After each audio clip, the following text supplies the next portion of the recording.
stay bright. Coming like a knight, it's on sight, ever touch my sleeve. Team never gonna stop, let's see the big man top.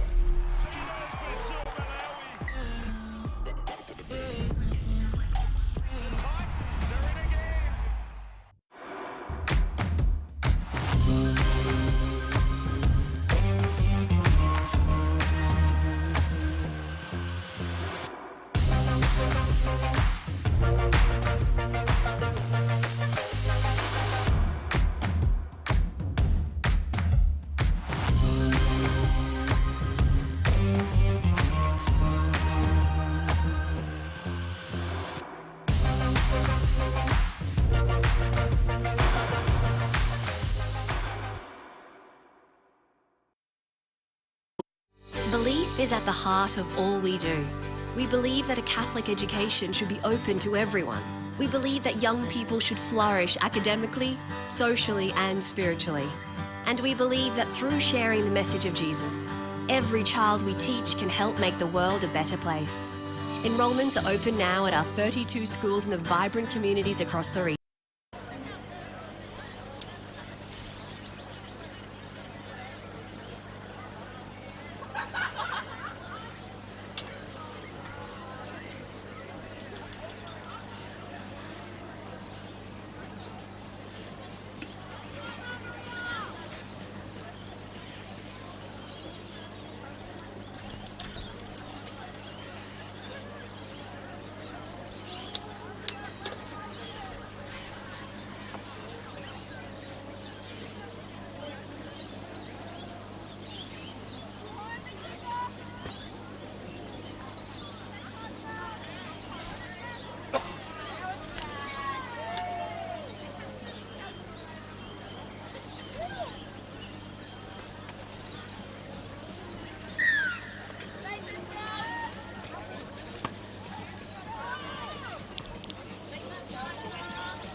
Welcome to day two. This is the Confraternity, the girls out in the middle of field number one. You can hear the who to go. They went a little bit early, as they do sometimes. So we've got Mount Maria College, and they are on your right of screen.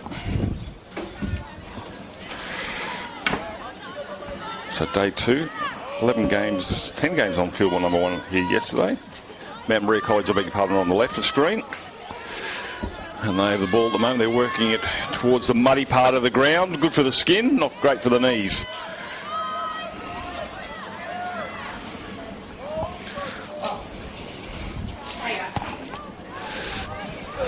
And they've lost that one, so that'll be a scrum feed, or maybe a changeover if it was on the last tackle. Not too sure. See what the referee signals.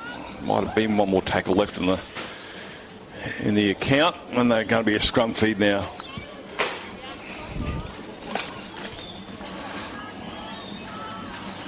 Mount Maria College, not far for them to travel. They're just over here at Mitchelton. And a very good morning to Michael Crutcher, who got to bed at probably closer to midnight. How are you, sir, after a frantic day of day one Confraternity 2026? Good morning, sir. Oh, you might be tired, John, but it's Confro Day too, That's so right. It's easy to lift and get ready for what is one of the most enjoyable days of Confro. Is we've got a penalty there, but Monday's that day when you sort everything out and you work out how the teams are travelling, and Tuesday, the last pool games this morning, and then we're into finals this afternoon. So ahead of the rest day tomorrow, plenty to play for today and plenty to talk about tonight when we get through these first group of quarterfinals. But we've seen how Confro has grown over the years, and it's grown no bigger place in here in this girls competition. So to see your schools like Xavier Catholic College from Harvey Bay and Mount Maria College at Mitchelton, both developing their rugby league programs and developing them well. This is really pure rugby league here right now. So to see that right now is just a great part of Confro.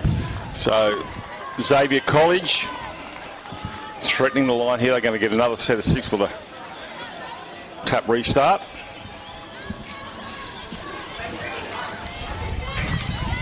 Just try and Both Brisbane Catholic education schools, these ones. Mount Maria, as you mentioned, not far away. The Xavier Catholic College team has come down from Harvey Bay. It's got the referee calling out one of the players here to have a bit of a chat. The big learning curve as well for many of these players, but at the same time there's some experienced players. We've got rep players on both teams. As we see Xavier with the ball.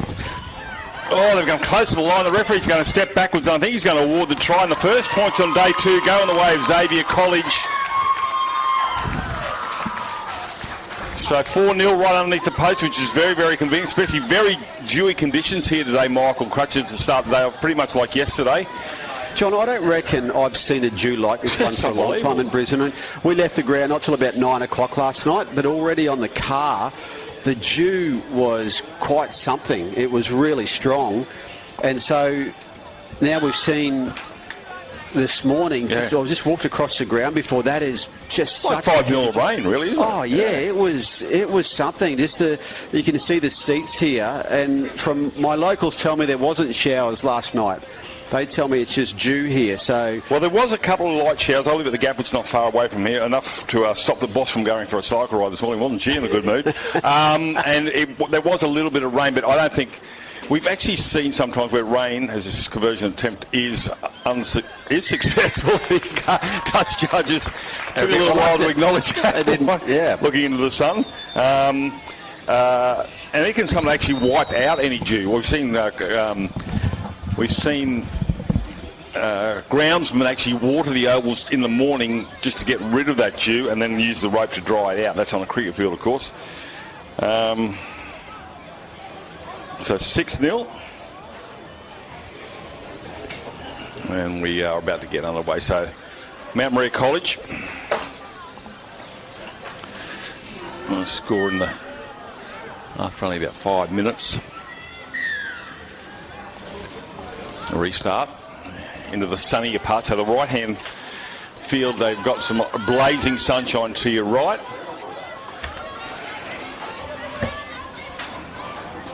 And they'll roll it up the middle. Xavier College.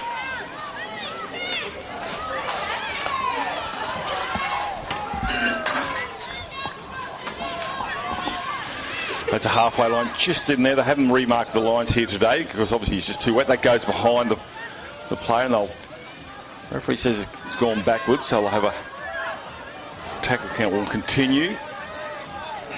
Now they go across halfway line after a dummy half run from Simon Mitchell. And gets all to the 40, 35 metres out from the line now, Xavier College. So very productive set of 6 so far. They're just waiting for them to come to the line here. So Mount Maria College not coming off the line too quickly, just staying in one straight line defensively as they wait for Xavier College. Now they put it through the hands, just the one pass to the centre of the park.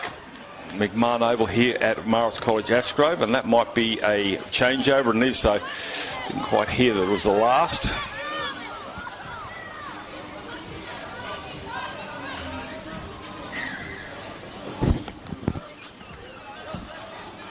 Tap restart on the 20.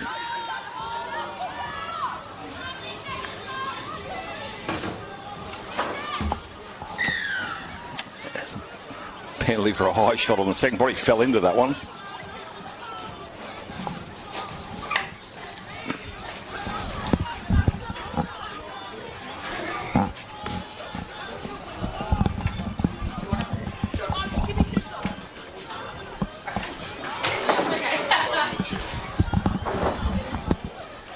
Yes, my glasses too. So referee's going to have a chat to both captains here about the high shots, and they usually instruct the captains to go back and tell their players, and they generally don't. It's fairly obvious what's happening out here. So tap restart here for Mount Maria College, and they'll work it out from their own end.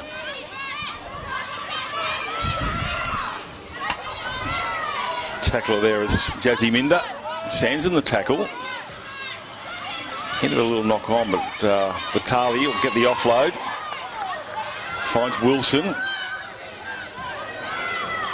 They try and work their way into some good field position to do something on the last.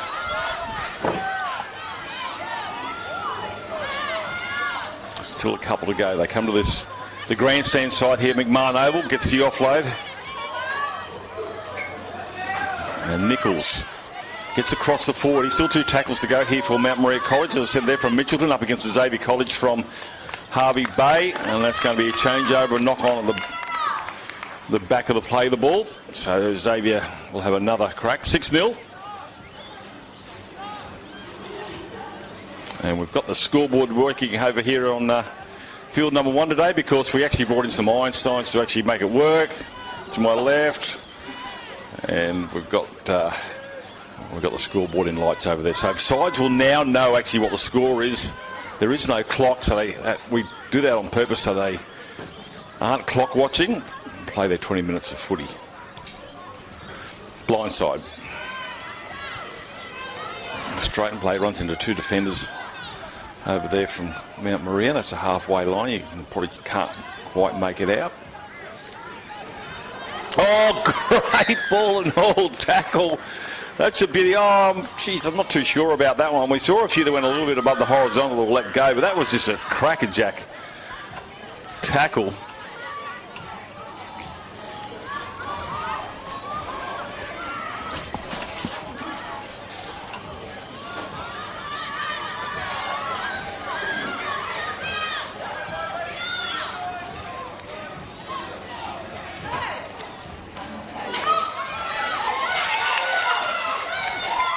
On the left-hand side, the cover defence will probably come across and maybe take that player into touch. Do so. It must be very, very close. Here they come now, Xavier College, looking to put some more points on the board. They go through Graham. Torrey J. Graham, 2 metres out from the try line. Down from dummy half. This should lead to a try, and it will. Their second one comes up. And they scored. Doing her best there was Hooney to try and stop that forward from getting over the line. So it's really not a winger's job to do that, but she did her best with another try to Xavier College.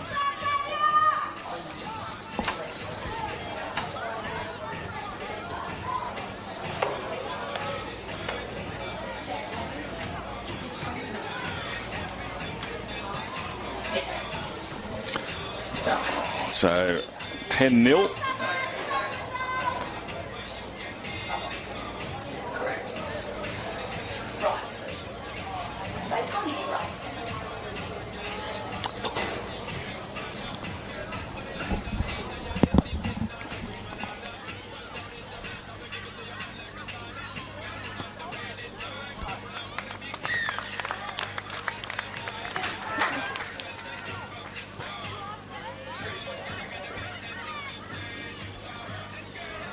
Conversion successful, I think. 12-0. We were just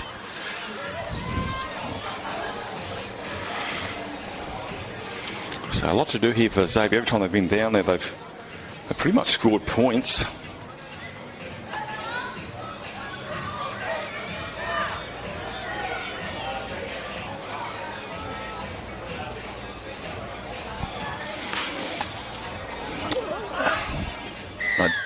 I don't think that's quite halfway because of the mud, but they get things underway. Not kicking into the sun. It's kicking towards the grandstand. It's from southern end, they're running out now at Xavier College.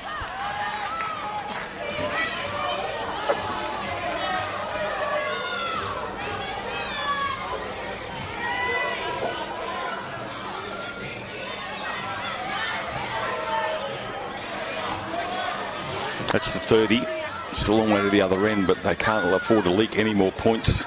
They've lost the footy now. Here's an opportunity now for Mount Maria College.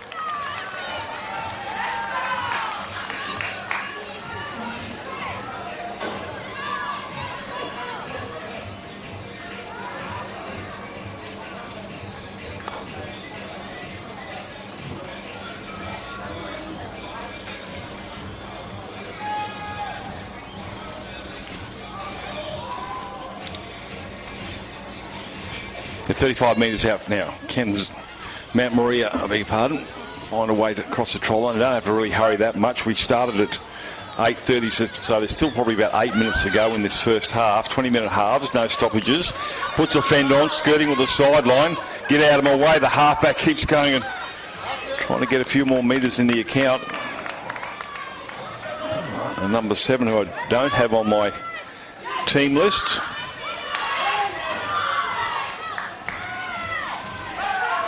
Good carry, still walking forward. That was Athena Daniels. Crossfield, 5'8", Keelan gets the offload to the centre 3/4 over there, and Garina Eriksson. And she'll take that tackle right next to the chalk on the far side. Still going forward, not called held now. The referee, I think, did call held and wants her to go back. She didn't hear it. 20 metres out. A bit of a back line stretch to the right. And they straighten the play and head towards the try line. That's a good carry. They're now 15 out. Blindside play. Goes behind. They have knocked it on, so they'll have a scrum feed now to Xavier College. So their first attempt to Mount Maria was not too bad, just greasy conditions. The ball comes loose and they'll have to pack the scrum and now defend.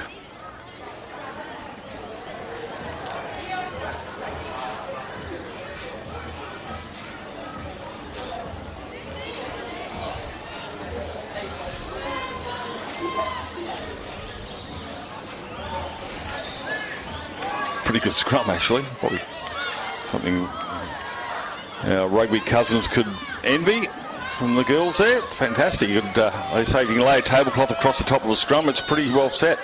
Blindside they come again. So it's 3-on-2 or 3-on-1 out wide, but the defence comes up quickly. They come this way again. Cut out ball. Or sorry, it wasn't a cut out ball. I thought it was going to go to the winger, but it goes to the player just inside, and she'll get up and play it.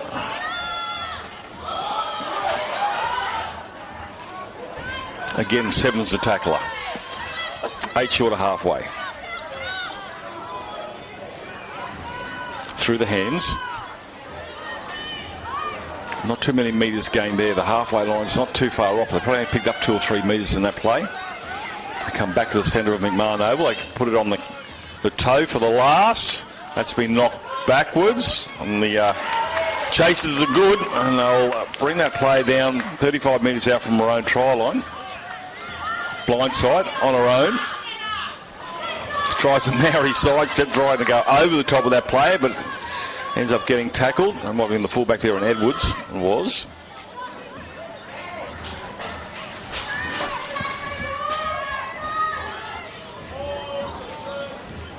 Batali decides to send it forward to the right. He's like, get out of my way. Bullocking run. Stand and deliver. Does not get brought down the number 10 there in Daniels. It's been strong, Athena Daniels, and here's another good carry. Gets the offload out the back there. There's Weston. Still alive here. Referee says knock backwards. Puts a fend on, but still hangs on. Now it's the last for Mount Maria. Do they go aerial or put it through the hands? They're going to go through the hands. Oh, forwards combining the back line. Lovely stuff. Now they put it on the toe. Grubber kick. That's been knocked on. No, play on, says the referee. And they'll get up and play that 22 metres out from their own line. Half-time of 4 minutes away. All 7 fields. Well, half-time hooter will go off. We all start. Strict your time zones here at Confraternity. And if you're not out there when the hooter goes, you miss out on some footy time.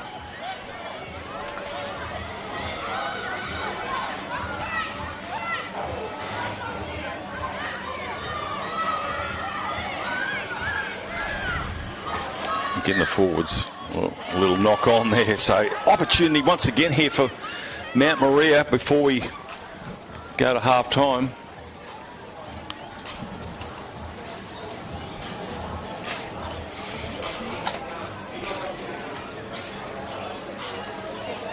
.35 metres out.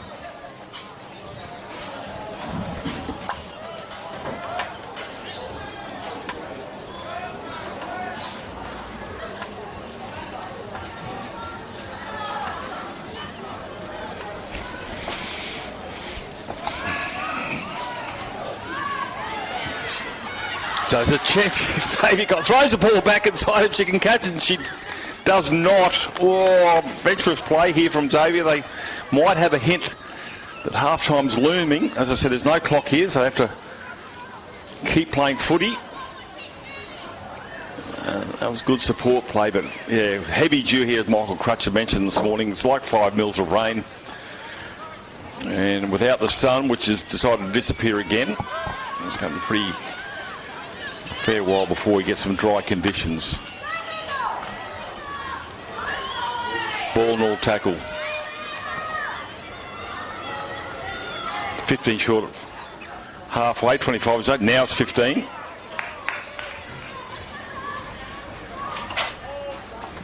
Blindside again. 3 on 2. Draws a defending player. Gets the offload. Chance down the left-hand side. Good drawing pass. This should lead to a try. She's on her way to the try line and she will score. Couldn't quite make the number of the player, but they come up with another try. So it was catch and pass Drew. It was 3 on 2. And the player on the inside hung onto it long enough that the Mount Maria player was committed to make the tackle, and that gave the opportunity for the winger. And number 14 is a try scorer. Our man in the sky, Josh. A little bit tricky, some of these numbers out here, but he's got better eyesight than I have.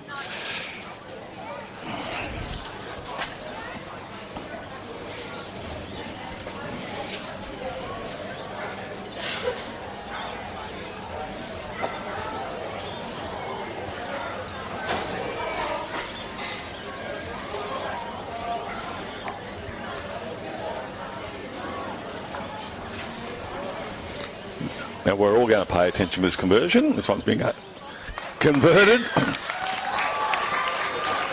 So 18-0. All tries have been converted. Good goal kicking, especially in these slippery conditions. Half time about a minute away. So you just need some footy, Mount Maria. They've come up with some errors. There is half time. It's 18-0. We'll come back with the second half very, very shortly. Brought to you by the Australian Catholic Universities. We'll be back with the second half very, very soon.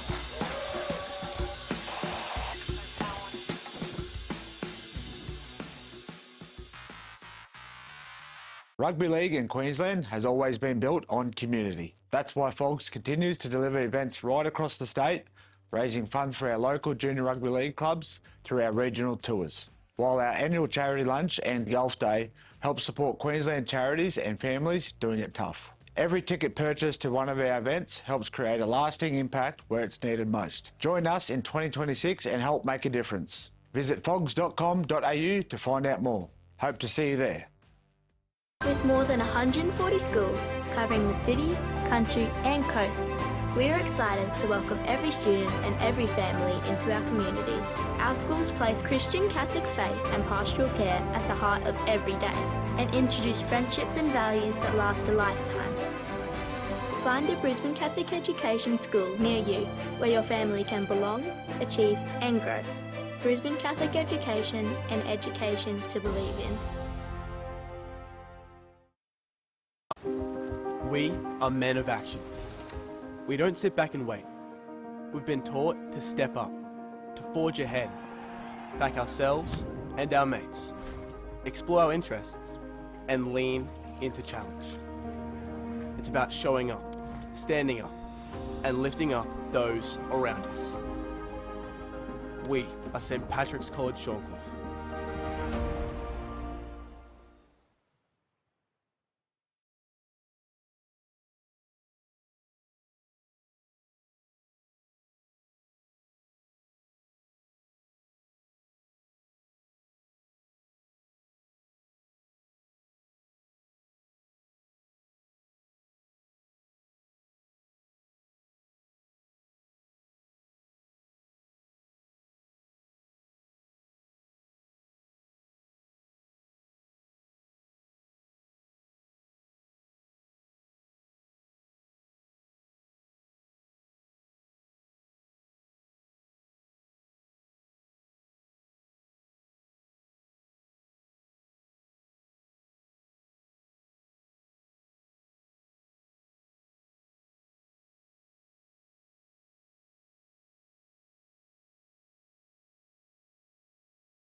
Second half about to get underway. So all to do here for Mount Maria College. They're down 18-0. 3 converted tries in the first half. And no mean feat, actually, those conversions. One was right in front, the other two were a little bit wide. We were able to nudge it over to give them an 18-0 lead. So it's not rocket science to understand that Mount Maria College need to score next. And one try tends to lead to another. And so hopefully they can do that, make a contest of this one and keep Xavier College honest. So the girls from Hervey Bay will kick off from the southern end here at McMahon Oval, brought to you by Australian Catholic Universities. And the referee gets us underway. The hooter did go about 30 seconds ago. So short kick-off. That's a good grab in the conditions. Great AFL catch. So goes towards the sideline. Needs to be careful. Could quite easily be dragged across the turf, but doesn't. Good effort there from Isla Johnson.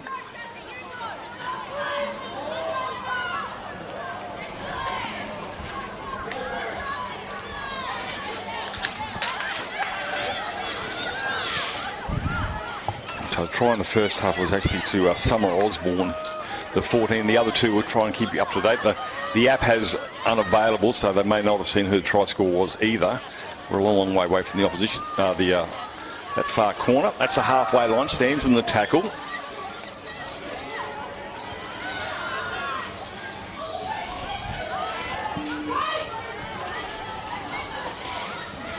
A little bit more committed in defence here, Mount Maria.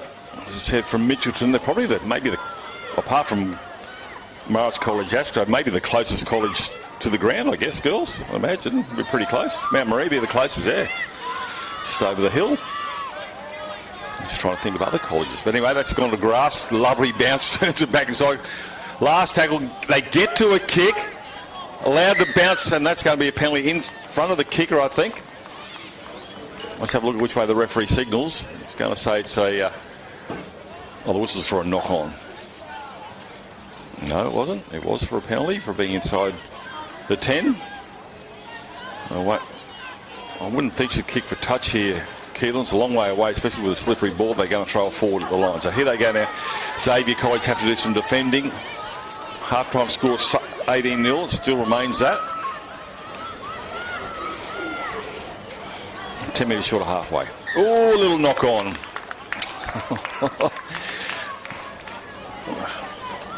I'm sure plenty of you out there watching have had your hands on one of those Steeden footballs. They're a little bit hard to hang on to when they're dry, let alone when they're a little bit greasy, so you can understand handling errors will be rampant until the sun starts to dry out the field. There's no breeze to speak of as yet, so that's not helping.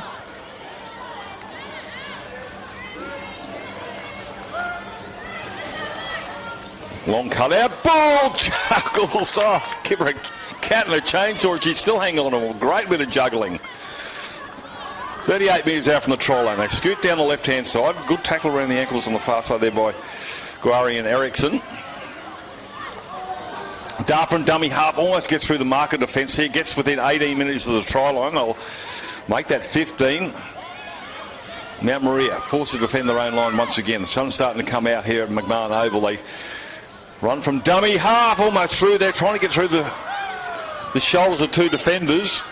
Gap closes reasonably quickly, but quick play, the ball numbers to the right. They go to the left, run from dummy half. Not for the first time, they run from dummy half to test the mark of defence. That's the try line right there. Head might have been over the line, but not the footy. They go to the right-hand side. Coming out of the line nice and quickly, the defenders there from Mount Maria. They come away with the football with an intercept, and they'll work that out from their own end in the fullback in Edwards, and Edwards will get within 10 metres or 30-metre line. Oh, why would you be a coach? Had an opportunity to get out of there. Easy for me to say, it's just hard to hang on to the foot. He wasn't a great pass, went to the left shoulder. Need to put it right in the bread basket. Make it easier for your forwards to stick it under the wing and charge forward. So 15 out now for Xavier, the Hervey Bay team, looking to expand their 18-0 lead. They go the blind side. Drawing defenders, doesn't have to worry about. Gone over and scored another try. Actually, I think that might be Summer Osborne again, the 14. We'll get Josh to confirm upstairs here, but they've got us the first try in the second half.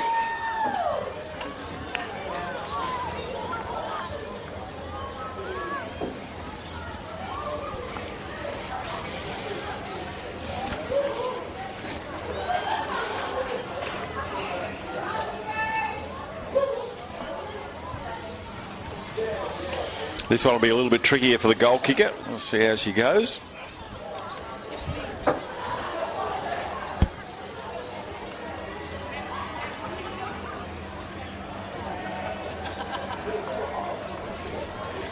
I said no breeze. Let's talk about Xavier College from Harvey Bay. They're coached by Tony McQuaid. Their principal is Regan Collier. And they are up there at Harvey Bay. Finished runners up in both the 2018 and 2019 Confraternity Cups. They finally took up the cup in 2022 to add to the excess of 2011. That's probably... Conversion is too short. Right direction. Just hits the upright. Score remains 22 points to 0.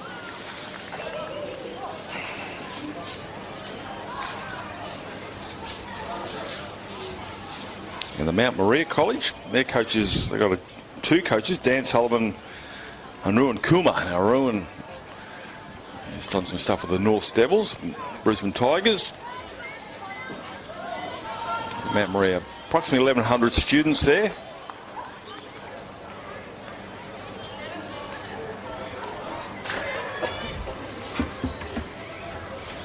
Well, the trainer's going to have a kick.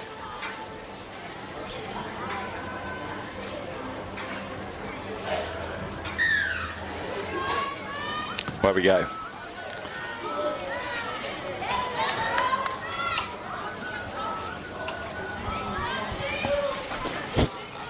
$15 short of halfway. Little darting run there from the winger there, and Misha Nelson. Again, they come to this blind side towards the grandstand side, but the defence is strong. Held, says the referee. Busted out the tackle.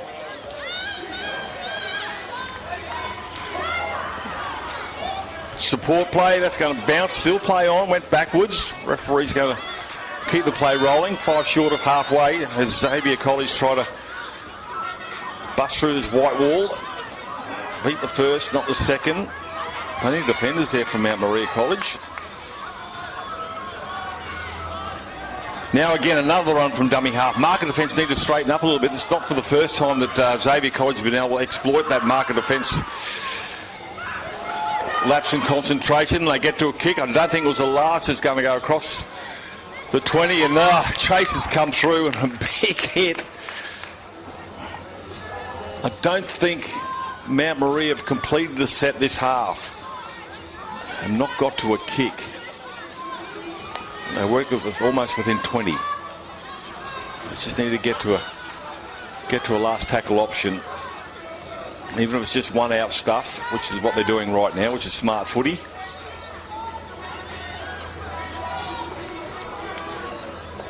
Needs it on her own. Needs to straighten the play. He's just going sideways. It's an easy target here. So 2 defenders pull her down pretty easily. Easy target. Kicking early. It's not the last. Not a bad option. It goes over the head of the fullback. Might not be the fullback. That might be Mendelman. The number 3 goes back. Might have been a little knock on here, and it was. So here's a chance here now for Mount Maria College. Surely the gods are going to be nice to them and get them a 4-pointer before they go to the end of this game. So the scrum will be packed 35 metres out from the try line. Maybe even 30. There is a 30-metre line there somewhere.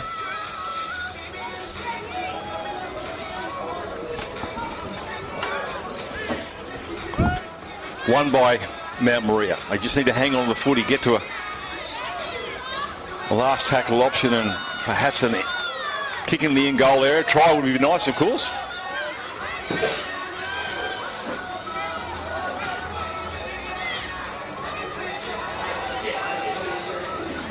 Slow play ball. No markers. Do they exploit that? No, they'll put it through the hands. Good Good support, Blake. Good catch and pass. That should be called knock backwards. Referee calls that one knock on. So again, another scrum feed, and this time will go the way of Xavier College.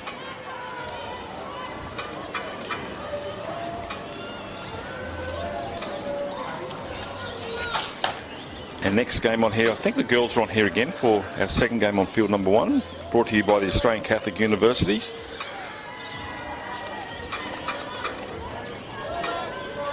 And it will be the Cathedral Collie against St Margaret Mary's College. It's due to kick off at 9:20.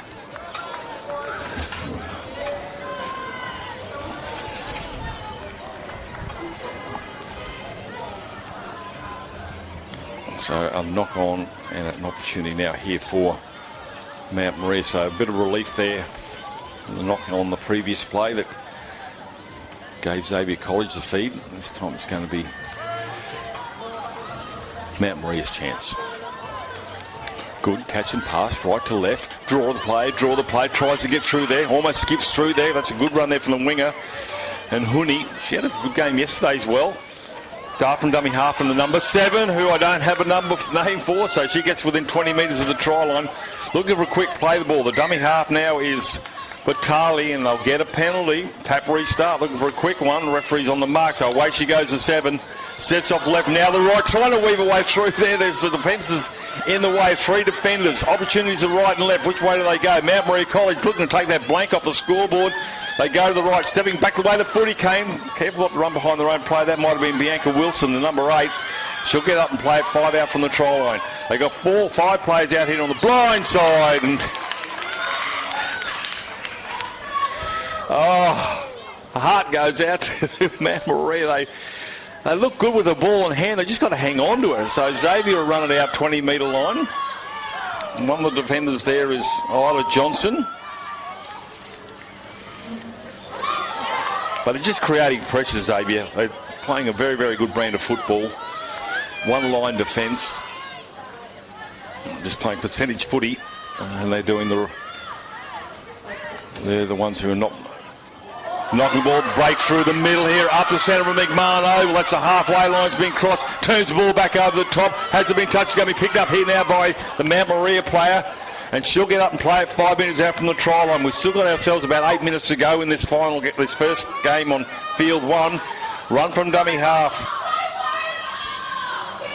Kwali Batua gets the offload. She takes that almost to the 40. Slow play the ball. The referee screaming for Xavier defenders come off, and another knock on. So that will be a scrum feed to Xavier. And you just see one of the players there from Mount Maria with their hands on her knees going, what have we done to deserve this? We just want a couple to stick. But they're not giving up. I'd really like to see Mount Maria in dry conditions, what they could do with a footy. Crossfield. Throws a loose pass. I might be a bit harsh in this, but I think the referee's made up his mind that any time the ball goes to the grass, he's going to call it a knock on, whether it goes backwards or forwards. And, well, he's being consistent, so that's all you ask. Works for both sides. So that's the 40-metre line. Mount Maria, they've got a back line. They've got 5 on 4. That becomes now 5 on 5. Here they come, break from the scrum from the lock forward. That's good metres. That's a good start to this set. They get to the 30. Mount Maria, what can they do? Can they complete a set here? They come to the left. Needs to straighten the play. Good tackle. She'll get up and play it there, all angle.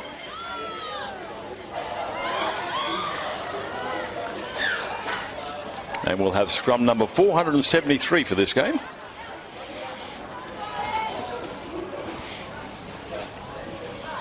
And like I said, they're not the greatest conditions for rugby league, but you've got to really treat that footy. The players probably need to stand a little bit closer with these passes. Just make sure they get that ball in hand. So on the 30. scrum fed and won, as you expect, by Xavier. Half-time score was 18-0. So just the one try in the second half, which is a good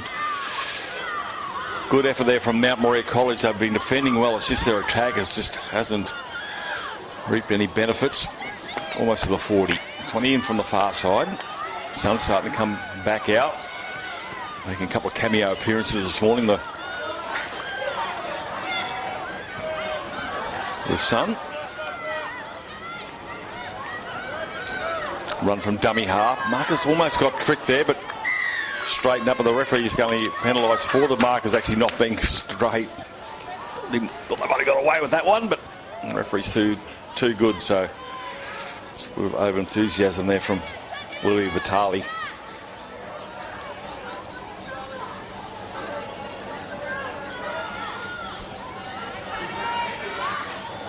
First carry gets to the 40.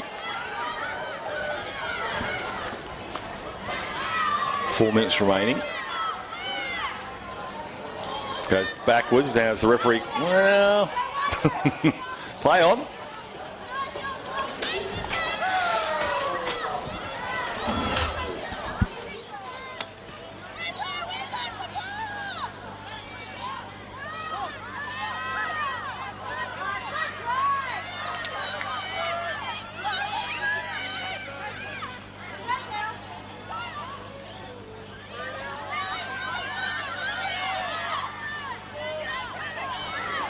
See Xavier College once again. A big shout out to Johnny Thomas, my man here, who brings me my team sheets.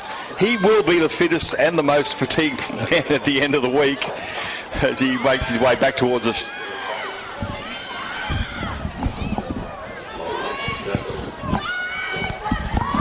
Xavier College to the corner of the cover. Defence comes across. Is it enough? Touch judge is going to say she made it in the in goal area, so they're going to come up with another 4 points here. Will Xavier College just before full time takes it out to 26 points to 0.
Mount Maria over halfway. You can hear the crowd starting to lift, probably even from some of the Harvey Bay supporters, just wanting the girls to get across the line. Puts a kick over the top, end over end. It's going to be tidied up at the back there by the number 3, I think, in Mendham. The fullback's not there. Well, she might be there, but they're not playing in the 1 jersey. Can they dislodge the footy and get some good field position? That's good contact. Ball still remains in possession of Xavier College. Again through behind the back of the ruck. Well, it's going to get almost to the halfway line. Scrambling defence here from Mount Maria. 5 short of halfway. They come to the grandstand side, the John Eel stand. Going sideways, gets the offload. Halfway line now has been crossed. Ominous times here again once more for Xavier College. One of the tackles there was Humi. 40, busts through the line here. Nobody there at home. Clean set of heels all the way to the try line, underneath the crossbar. Lovely dive underneath that crossbar at the southern end. And Xavier College have stretched their lead now to 26 points to 0. They just made a bust up the middle. They've been doing it all game. behind the ruck there. The players haven't been filling in because of the markers, and that gap was exposed, and they've gone and scored right underneath the post just on full time with a kick to come. We'll leave you with pictures and we'll take a break here, so stick around, ladies and gentlemen, for the next game. Cathedral College up against St Margaret Mary's, and we'll leave you with pictures here brought to you by the Australian Catholic University. Back soon.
Look at him, pumped up Reuben Connor. He just wanted it more.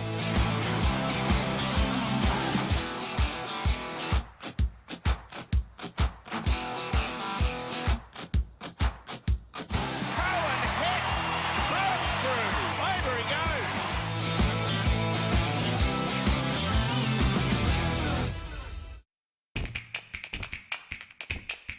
Heart of gold. Heart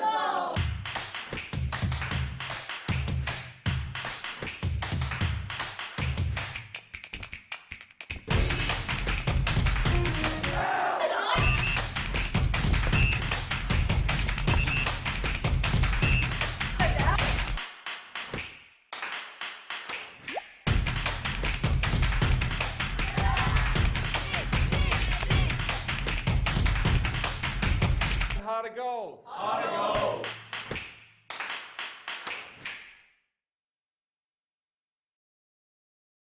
Far North Queensland is a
underway here for game two. Confraternity, the girls' competition. Cathedral College from Rockhampton up against St Margaret Mary's College in Townsville.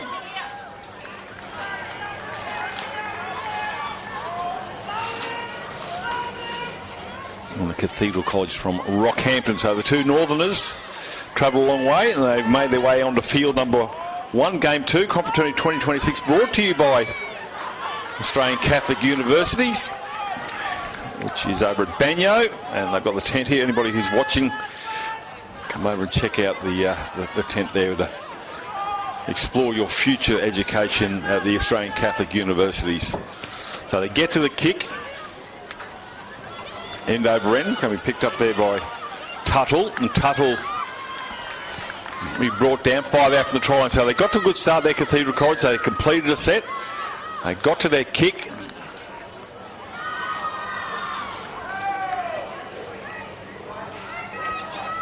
Ferber got a dart from dummy half, pulled down. They're going sideways a little bit, Margaret Marys. Again, one out stuff, hold contact, lost the football. It's going to come up in the hands of the halfback and Sally Busby.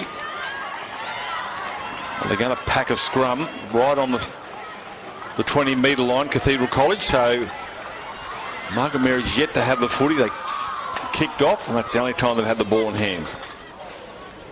Waiting for the sixth player to join the pack.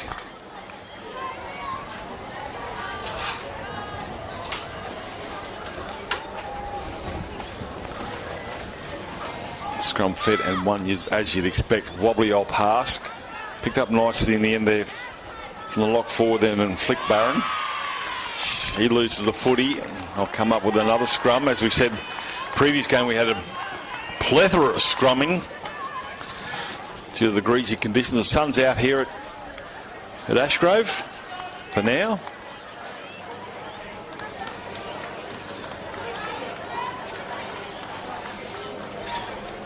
I know we see a lot of NFL players have a little towel in the back of their pocket. Maybe they need one out here for the players to dry the steeding up.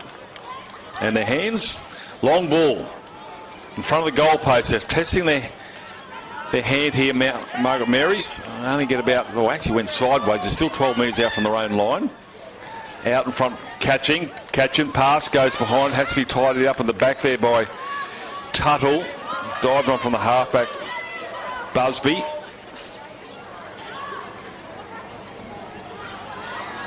No way through there. As I said, that scrum was packed 12 metres out from the try line. They're still here, Margaret Mary. So the Cathedral College defence has been strong. Now they've got a couple more metres, almost get to the 20-metre line to do so. Still 2 tackles to go, but defensively, the Cathedral are winning this set. Now to the 30. It's the last tackle, so well done, Cathedral College defensively. Margaret Marys need to get to a kick. They do so. Left boot.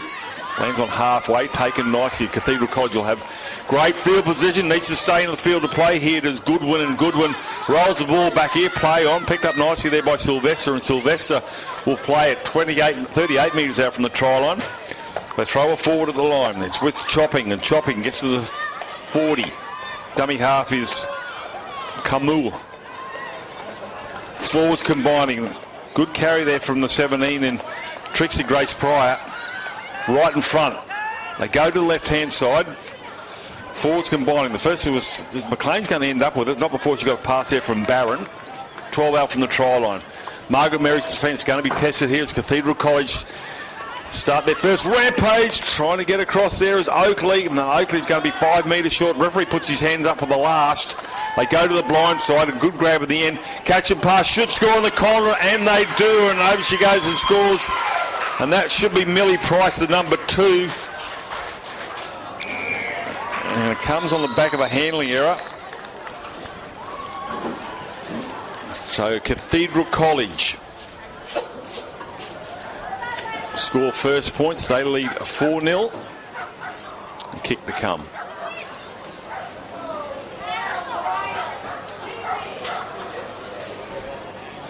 So just the weight of possession. They put it through the hands and just it all came back from actually the defensive set from the Cathedral College. Margaret Marys were able to get to a kick, but the ball only got as far as halfway, and it was a good take. The back by Lexi Goodwin went down the right-hand side, took about 20 metres off the account, took them within 30 metres. They had 5 more tackles and worked their way towards the try line. And they finally created the overlap and scored in the left-hand corner. So, not ideal. The flags aren't moving that much, so there's no breeze to speak of. So, just needs to kick it true.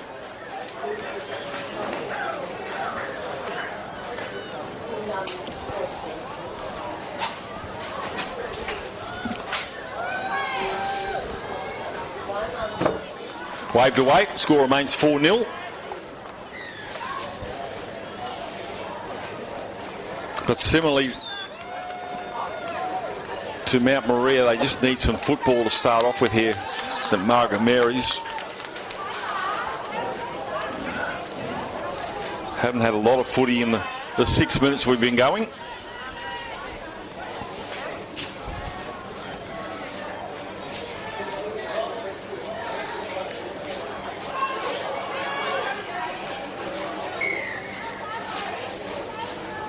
Well, they're going to kick this into the shadows.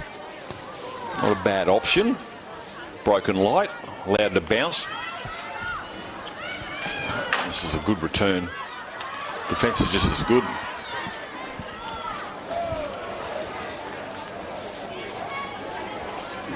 So Margaret Mary's needed to do a Cathedral and put a good defensive set on here to nullify position for the last tackle option for Cathedral College. They step off the right, straightening the play. That's good defence there from Margaret Mary's.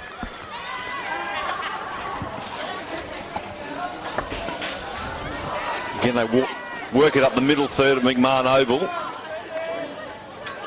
Slow to get off the tackle. The referee says play on. Busby. Now with the lock forward in Barron, who's had a strong game on the right edge. Defence is just as good. Number 8 there from Margaret Mary's, and Chantel Wilson's probably one of the smallest. Puts a toe through here, needs a bounce, gets the bounce, getting towards the try line. Sylvester scores in the corner. Handling error from Margaret Mary's, and she'll go over and score. Easiest of tries there for Heidi Sylvester. And defence into attack, put it on the toe, got the bounce. Had to catch it, not easy. Enthusiasm might be there, but she was calm, cool, and collected it. And when she had space, no, it's been disallowed. Try's been disallowed because she put the kick through, but the player who picked it up was in front of the kicker. That's the only thing I can say. I haven't got a replay, but I'm assuming that's what's gone wrong. So word to the touch judge. So the score remains 4-0.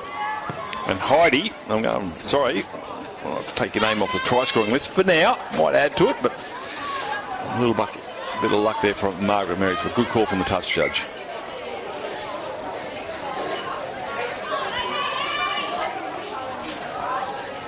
Oh.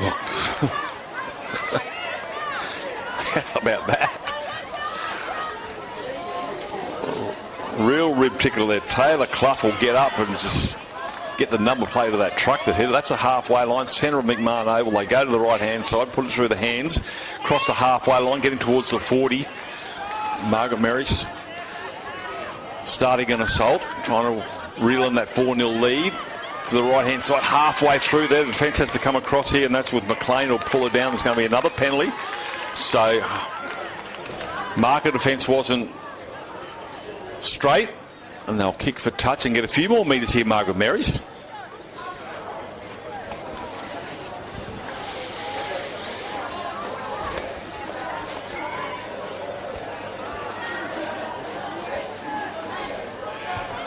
Not in any hurry, so maybe there's a set play coming up. They just need to get to their kick.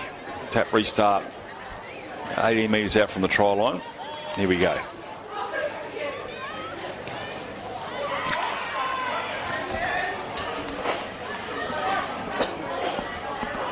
First carry. Now another forward has a crack. Defence is strong. Loses a footy, so Cathedral survive. Might have been Arfu's come up with a handling error there. Good carry, but unfortunately didn't hang on to the footy. Mind you, that was a pretty good shot from the Cathedral player.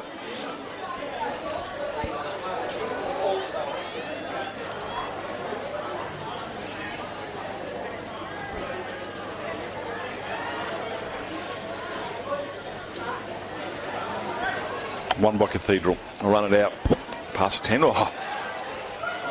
Adventurous play. That's going to be a knock-on. So Margaret Marist, due to some over-enthusiasm, Alexi Goodwin couldn't hang on to that one. Probably wasn't a pass he made, especially the first tackle.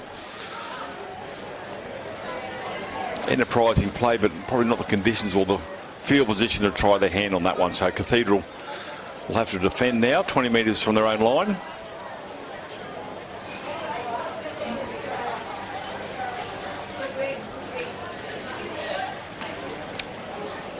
Oh, half a bounce picked up nicely there by Clough, who's got wiped out moments ago. Seems to recover quite nicely. Clough gets up, plays it on the 20. Dart from dummy half is an opportunity for Jess Ferber, the number 9, aimed at fullback, but wearing the 9. This time she hangs on to it, Arfu, and Arfu 8 short. Quick play the ball. This is good stuff. Catch a pass, step back inside, but the defence is waiting for her, and Ferber will have to get up 5 out from the try line. Opportunities left and right. They go to the centre of the park, dummy half run. Now's a charging run from the number 10 and Viro. And Viro, gee, she's close. Last tackle, says the referee. Options left, right. Darvin, dummy half, and goes over and scores. And they'll come up with a try. Margaret Marist to square it all up 4-all. Now, a dart from dummy half. I think that hooker is actually Taya Zaro, but I'm not sure if she was a try scorer in number 5. But Ferber's got the number 9 on her back, but not playing it hooker. I'll not say she didn't score that try, but we'll check the results as they come through from our sideline scorer.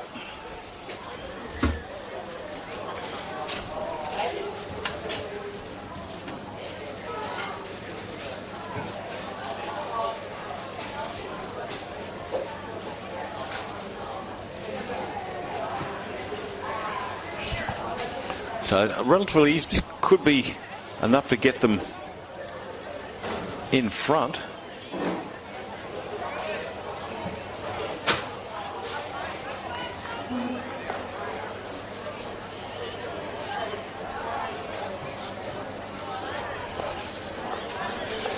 Lily Price scored the try for Cathedral College, as we thought.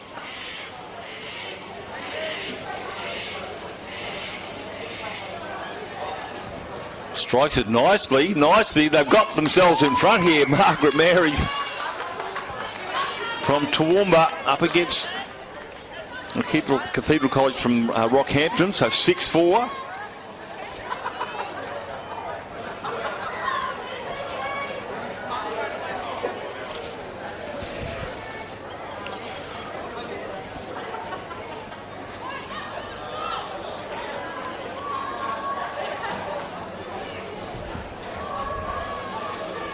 Still 7 minutes remaining. Restart. Will that go the 10? No, it won't. That will be a penalty to Margaret. Geez, how's it changed? The first 10 minutes absolutely dominated by the Cathedral College. Back-to-back penalties, if we remember. Got Margaret Marist down to the northern end. A couple of knock-ons from both sides, and then they hung on to the footy long enough. Margaret Marist just put points in the ball, get it converted. Now they have the ball in hand again. They're about 35 metres out from the try line. And now it's the Cathedral College who have to do a bit of sweating and defending. A little knock on there, so maybe a bit of deja vu, and unfortunately I think it might have been Arthur again with a little knock on.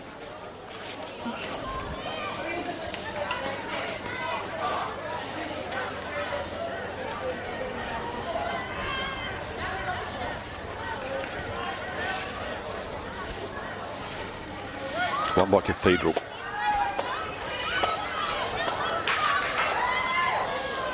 Going a little bit sideways there, gets cleaned up, but a good run there from Matilda Clark. 12 short of halfway, Clark. They come to the blind side. Goodwin's lurking, doesn't get the pass. Said the ball carrier in Kamua decided to take it herself. That's a big hit, contact, and it's going to be a penalty. going to go against Wilson for a high shot. Heidi Sylvester gets up, sees the stars, resets. Scored a good try early, but was denied because of being in front of the kicker. Cathedral College with another opportunity, and will start this set 31 metres out from the try line. So Margaret Marys need to hang on. Clark looking for a quick play the ball, gets it. Camus finds a ball runner. Good charge there from Butler. The Butler did it. 18 out from the try line now. Cathedral College threatening. Margaret Mary have to defend now. They've got numbers of his catch and pass. Forwards in the back line. Gets the pop pass out in the hands of Cathedral in the centre three-quarter. Might go over and score. So up, no. Short. Again, Margaret Mary hanging on by their fingernails. Catch and pass. The prop forward wants to have a crack here now. And Oakley gets the offload, promotes the footy, and they go over and score. And the Cathedral College finally come up. Handling errors at the other end from Margaret Mary's. And then a penalty, and they get to the other end and score.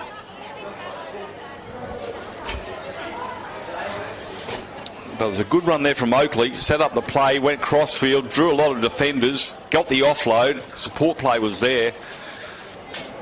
And Cathedral College go over and go back out in front.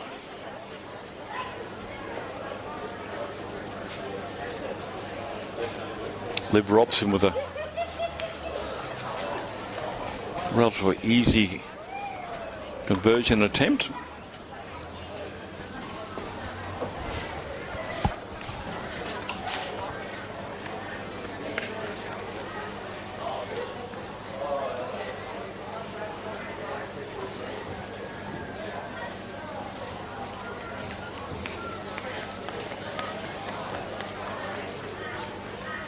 So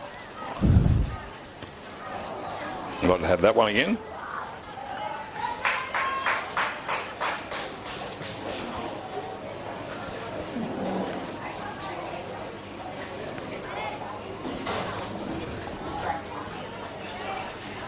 So Taya Zaro scored the try for Margaret Mary's.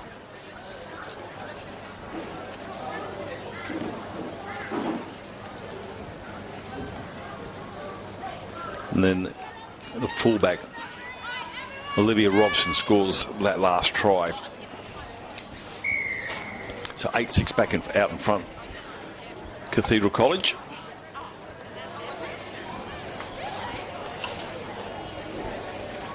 Two minutes remaining in this half. Restart into the broken light on the far side. Bounce has been nice. Oh, big contact on Millie Price, and Price will get up and play it. A bit less air in the lungs after that hit. 12 short of halfway.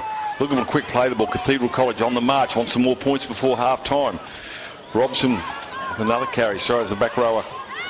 McLean, halfway line. They need to slow the play the ball down here, Margaret Mary's. Cathedral doing what they like from the ruck. Again, quick to their feet. That's the 40. They come to the right-hand side. Walker turns the ball back inside to a front row teammate in Oakley, and Oakley promotes the ball back to the number 10 here. So the two forwards doing some razzle-dazzle footy, as front rowers can do. 12 out from the try line, last tackle. They go to the right-hand side with Busby, puts the kick into the in-goal area. That's going to be allowed to go dead, and there'll be a 7-tackle restart on the 20. So lovely stuff here from Cathedral. The 8 and the 10 combining Oakley and Walker with the Cathedral College, but kick just a little bit too heavy.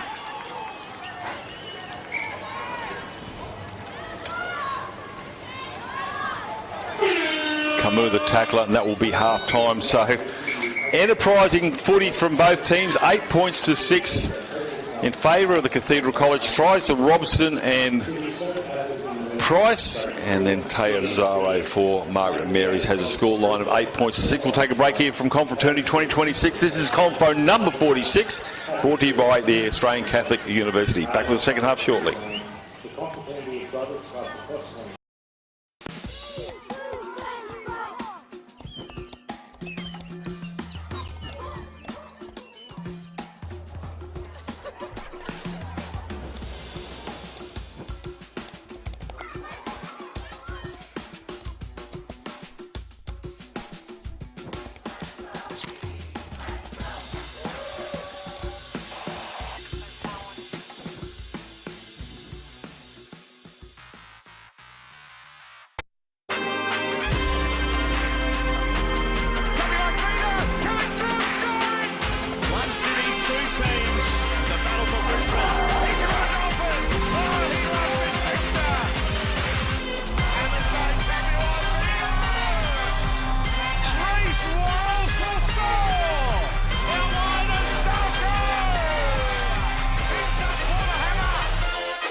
Second half about to get underway. We're locked up in a tight one, 8 points to 6. Try just before half time to Cathedral College. There's a penalty to start the second half off. Holding down.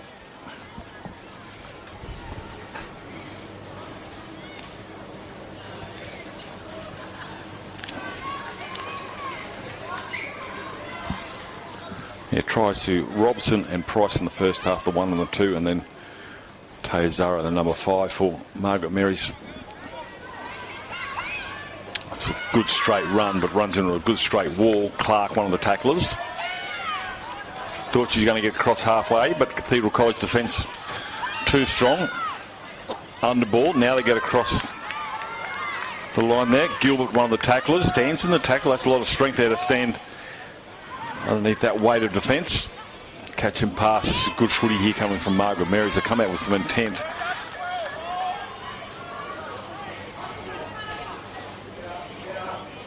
Richards was going to get the offload. Hits and spins. Good carry from Richards, the 5'8". Gets within 28 metres of the try line. They come towards the John Eel stand side. Ferber. Now it's the last. Lane at dummy half. Puts a grubber kick in. This is not a bad option here. The bounce is nice. It's going to set up very well there for Millie Price, a try scorer. Well, they got to a kick here, Margaret Mary's, which is something they were having a little bit of trouble to do in the first 20 minutes.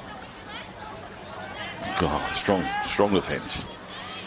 So Margaret Mary's to see if they can put a good set defensively on and just negate last tackle option. Is Goodwin.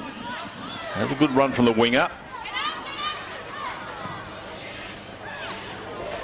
Every side needs a redhead, get that fiery play going. Oakley, full running Oakley, one to beat, get out of my way, stampedes a Maori side step and goes for a charge there. Oakley gets the offload. What a run from the prop forward. Here they come, defence into attack, Cathedral College. Oh, well, she catches that footy, she scores instead. Well, it's actually the first tackle, so it's not too bad here for Margaret Mary's. An option she could have taken. They're going to get a scrum feed. It's going to be a set play here for Cathedral College, but not a bad option to try and get that intercept. Like I said, if she gets, she's away, but it's the first tackle, so they haven't lost a lot of ground. Only one more extra tackle to the account. So waiting for a sixth player to join the pack and get that. But what a rattler run from Oakley. What a ripper. Here they go now. It's another forward having this Pryor. 10 short. They go to the right hand side. Dummy half goes back inside there. It's Busby. Sorry, the 7. Busby. It's crashed back by 5. Now another crack here from Pryor, holding on Margaret Mary's defence. Still a couple of tackles to go. They put it through the hands, waiting for the... Well, I thought the prop forward was going to have a crack here, but again, it's going to be... The defence here from Margaret Mary's is hanging on. 2 tackles to go. They throw it out the back. Robson steps nicely, goes in and scores for Cathedral College. So Robson gets her second try.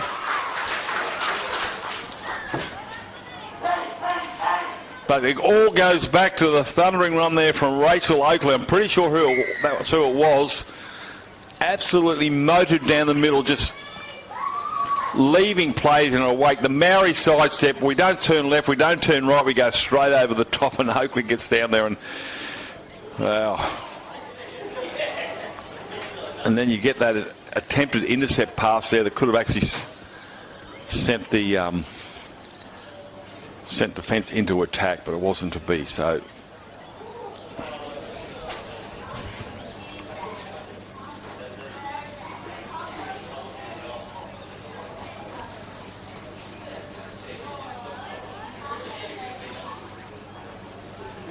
I'm just looking at the replay here, and it's just Oakley was... We did a little bit of step off the right there, but still just motored away. A bit of help there for Lane to bring her down, but unfortunately it didn't couple more handling errors, and then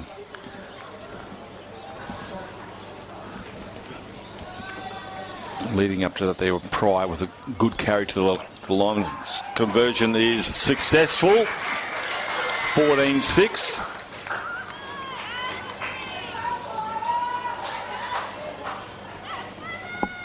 And then as I look at the replay here, it was just a case of threw a little bit of damage, stepped off the left straight through there. Nobody really committed in defence there, and goes over and scored as Robson for her second try.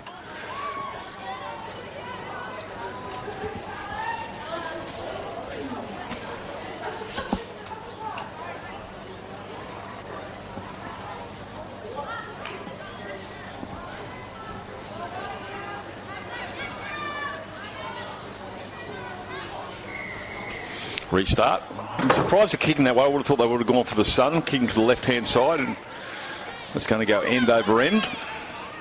Thinks about passing and decides to take the ball up herself. There's Flick Barron. And Flick Barron is probably going to think she probably should have passed. It gets absolutely crunched at a double tackle.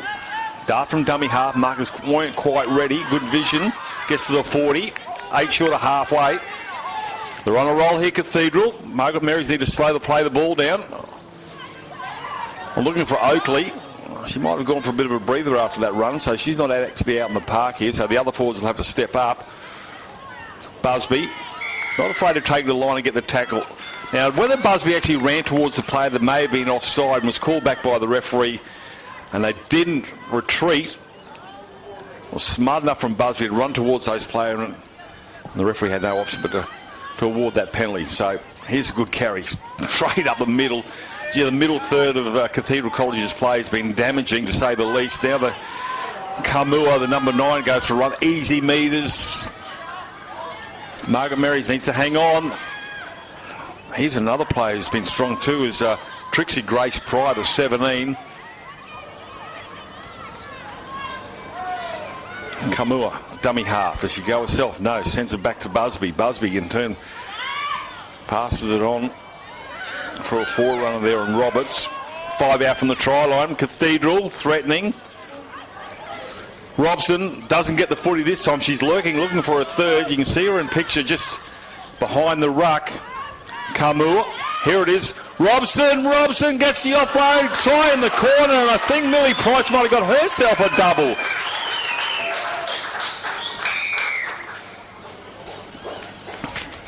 $18 points to 6. Starting to get away from Margaret Marys. It was the last tackle. They decided to run it on the last. Robson was lurking. Busby throws it to Robson. Wasn't supposed to go to it, but it was supposed to go to that player who scored in the end there, and Millie Price. And Robson and Price, a pair of tries each. 18-6 kick to come. Not doing any favours for the goal kicker, but still, 4 is better than none.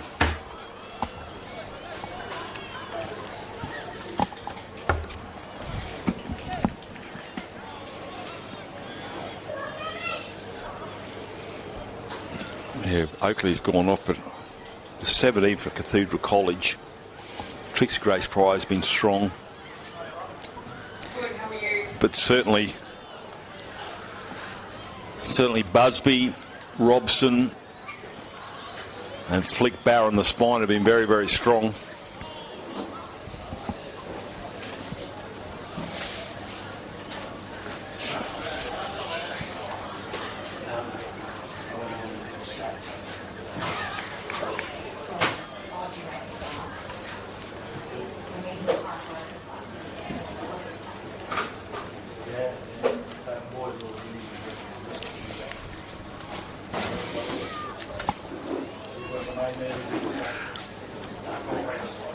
Long way for Robson. That's going to be waved away. Score remains 18 points to 6. Still a 12-point ball game. They put 6 in the bank here. Margaret Mary should bring it back within 6. They certainly need to score next. That's not rocket science.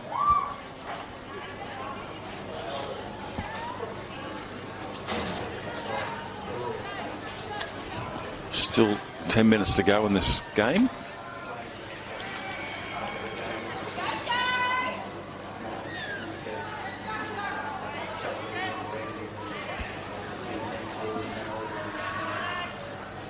Just waiting for the kick.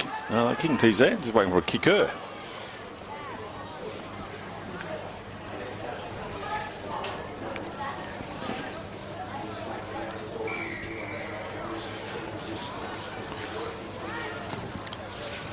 Again, kicking to the shade of the side that's not affected. Oh, good hit there.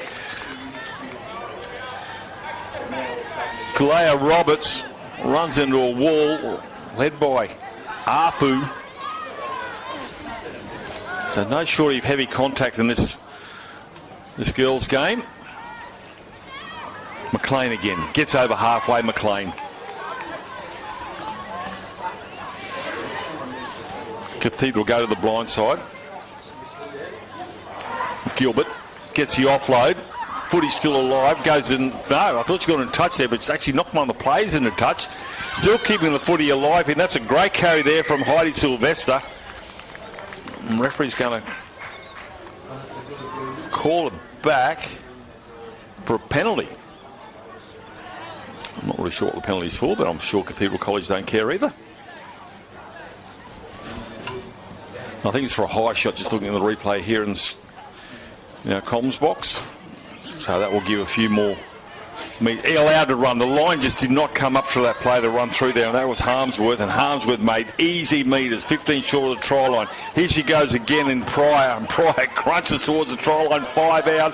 I think the desperate defence there from Arthur to stop her from crossing the line. They got numbers out to the right-hand side. Catch and pass. Sylvester herself, almost close to the line, forces a pass, and that's going to come unstuck here, and that'll be a changeover. It was the last is from Margaret Marys, and it will be. Just pushing a hand there, but still it's a long way to the other end of the field here on these. 10 metres taken out of the account, maybe 15. They go towards the sideline. Margaret Mary work their way out. Now, I'm not sure if you can see on screen there, but the winger for Cathedral College, the number 2, is right out in the middle of the park. So there's 25 metres of open space. If they can get the ball wide, Margaret Mary, so there's an opportunity out there. So a very compact defensive line here from the Cathedral College. Let's see if that changes in the course of the next 3 or 4 tackles. Fine touch.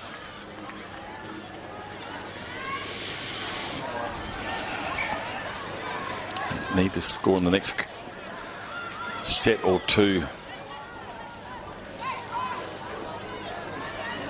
Margaret Marys.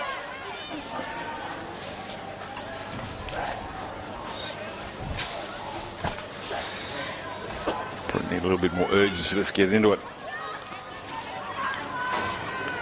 Good contact, good tackle there from the defensive Cathedral.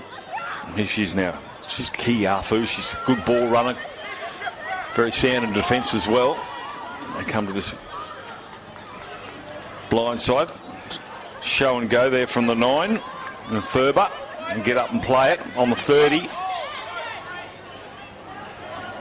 Steps back inside. Tanner stands in that tackle. Thurber with the footy.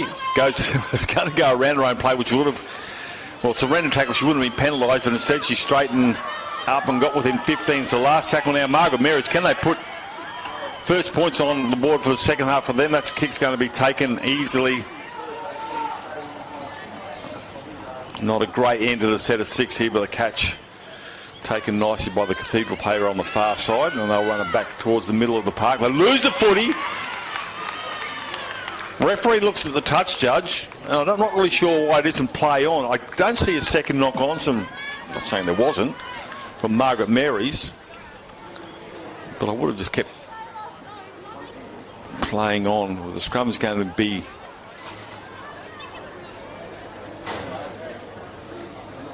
Looks like it's a scrum feed to Cathedral.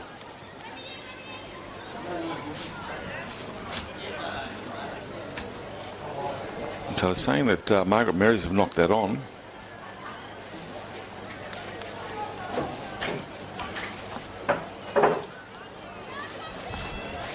And Cathedral will get the scrum feed. Not much of a back line, it's all pretty flat. I'm assuming they're going to come straight off the back. They do so. Cathedral. And they quick play the ball. They go down to the blind side through Clark. Sort of Clark. Loses the footy as well, so Margaret Marys will get a scrum feed on halfway.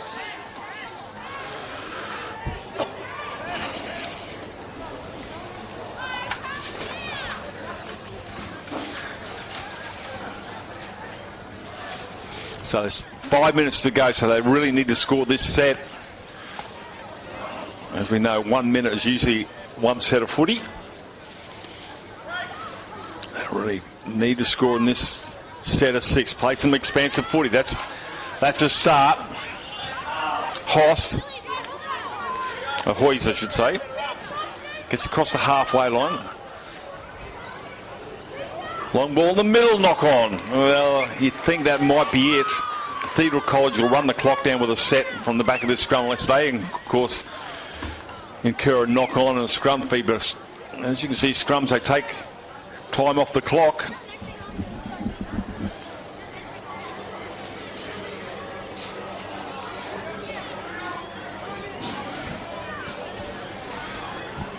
Scrum feed won by Cathedral. Oh. Half a gap opens up, almost gets through there, stuck a nose out.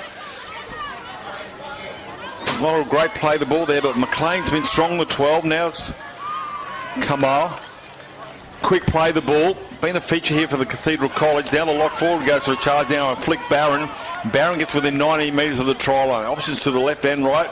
Being in the centre of the park, Oakley's got the footy.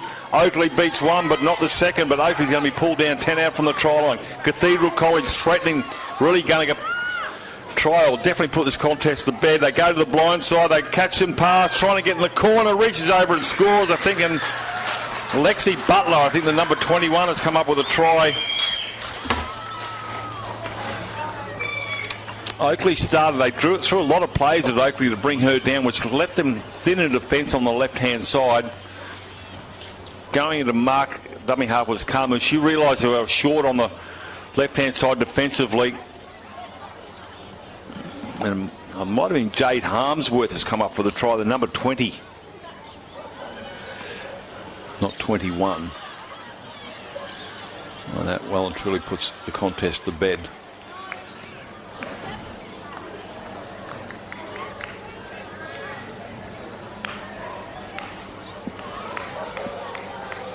Yep, number 20.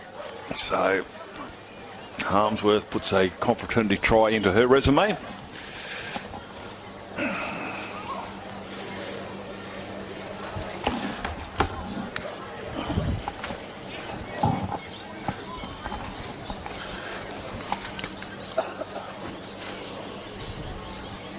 Long sideline conversion attempt here. Coming up after this game here, we have Southern Cross College up against St John's. St John's from Roma.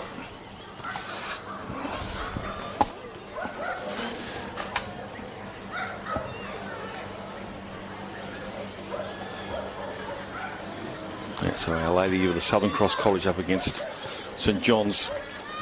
22 points to 6. Cathedral College just been a little bit too strong up the middle. They quick play the balls. They've won the ruck. Every time Margaret Marys looked like they were getting on with it, they come up with a handling error.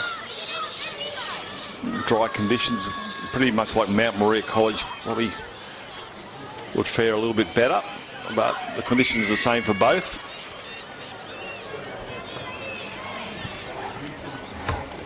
It's allowed to bounce. It's going to be picked up here by the dual try scorer and Millie Price. Oh, comes up with an error. Referee decides to play on this time. 25 metres out from the try line.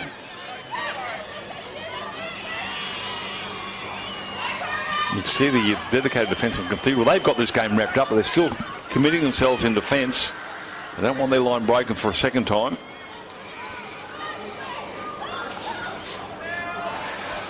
About a minute remaining according to my play school clock. They go to the left. Going back, trying to find a way through a staggered defence of Cathedral College, but it straightens up pretty quick. Well, it's less than a minute to go. It's actually full time. This is the last play. Kick into the in-goal area, was it? It's going to be knocked on. Footy's still alive here, and a knock-on will lead to the end of this contest, and a convincing win here to Cathedral College over St Margaret Mary's. They won that one. This one 5-1. Dual tries to Robson and Price, and also to Harmsworth, and then just a single try there to Teozaro. That is full-time scoreline, 22 points to 6. We'll take a break here from Confraternity 2026, brought to you by ACU. Back soon.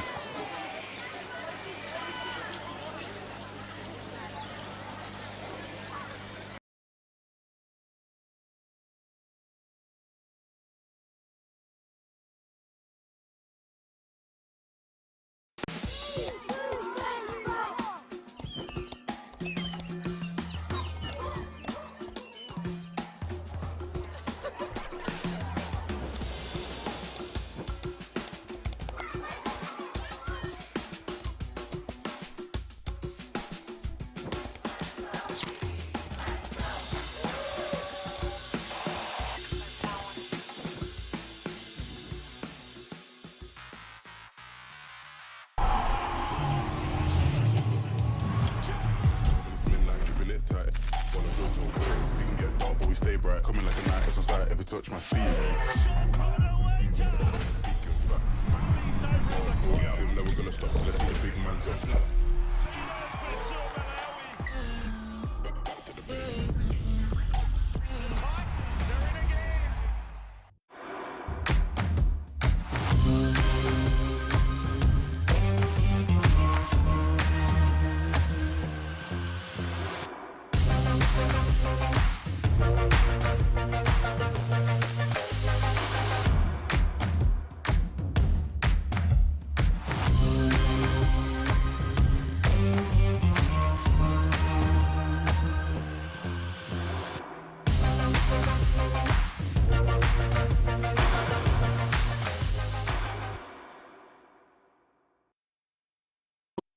Belief is at the heart of all we do. We believe that a Catholic education should be open to everyone. We believe that young people should flourish academically, socially, and spiritually. And we believe that through sharing the message of Jesus, every child we teach can help make the world a better place. Enrolments are open now at our 32 schools in the vibrant communities across the region. A Catholic education, belief in a better world.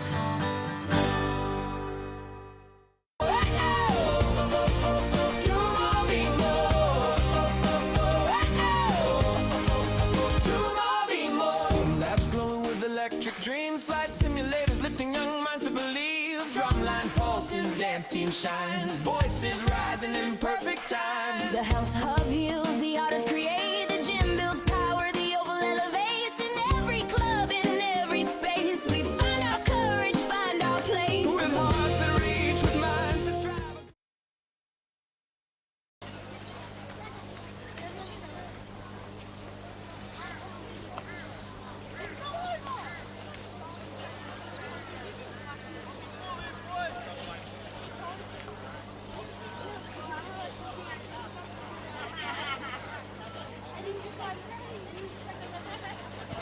So first of the boys' game here on field number 1. This is Southern Cross College up against St John's.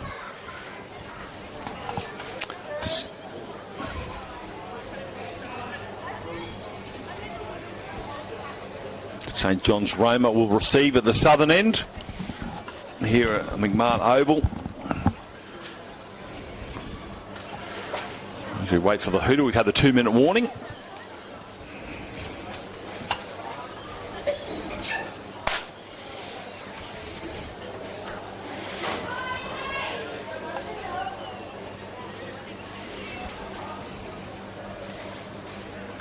So, Southern Cross Brothers in the black and red, the West Brisbane Panthers colours, if you will.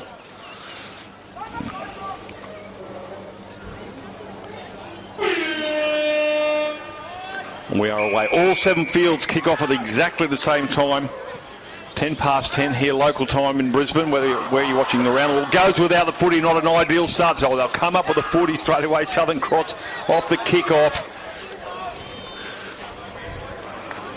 You got a feel for. We saw that actually in State of Origin, where it was a knock-on from the kick-off, and even the greats can do it.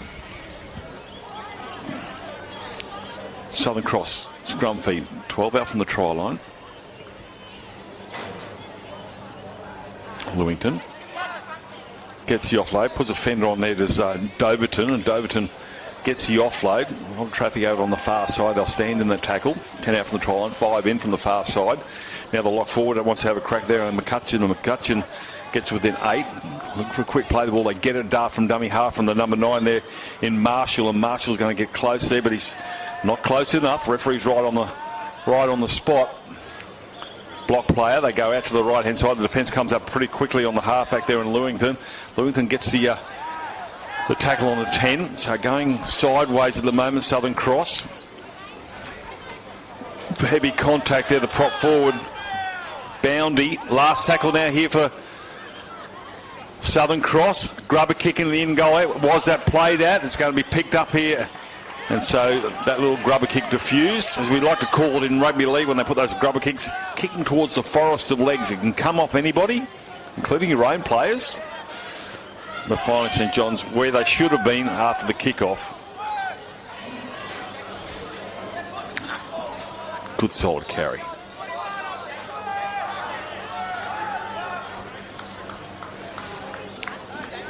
Fair dinkum. Some of these blokes out here, they are still at school, really. They look like they could cut down trees with their hands. Look, here's another big ball runner here from St John's, but Roma, they breed them big out there in the west here. Martin, the tackler around the ankles. Now it's the last, puts it in the air.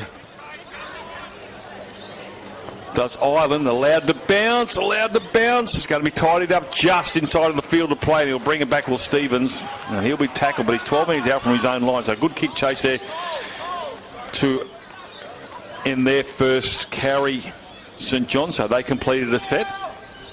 So one completed, well, St John's did knock on the first one, so 1 from 2. Southern Cross completed their first set.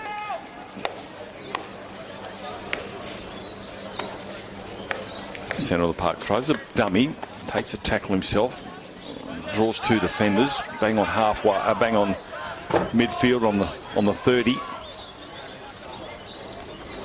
Giesel.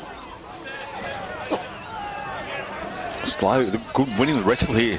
St John's coming off the line pretty quickly there was Forrest. They turned the half back around, and he had to go for a kick there to Lewington as he's caught that clean.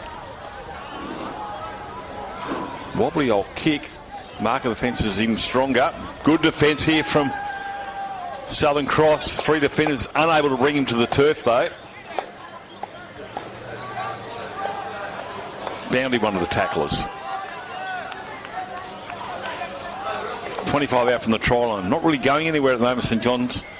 Southern Cross defence has been strong. Big forward runners get out of the way, and Cobb gets knocked over with that ball carry from Jenkins. Yeah, that was a big carry there from Jenkins.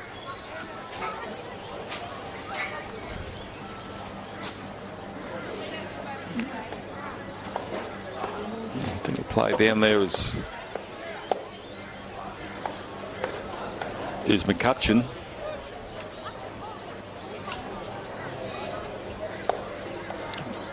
Might have copped a zinger.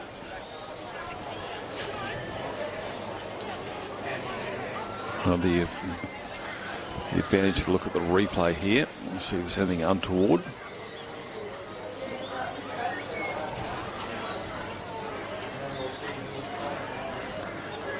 Well, it's just a little bit of friendly. He just rolled over, did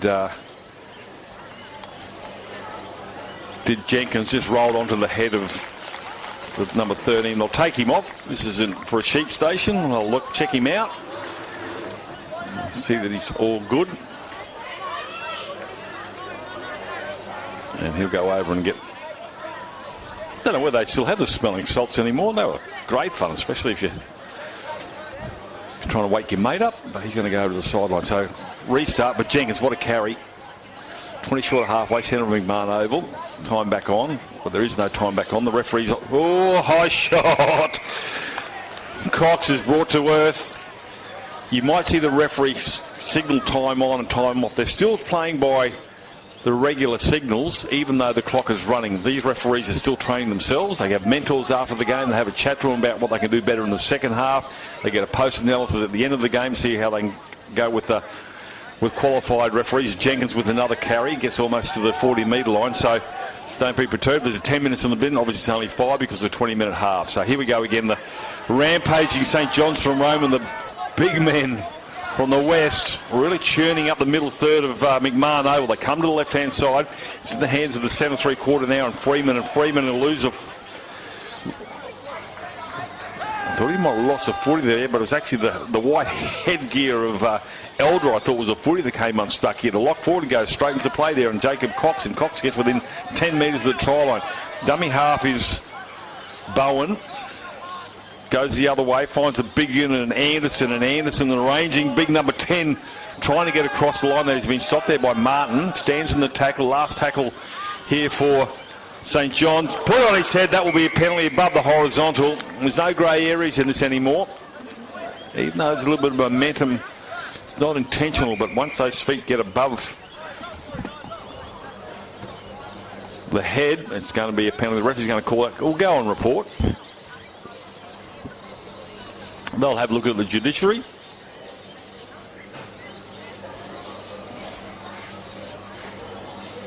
$10 minutes in the bin. Well, there you go. Now, he's signalled 10, but it's only 5 because of the 20-minute halves. So they'll be down to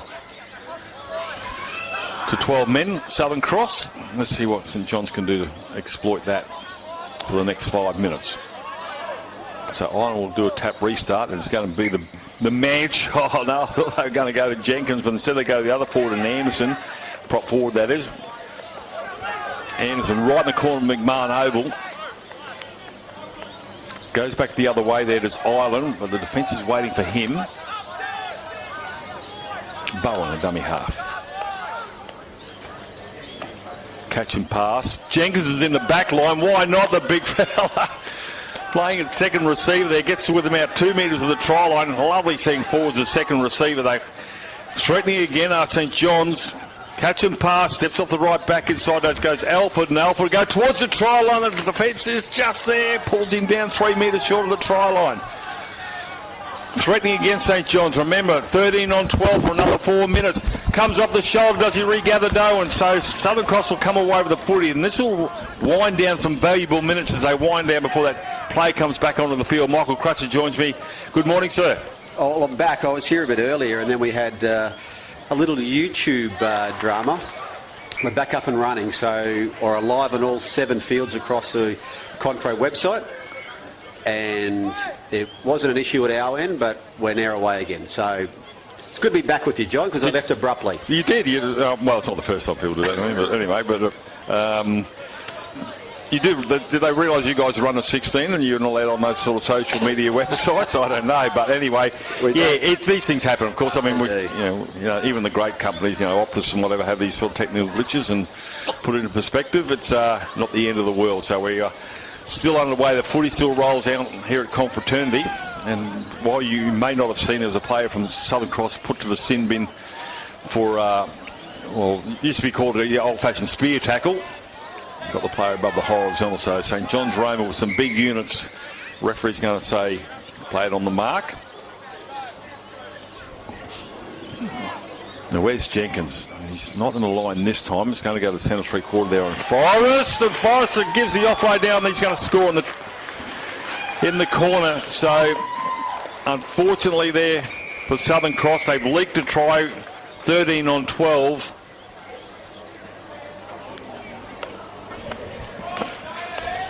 So first points of the match go to the visiting side from Roma. It's taken 9 minutes for the breakthrough. And I'll have to reset. Not the end of the world. We've seen a lot of comebacks in Confraternity. We saw 16-0 here yesterday, and that side got beaten 24-16 in the second half. Let's just catch and pass here, and so fullback is going to go over and score for St John's. So Jet Cornelius has a Confraternity try to put to his name. That's a great thing to remember too. Totally. Might be his first too, I don't know. So these two teams yesterday coming in with both with wins yesterday. We had a few of those in these pools yesterday, John, right across the board. We had obviously 2 pool games yesterday, 1 today, and we had a number of teams that managed to have 2 with 2 wins in those pools. So what we're sorting this morning is that conversion misses.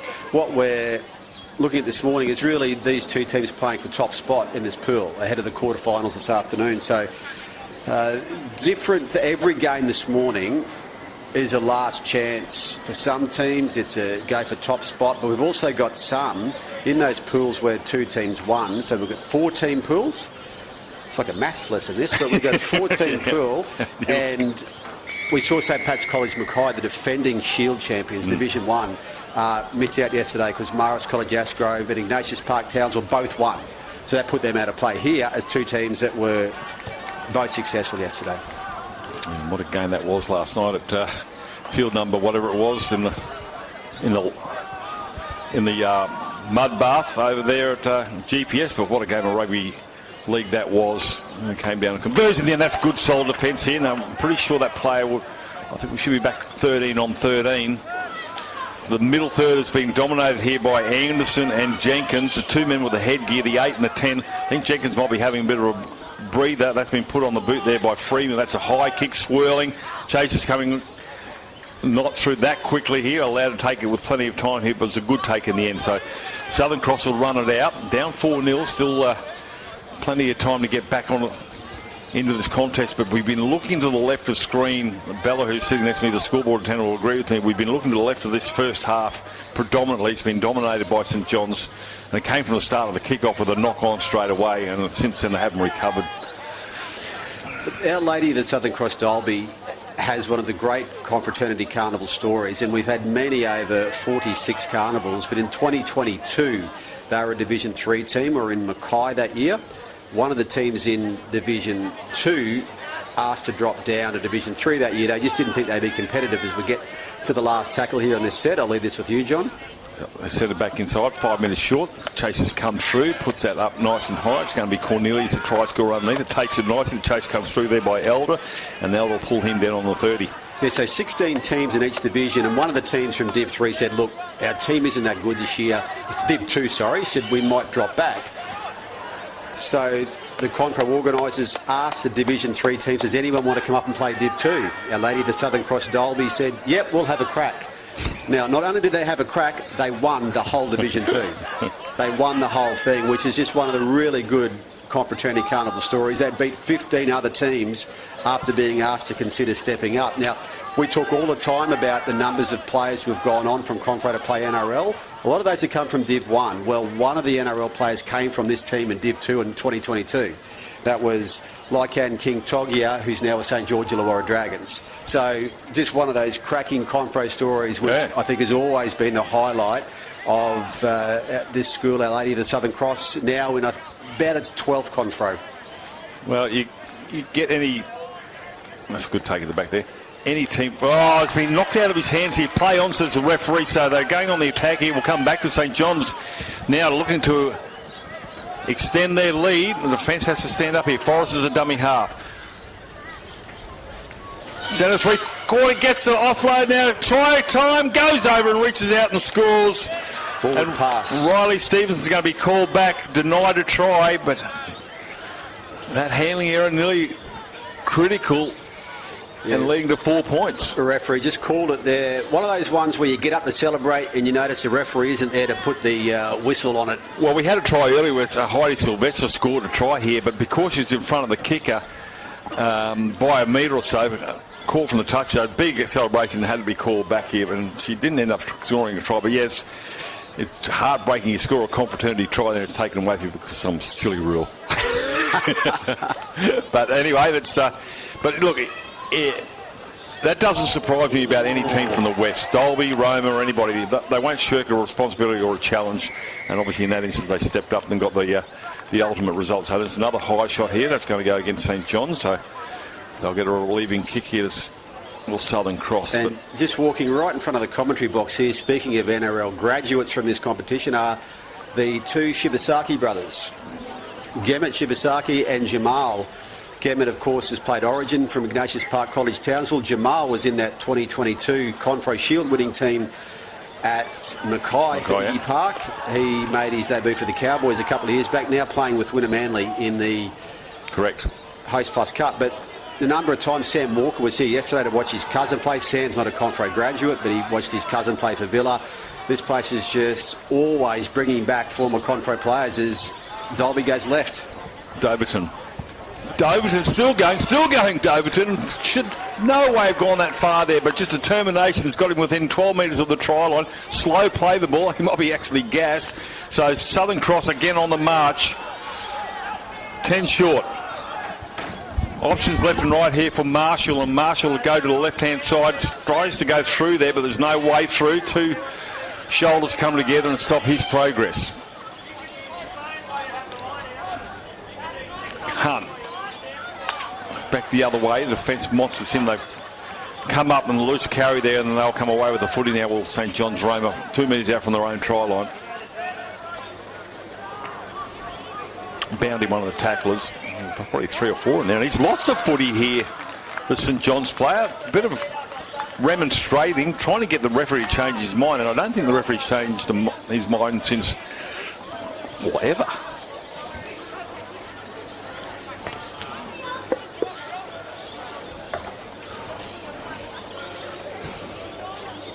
So this will be a scrum feed to...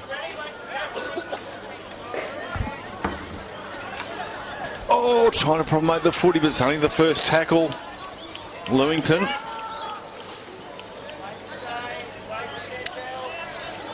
Straightening the play. The defence is solid.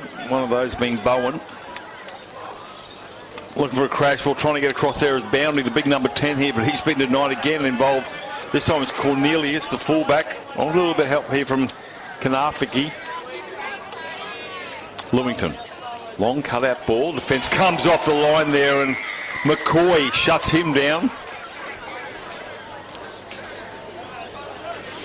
So that's going to be a penalty here to Southern Cross for a high shot. It's not the first one in this game. There are a lot of clotheslines going along out here today, but Lewington will take the tap restart.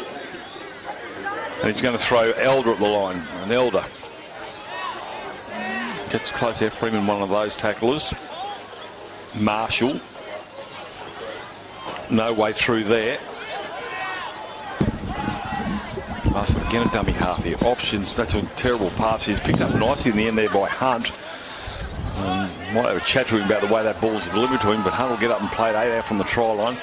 Long ball to the left-hand side to the Lewington, and Lewington will step off the left and the right there. Gets the offload. I don't know how he got that ball away. He's going to end up with Giesel, and Giesel will go towards the corner of the ground with 3 or 4 defenders on him. It doesn't go to the turf. Wobbly old pass here. Not real good stuff here, delivery here for Lewington. He might have to have a word to some of those dummy halves. They're throwing them at his ankles. It's the last tackle. Lewington will play it 8 out from the try line. There's another one that goes to the grass here, and that's been picked up here. So defence into attack here. Terrible end of the set of 6 there. And, well, they probably got what they deserved there from their poor dummy half dispatches, Michael Crutcher. In the end, it was a good chase from Our Lady of the Southern Cross to get the St John's Roma back. He was off to the races there. They managed to haul him in. I think you're right. We just see sometimes, this is game 3 in the space of 2 days. I mean, 80 minutes of footy yesterday as a penalty's blown here for offside, but 80 minutes of footy yesterday. If NRL players play 80 minutes, they have a week off. These guys are going around again today. So this is the thing. It's why we call it Heartbreak Tuesday, because there's another game this afternoon. It's 160 minutes of footy across 2 days. So it comes down to these coaches to manage their roster through these 2 days. And it just comes down to, you know, Darren Lockyer is very big on this. He talks about not just the fatigue levels in players physically, as the siren goes for half-time, but the fatigue levels in the mind. And he talks about the importance of that from a Queensland origin viewpoint. It's not just your body, it's your mind that makes the really big calls when players are tired and separates the really good players from those that aren't. Well, that's exactly what they've got to do. And as a coach, obviously with this this carnival's atmosphere as well, they've got to actually manage their players because, like you said, there's another tough game on this afternoon and they've got to keep them up even though they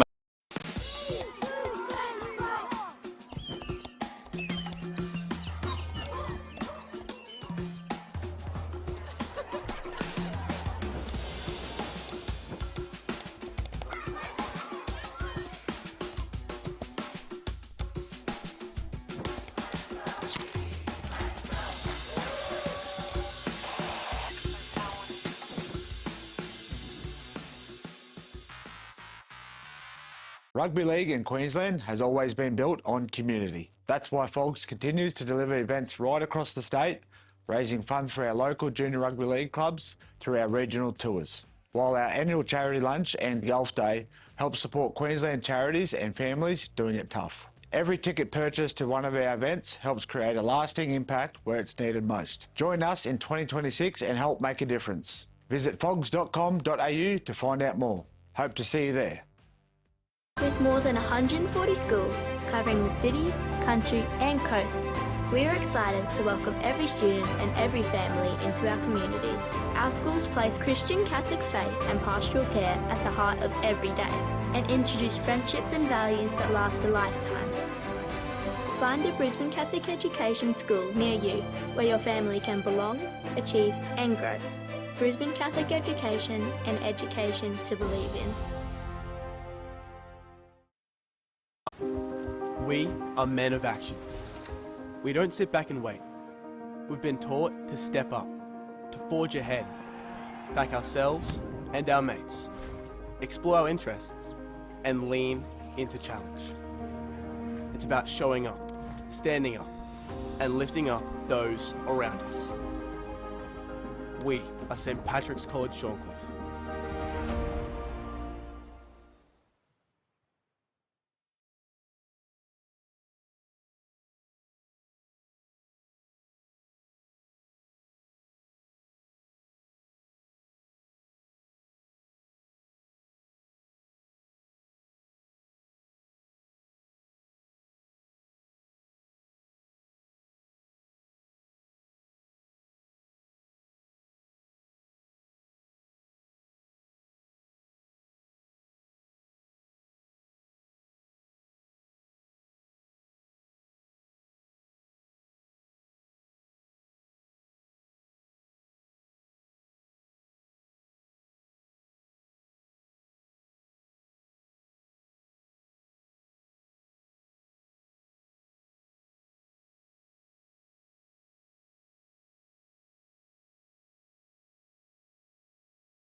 underway here for the second half. 4-0 tight contest as we've seen in the men's competition. A couple of bit of blowouts early today in the girls' games, but they had to play in really greasy conditions. So I can't really be too hard on the girls. It was really slippery, heavy dew, as we spoke about earlier, Michael, before you ditched me at the altar.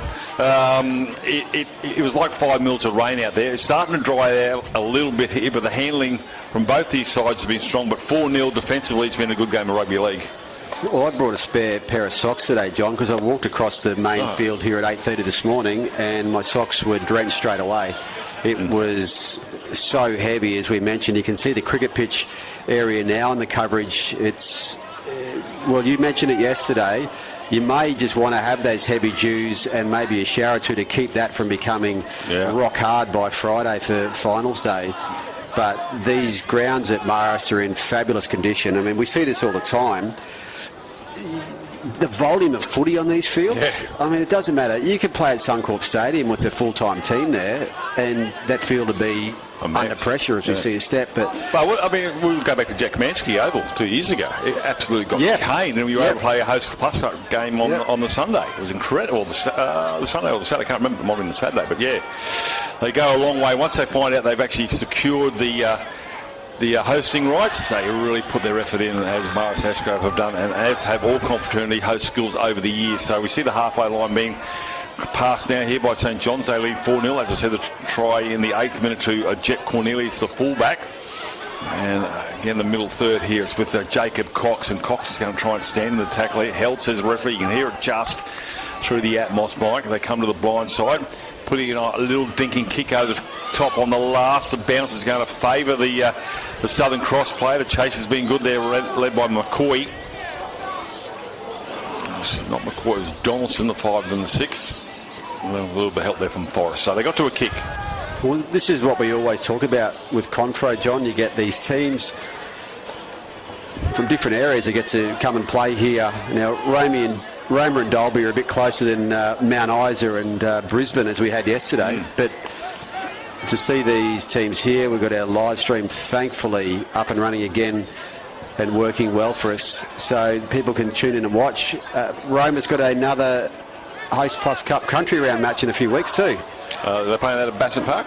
Yeah, we were there. The racetrack? We were there 4 years ago for the Devils. It was a fabulous weekend.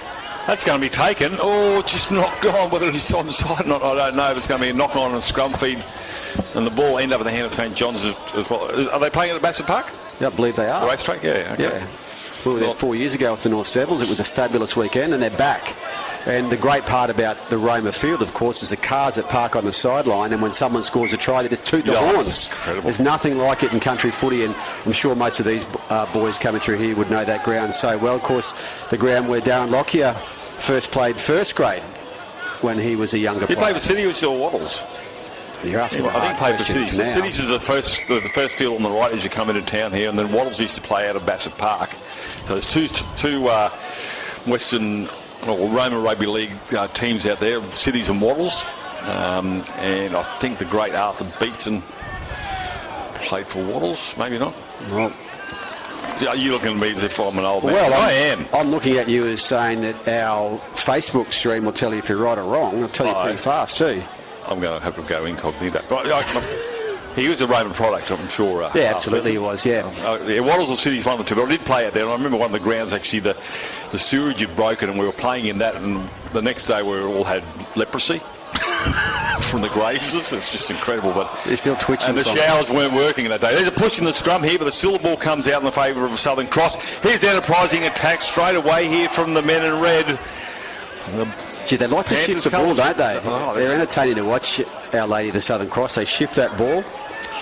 Well, we've still got plenty of time here, but they are down 4-0 in a very tight defensive game. That's 10 minutes short of halfway. A bit of a push in the ruck there, but the referees are going to play on. You might have milked that one. One of the tacklers there is Anderson.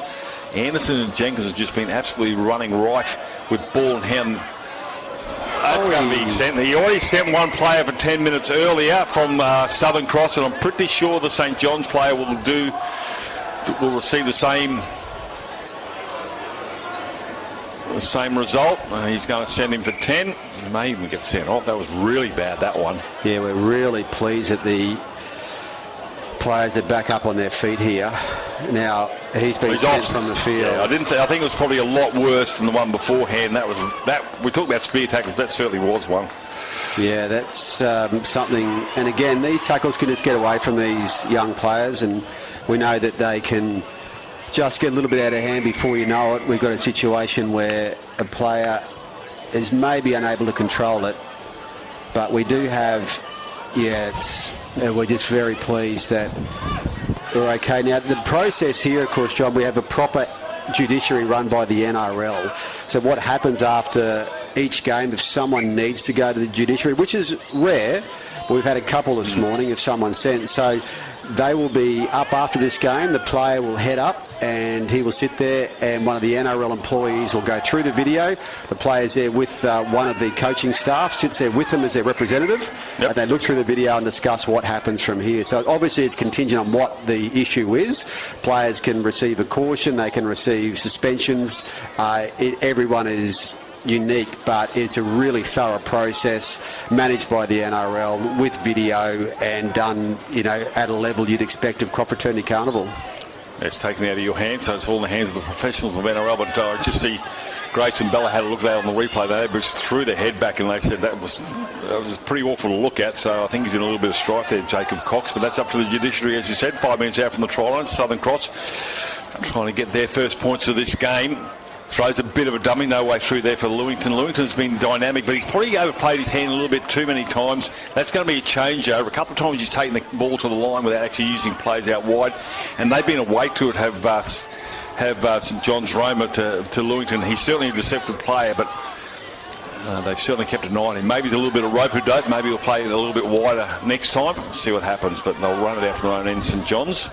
And they are down to 12 for the rest of the game. Yeah, and this is the challenge now for Our Lady of the Southern Cross. How do you attack against 12 men? Because we've seen NRL teams that don't get it right. Yeah, well, they don't get it right at times as well. Do you play to your edges fast? Do you try to go through the middle and look for runners, as we see a knock on and a chance here for the Dolby team? But, you've got to scramble as well. So I'm sure there's messages coming out now from Coach Zach Story for the Dolby team to say, maybe let's just try to think of this in our attack, because we've got an advantage.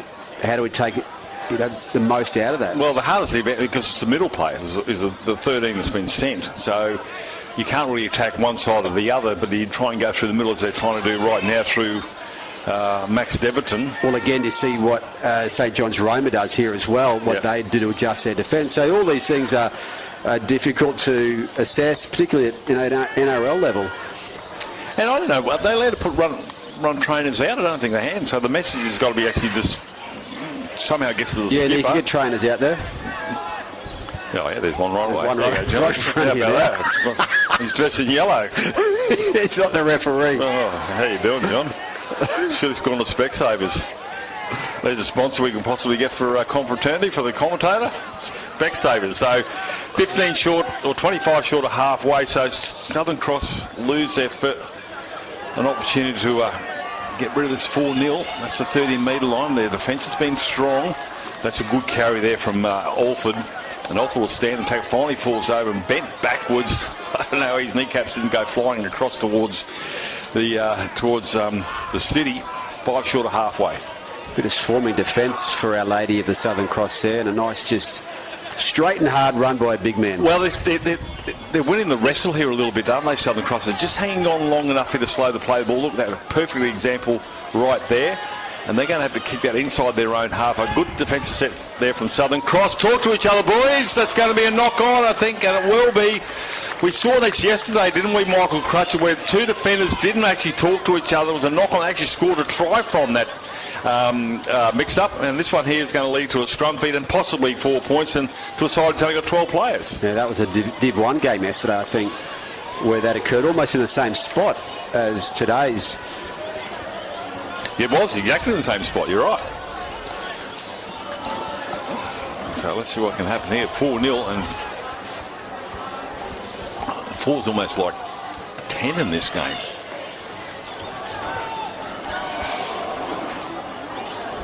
Half a gap going through there with Donaldson, but it closes up pretty quick. They're all starting to line up here, the boys from Roma. They want to have a crack. Crash ball. Tries to get the offload there. There's Forrest, but Forrest will take that tackle. And two defenders with him to the chalk, to the grass, right in the corner. He goes behind Ireland. So no way through there. Southern Cross defence aiming up. Big fella. That might have been Anderson. Anderson and Jenkins have really destroyed the middle third. Here they come. Looping pass, got numbers. The ball doesn't go to hand. It's going to be with Cornelius. He's already scored one try, looking to get to two. Gets the offload to the 5'8" now, and Donaldson will go really close to the line here. A couple of defence comes across, and he's lost the footy. Well done to Southern Cross. They come up with a defensive effort that stopped that try. I thought they were over for all money, St John's. Well, just for a second there, I thought St John's had the extra player on the field, the way they spread it, but credit to our lady, the Southern Cross defenders. They came across fast there to snuff that out. What they've got now is 90 metres ahead of them, and they need to start to take advantage of this, because that's the thing as well. When you've got 12 men, you do have to exert more energy. So it does take a toll as the match goes on. But again, this is Confraternity playing with your mates. If there's a time you can lift, it's when you do, because as we mentioned many times, John, this is very different to other football carnivals. It's not a rep carnival, it's not a club carnival. These are guys sometimes you've been to school with since prep, 13 years of schooling, they're your mates, and you tend to lift in ways you may not lift in other footy, but they need to find a way through St John's Roma, because they keep coming here as well. Yeah, from my calculation, I think we've either got 4 or 9 minutes to go. Other two. Next game's supposed to kick off at... Oh, we've got plenty of time to go. Well, that's a 5-minute window for you there. 8 minutes to go. Plenty of time. Bust down the left-hand side. Has to go back in. Twists himself back inside. Halfway line on the last midfield bomb. Gary Owen, those of you who are old enough to remember, has allowed to bounce here. Gets the ball back. That might have been touched. Could be 6 more to go. No, says the referee. St John's Roma will come up with a changeover. Well, I'm glad we're up here with headphones and not catching that bomb, because that did drift and drop there. That wasn't an easy one. Yeah, it might be a little bit more air above. We see that actually at KO Stadium with the wind. If it's on either end, especially the northern end, the breeze gets around that grandstand. It can certainly be a little bit more difficult under the high ball, whereas here, above the height of the John Eel stand, the wind is breezing, because that ball did go pretty high. He could have really tested, and he couldn't have a worse ball at him. Cornelius, the fullback, and that's a good carry there from Freeman. He ran a great line there. The defence, the jersey grab was effective in the end. Grab anything. Yeah, who's the side with only 12 players? And we see it carrying out here from Jack Bowen. That's the 30. Goes behind, has to be tidied up there by Collie, and Collie will go back to where the ball actually was passed from, so no metres gained there. Last tackle, says the referee. They will go for a cross-field kick. It is cross-field. It's only got about 5 metres across the advantage line. Taken easily enough there by Martin. I don't think whether Martin's ever taken a 6-tackle cap before inside, the number 11. A little knock on there. Referee sees a knock on. He's looking for I think that's Hudson Marshall, the number 9, trying to plead his case. But I don't even think even when Adam and Eve were playing touch footy, did the referee change his mind back then either, Michael Crutch. It hasn't happened since. Yeah. Ever. Yeah, it's worth a go. Wow, is it? But you're 1,000,000 to 1 and drifting in terms of your chances. Exactly right. So throws a dummy Ireland and straightens the play, looking for a quick play. The ball, referee's going to say, go back and play it on the mark. Well, he was on the mark and he got pulled down by the Southern Cross player. Steps off the right, then the left. Bowen. A couple of defenders there before he gets crunched right underneath the ribcage there from Bounty.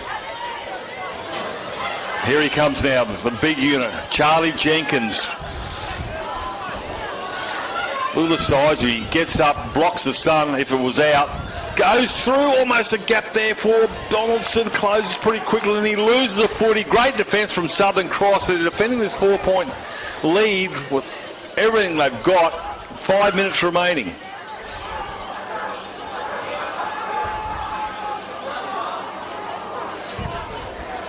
St John's will have at least 2 more sets to try and break or take that blank off the scoreboard. Gets the offload. And a penalty. Help me out here, Crutch. Yes. I've got no clue. Marker defence. Is he playing the advantage? That's a marker penalty with his hand moving for sure. Yeah, I know what the penalty's for, but it was like way out to the other side. Doesn't find touch. We've seen a few of those again. Yep. It's a long kick from there. You're talking about the oval ground that makes it a little bit tricky, It's just having that fence away from the sideline and not parallel to it can just do things with your mind at times. We've seen it a number of occasions in the last 2 days as we get a penalty here for offside.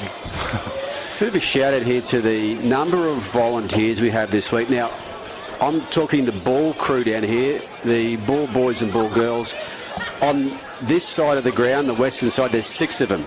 Look at that, they're in 6. Look great. That's the best number I've seen. And only one footy, but still. The eastern side is depleted. There's only 2 over there. We've got 6 this side, but they're having a great time. Yeah. The volunteers make this carnival run as we see a penalty goal attempt here. The likes of Dave on the Fraser's Road front gate there. Dave is doing a sterling job. And Dave's over there doing some Sudoku. He's a very intelligent man. He's probably doing a crossword that... Well, he was a clues. He was a recipient of a paper. Yeah, drop off from your better half yesterday. Yeah, helping us keep the technology rolling. So there's all sorts of roles, but the volunteers keep Confro going. Every year we talk about it, whether we're in the regions, in the capital cities. Yeah. Now it's just purely to wind down the clock, Crutch. I mean, 4-0 take it to 6-0. It's not exactly a breathing space if he gets it, that is, and stabs at it and it's waved away. So what it also does is just give your team with 12 men a little chance to have a breather. 60 seconds comes off the clock as Dalby heads down the left and St John's Roma scramble well, but probably not a bad idea given the demands of playing with a man down. Just maybe that 60 seconds of a few deep breaths, hoping you get that penalty, add another 30 seconds to the restart. It can be valuable in the end, but this is a chance now for the clock is ticking here, John, so they really have to show us. They've been shifting the ball at times and they've looked good. Well, Southern Cross don't know how much longer it is going. Let the trainers come out to us. You said the scoreboard over here doesn't have the clock on it, and that's a good thing. As I said, it makes the players just keep playing and not wasting time. Not that they generally would do on purpose, but certainly in the back of their mind throws a dummy almost again. This is Lewington again, just overplaying his hand a little bit, and the defence from St John's are awake to the number 7. He needs to use the opportunities out wide here. It's with Will Cobb loses the footy. It's going to be a strip right in front. They'll take a quick tap here, you would think. This is where, John, again, we talk about these players are tired. This is game 3 within 24 hours, but this is where you've got to push up. If there's a half break there, you need to push up, and that'll be a challenge for our Lady of the Southern Cross. Can they be ready for a half pop there that can lead to a try? Remember, it's 13 on 12 here, so they've got one less player in defence here. St John's, it's 4-0. A converted try will snatch a win with 1 minute remaining on the clock that we can see inside our scoreboard here. Lewington throws a no-look pass to nobody. It's going to go backwards to lose some ground here. The ball is going to find its way in the hands of the number 2 there in Stevenson, and he's come close to the line. We saw last night actually in the Ashgrove game where a player actually stepped out playing the ball and it was called back. Here it is with Elder, 12 out from the try line. Dummy half is Marshall. They go the blind side. The defence is there. Just hangs onto the footy. Tries to get across the line as he got there. And Giesel, he scored the try. Referee awards it. A kick to come 4-all. Cinderella story for the number 15 and Mason Giesel, and he's come up with 4 points. Wow, Michael Crutch, it's not over until it's over, and a kick to come. I thought that play had broken down when that pass went astray before it almost went over the try line. They managed to rescue it. and get back in there, and we've seen them just roll the dice a bit. Some of them have come off, some of them haven't. That was a tough place to play the ball after that sideline dalliance in here. We're going to have an old-fashioned kick after the siren to win the game, as they just went short there, bumped off, regathered, kept trucking. Well, he only just hung on to it. Yeah. Did Mason Giesel, and he scored the try with that second push and effort, and now that man that I've been talking about, Ollie Lewington, it's down to him to win this game here for Southern Cross. This is incredible. We'll let the crowd tell the story. His mates are nowhere near him. They're on halfway. Haven't stood behind him. Just let him kick normally. Sometimes you see the players come and stand behind their mate. Everyone does it differently.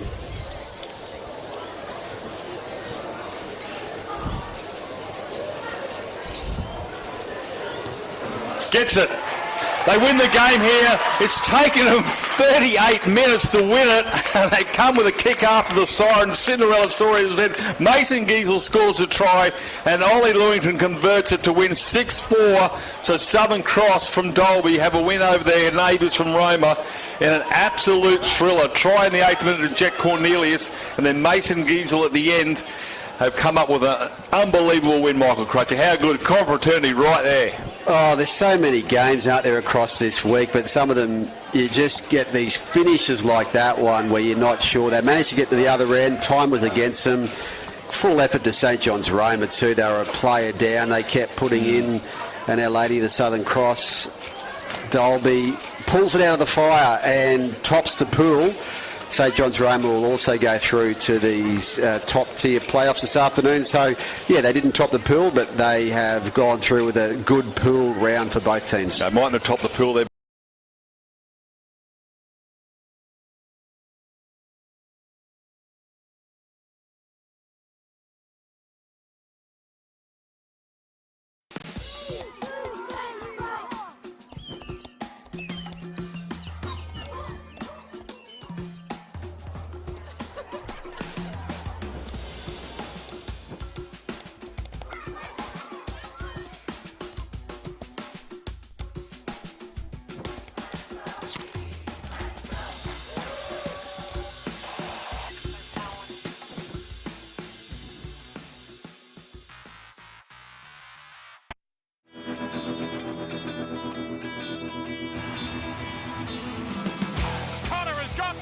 Look at him, pumped up Rupert Connor. He just wanted it more.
We are underway here between St Thomas More, who are kicking off from the northern end, and Clairvaux MacKillop will receive as we get underway. What a game we had beforehand, and no reason why this one can't be the same. Both these sides, unfortunately, come off a couple of big losses yesterday, so they'll both be wanting to get back into the winner's circle with some positive footy as we get into it. As I said, St Thomas More on the left of screen, and the black and yellow. And they will defend the northern end here at McMahon Oval. Brought to you by this. Oh, there's a shot. Holy smokes. That might be the shot of the carnival.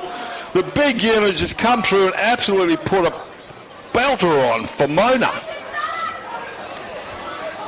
Knocked on. They'll get the ball back here. That should be the first knock on will come from St Thomas More. Play on, says the referee. 6 more.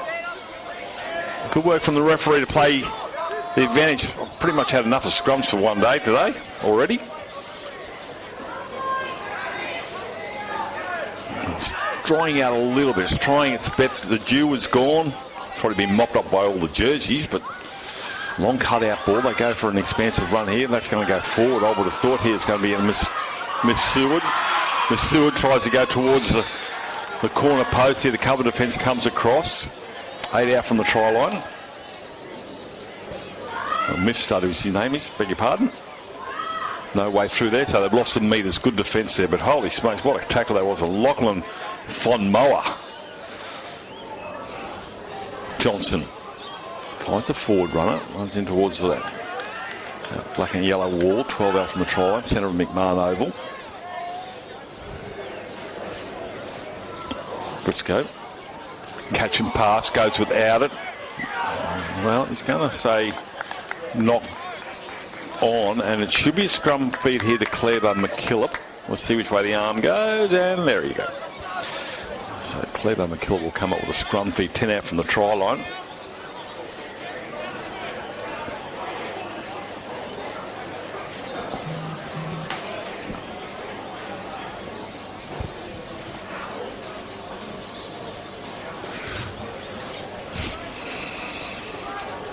So one long ball out into the middle here for the halfback trying to get through there. Jake Pratt put on his backside and a really good tackle ball and all there from the prop forward in Tuatagi.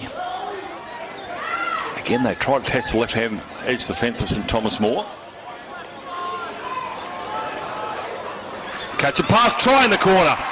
A little bit of sleep there, the defence on the left-hand side here. It's going to be a try, I think, you find, to O'Brien Kerslake, the number 5. I may be wrong, we'll double check, but it came from a knock on from St Thomas More over on this side. And they spread it wide.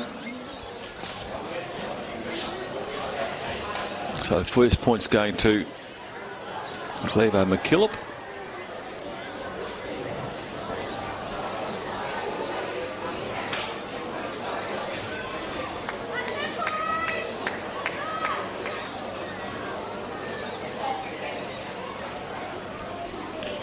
Look at the replay here. There was nobody marking the left corner.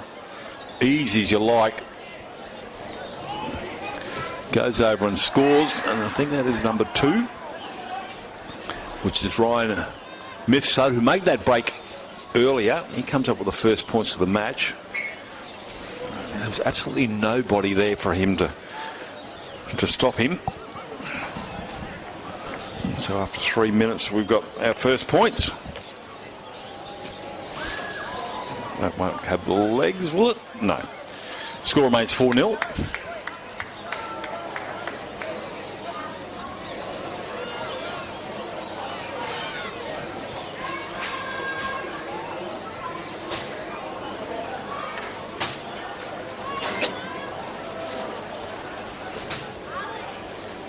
Not in a hurry to restart this one. Well, I'm pretty sure whoever gets the ball will not run towards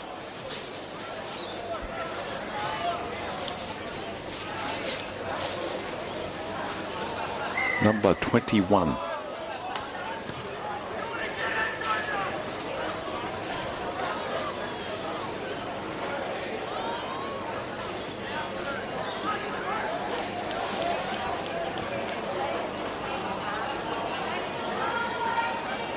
They'll work it out through their lock forward. T-shirts. That's the 30. Still working it up middle part of McMahon Oval. That's a good carry. That's a great carry. Gets within 5 of halfway. And 3 defenders on his back. Super carry from the prop forward there, and Jacob Long put his side in a pretty good spot to finish that of 6 off. Still a couple of tackles to go, mind you.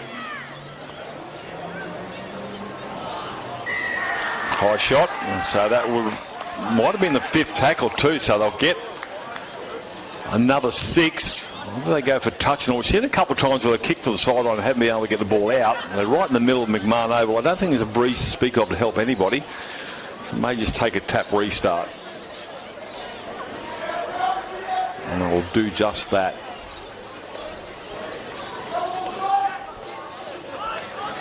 So first carry gets him across that halfway line, so tick for that one. Blind side. Trying to get his way through there is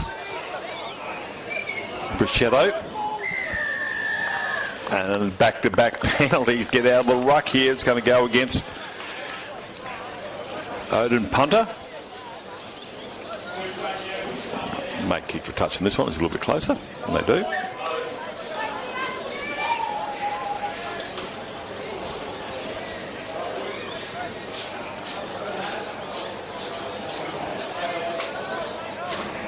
Tap restart, away we go. Teshers for the first carry.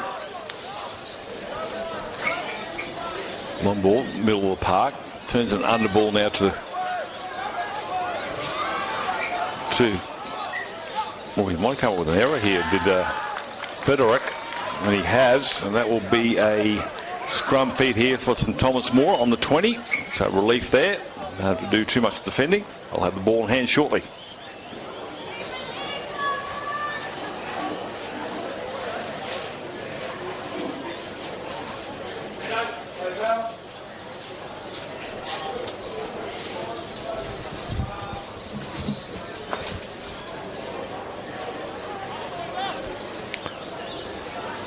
Fed and won by Carrick.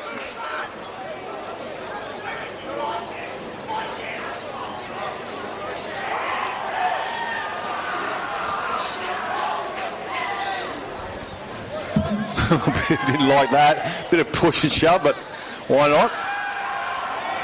Here's some big defence here from Clairvaux, MacKillop.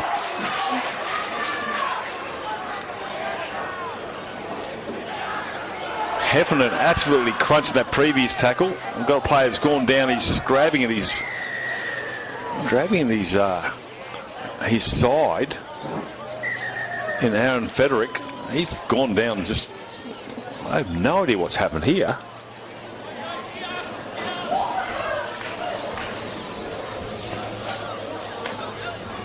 He broke away from the tackle. The tackle was on Tuatahi, and then he just fell down as he was retreating back into the line. The trainer's with him now. It's almost like dislocated his hip. I'm not a doctor. He's got to his feet, so clearly not a dislocated hip. He grabbed his lower back. Anyway, he seems to have got to his feet, and he's going to stay on the park, which must have just got a little bit of a zinger. Anyway, they got a penalty now, St Thomas More, holding down in the ruck. Well, that's just a sniper on the roof of John Eel's stand. He's got him in the back. Hang on. The referee's called this one back.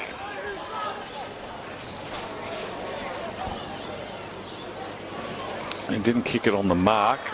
So he's going to have another go. It's just chewing up time. Doesn't find touch in the end. It's going to be grabbed here by Carlos. Can't believe it. Carlos put it on his backside. Doesn't find touch here. Coach killer number 2 not finding touch. Short passing goes into Frederick. Seems to have recovered. Ooh, no, play on. Frederick wasn't the player that went down. It was actually Brichetto. He seems to have recovered. Hangs on to the footy. I thought that's a good grab. That's a good grab. That's a good try there. He scored a double there as Ryan Mifsud, I thought he was going to lose a footy, and I thought he was also going to be tackled, but what do I know? Scores in the corner, gets a double.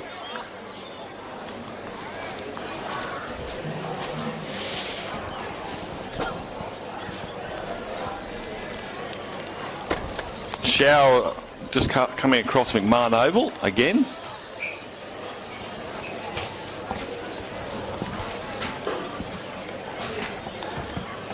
Just looking at the replay here and wait for this conversion to be lined up. They went to the right-hand side. They were short on numbers on the left, and Thomas Moore's catch and pass. Mifsud gets the football, goes back in the field of play, bounces off one, puts a fend on, then reaches out and puts a right-handed slap down for Clairvaux MacKillop to score his second try.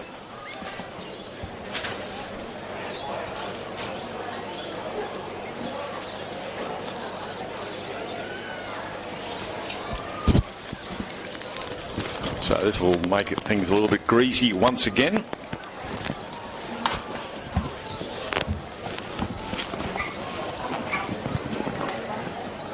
Has it got the legs? No. Score remains 8-0.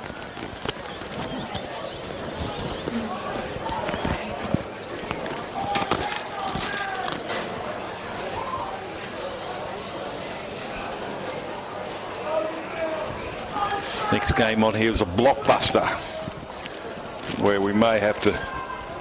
Marist College Ashgrove will take on Ignatius Park College. We may have to move to the other end of the commentary box for the unbiased supporters in the box here, doing a wonderful job manning the scoreboard as we get this back underway. There should be an absolute beauty. Marist College coming back with a penalty kick a few minutes before full time to beat St. Pat's 8-6 in muddy conditions over on field number 5 over the GPS grounds. And they'll look to come back here and try and go back against one of the giants at St. Ignatius Park. Oh, the headgear's come off. That's the shot that's been put on. And Goodman Jones will go and pick up his headgear and probably his head after a big shot coming through on the from Tuitahi, the number 8. Jacob Long, good carry, gets over the 40. Not the last, puts it high, allowed to bounce. It's going to go bouncing back towards, comes off the knee, that should be play on, puts, oh, he just knocked it on. He does a little bit of a skip, couldn't believe it. It might have actually been Mifsud again. He throws his head back, it was, he's looking for a third, just got his fingertips in the way and knocked it on.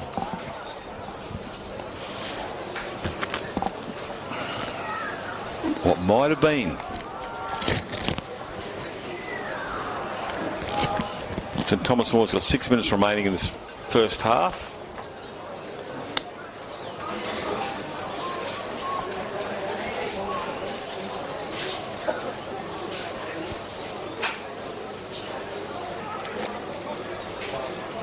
Won by St Thomas More though. Oh, he didn't go above the horizontal, but he got picked up and slammed by Brisecco, the 5'8". He probably won't be happy about a back knocking him on his backside like that. Long involved in the tackle there. Turning an underball there, Ryan, into the hands of Heffernan. They run towards the mud.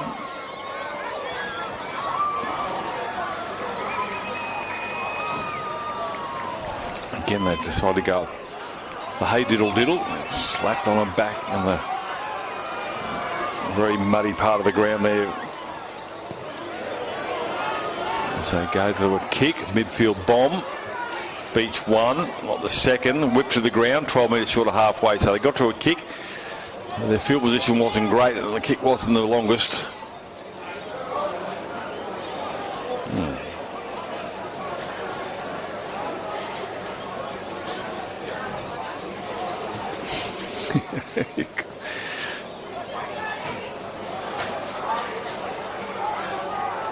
Might be Pratt, the number 7, made a little bit of a dart there. told to go forward, and he does so. There's Jacobson looking to pass it, and his teammates said go forward, and he's looks like it might be Jericho Poa who's got a bit of an injury to the noggin.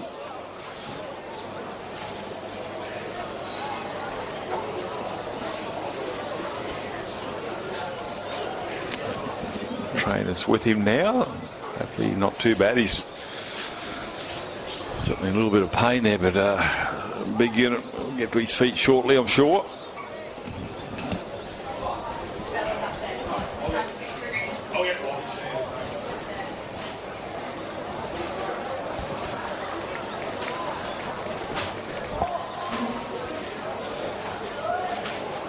So as I said, the next game, Marist College, the host school, up against Ignatius Park, and that player's going to be helped to the sideline. Jericho Poa seems okay-ish, but he can't carry on like that. So I'll have to bring a replacement player out.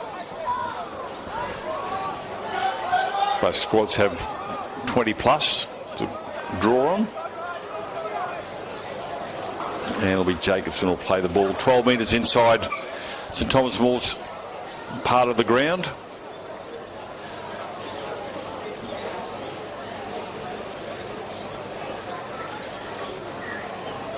There we go. Clock does not stop. We still have 3.5 minutes remaining. Clairvaux MacKillop, 2 tries, both to Miff Sub, the right winger. It's going to go without. It's going to be knocked, a double knock on. Should be a scrum feed here to St Thomas More.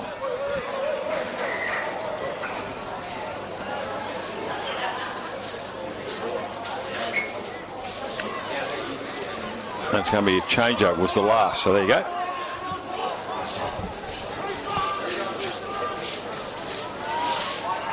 Can they get some points on the board before they go to Oranges? Oh, juggles it, goes backwards. Referee's going to say didn't go backwards far enough.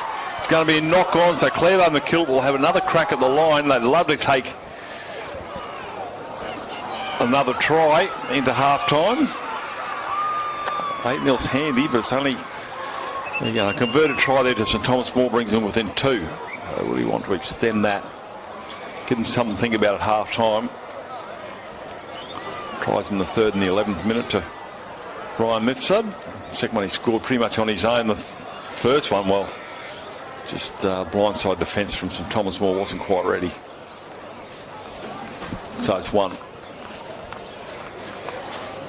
Wrap-around play here, 7 and 6 combining. Lovely stuff. Mifsud's on the right-hand side looking for a treble. He's going to take the tackle there to Will Brachetto, and Brachetto's going to lose the footy as well. So this is probably my own fault. I talked about having enough of seeing scrums today, and we've seen like 4 in the last 2 minutes.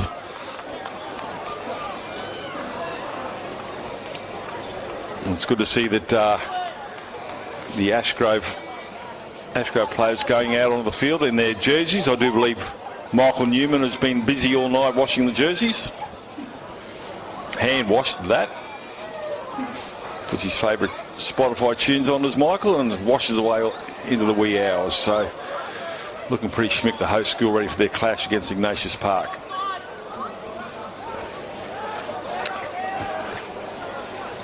Well, 18 short of halfway, St Thomas More looking for their first points.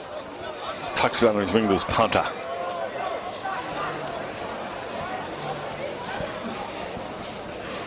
Oh, he's going back looking for a 40-20. It's not going to get there. It's a 40-10 or 40-12, so that'll be a change out there to Clairvaux MacKillop, 12 short of halfway.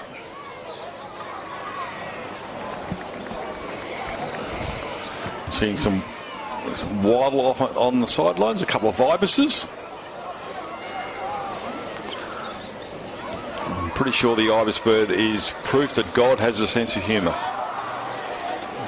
Still 12 short of halfway.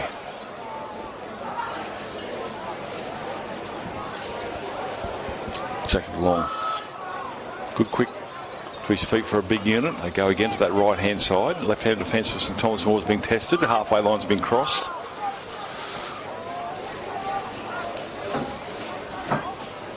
crossfield kick. This is a set play. It's not the last tackle. The bounce needs to be good. It is good. Needs a better bounce. Gets it on his way to the try line. Is he going to get there?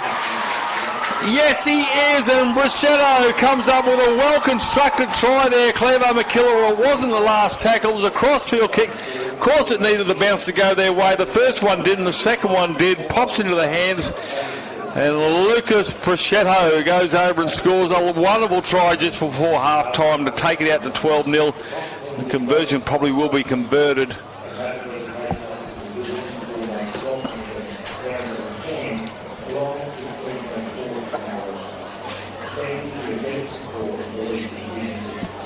Clairvaux MacKillop wasn't the last. Puts a kick over the top here. It was a set play because everybody outside of him knew about it.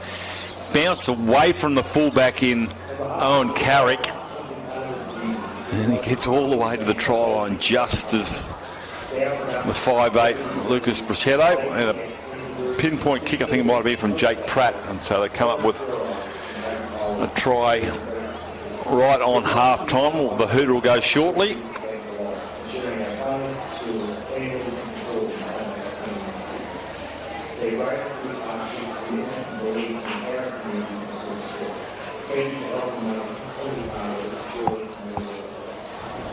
Pratt with the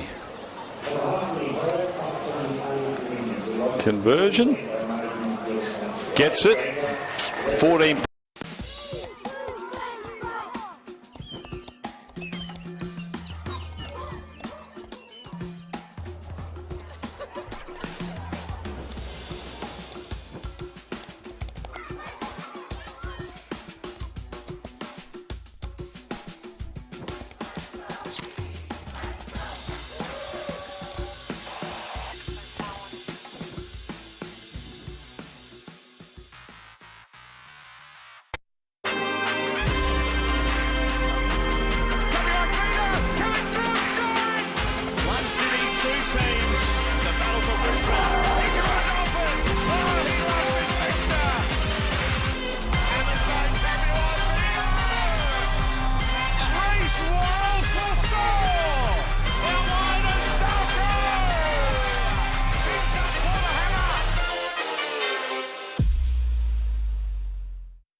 second half underway.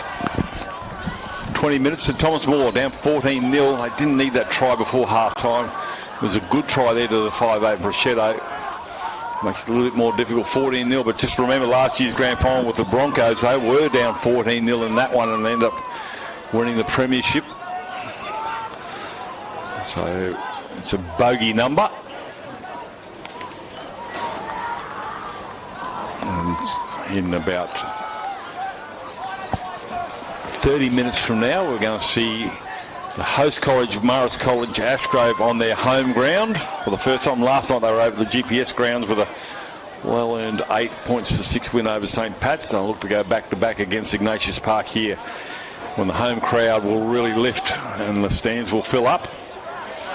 And what should be a blockbuster. Well, let's get a winner out of this one as Ryan puts that one aerial. Nicely taken the back here by the goose-step running Lincoln Johnson. And Johnson gets to the 30. One of the tacklers there was Zane Gracie.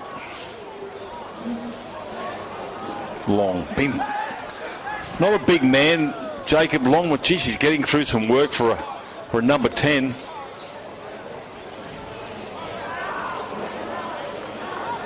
Harry Terry Bedwell gets over halfway. They come to the blind side. Halfback wants to have a crack there. Jake Pratt put that great kick through earlier for that try for Brachetto just before half time. Jacobson now. So just getting to their kick nicely here. Nothing funky from Clairvaux MacKillop. Just one out stuff. Going to get a cut-out ball to the try scorer, Mifsud. This time he's going to be a changeover. 10 out from the try line. He's going to say, I wasn't held, sir. I was on my way to the chalk. Well, referees decide to stop that one. And they'll have a changeover, 12 out from their own line.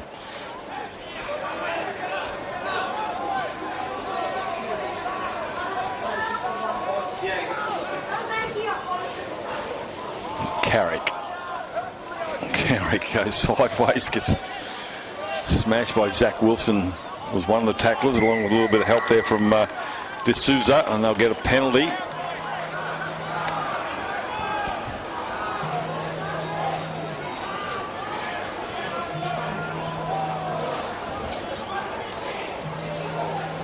Carrick again.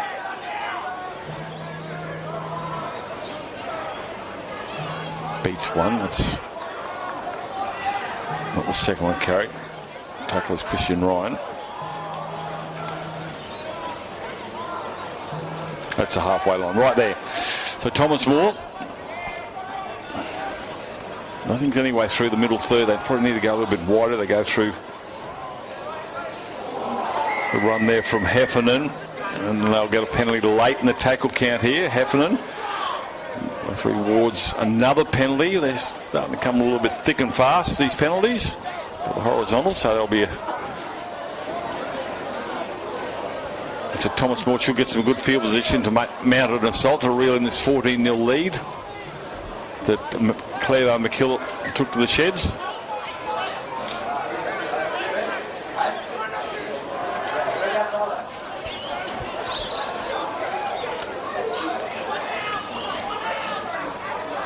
Marston decides to take it himself.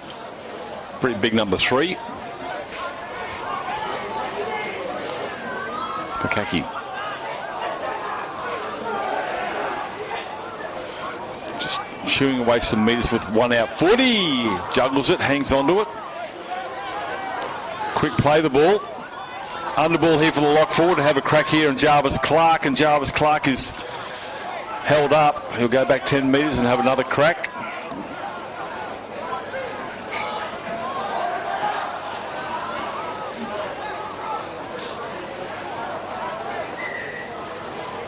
Referee not happy. Back on the white line, please. And I'll do exactly the same thing. Nothing different. Takes to the line. Steps back off the right foot, going back towards the way the footy came. Does Von Moa. 10 out. Heffernan loses the footy. No, he's going to be tackled on the last, and that will be a changeover. But they're Not so bad. Still another 100 metres pretty much here for Clairvaux MacKillop to get to the other end. So they need a good defensive set here. St Thomas More.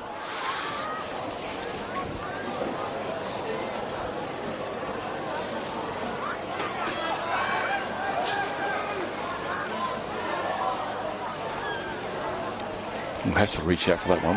Again, they're just struggling to get past. Now they get past the 10-metre line.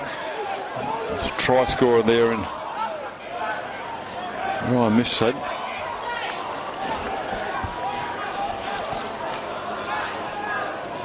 Pratt will get up and play a good run there from the number 7. Ball back inside to the prop forward. Aaron Federick allowed to have a quick play the ball. 2 metres short, halfway, last tackle. Oh, what was that? He got to his kick in the end there, did Jake Pratt. Chases are coming through, not too bad. And Masterson will take the tackle 12 short of halfway. Crowd starting to build for the blockbusters coming up here shortly. Bounces out of one as Garrick. Doesn't get away from D'Souza.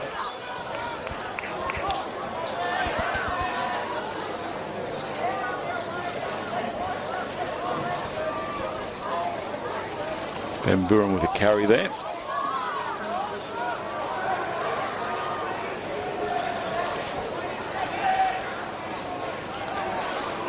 Allowed to go crossfield, the 5'8" there, and Mika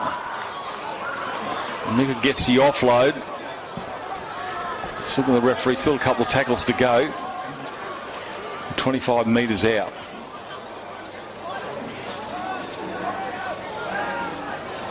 $20 now. Dummy half is Bukaki. So Fonema will stand 12 metres out. Shifting play to the left. Garrick comes into it, steps off the left and the right, tries to go between the shoulders of a couple of defenders. Doesn't get through there. Gap closes pretty quickly. One of those tacklers is Teshurst. Cut out ball. Trying to weave his way across his Masterson. Hello. That's going to be a try. Sorry, yeah, the big fella's pretty excited. I was sort of a little bit distracted leading into that try there, as most of the crowd was. And the try is going to come up. Thomas Moore hit back with the first points of the second half. I'm not really sure whether I want to watch a replay of this, but anyway. I think the try might be number 8, Tuatahi. Give me a second. What about Or perhaps the hooker and Bukaki. No, I've got them. Bella has them. I can run them over. And it was a hooker going out there, and Bukaki. He's excited. The guy who played the ball probably isn't. That's one to show at your 21st, buddy. So try, 14 points to 4. Ryan to convert.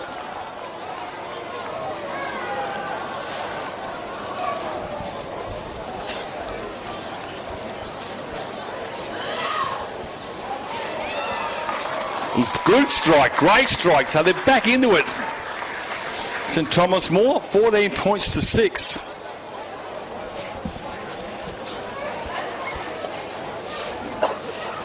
We've still got a lot of footy to go. 11 minutes of play to go.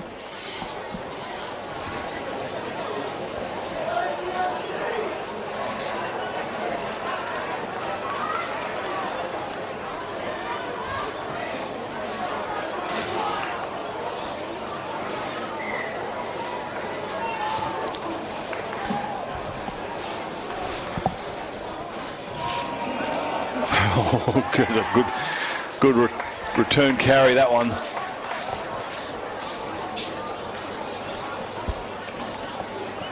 Brings it back to the 30 with that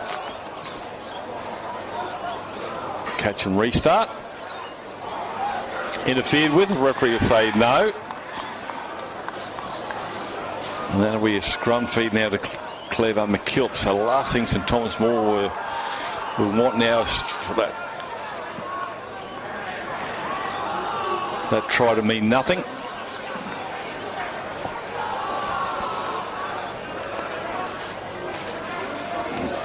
Ignatius parking the top screen there, warming up.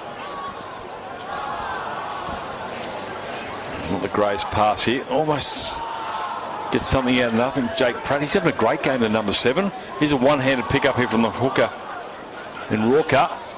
Still going. Crossfield gets the offload. Keeping it alive here are Clairvaux MacKillop. Still alive here. It's Jacob Long. I spoke about him earlier here. He's not the biggest man. Geez, he's slippery though from the 10. 8 out from the try line. Pratt, cut out ball, gets his third try. Ryan Mifford. And Ryan Mifford gets his third try. You can thank Jake Pratt for that one. Well, lead is gone again, back out to 12.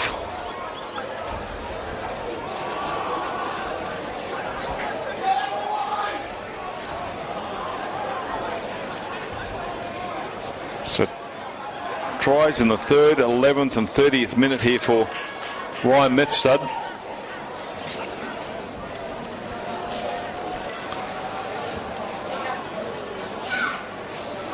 There's nothing really on, just a cutout ball. Marker, winger not marking his winger, allowed him to get around him and score. Need to play a little bit straighter, but Mifsud pretty happy with the treble, as you'd expect.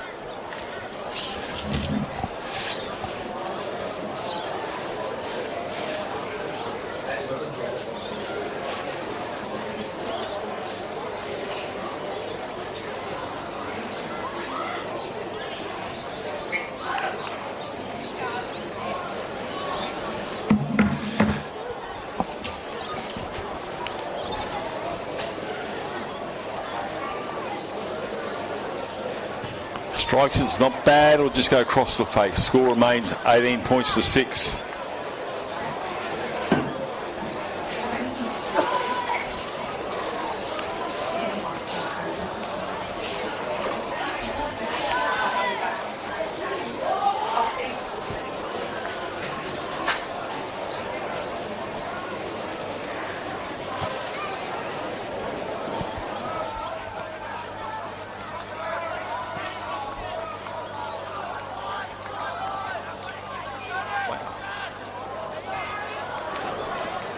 Thomas Moore, well, it can be a cruel game.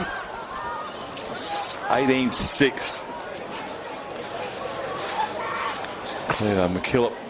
Oh, heavy contact. Gets out of that one. Mistimed shot. Gets away from the second one. This is Isaac Bowen. Bowen will be asked to go back and play it on the mark. Put out one of his boots.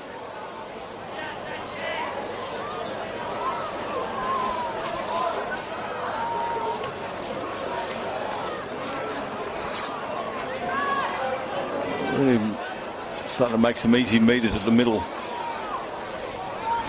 And Clairvaux MacKillop, Jacob Long again, a couple of tackles ago was very hard to pull down. Again, they're missing the first tackle. The referee's going to award a penalty.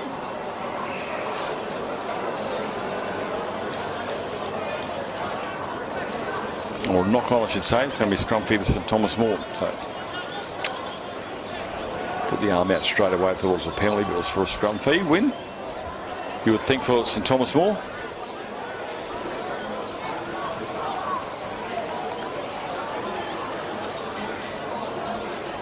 Live you hear from a little knock on at the back here for the try scorer and Vakaki.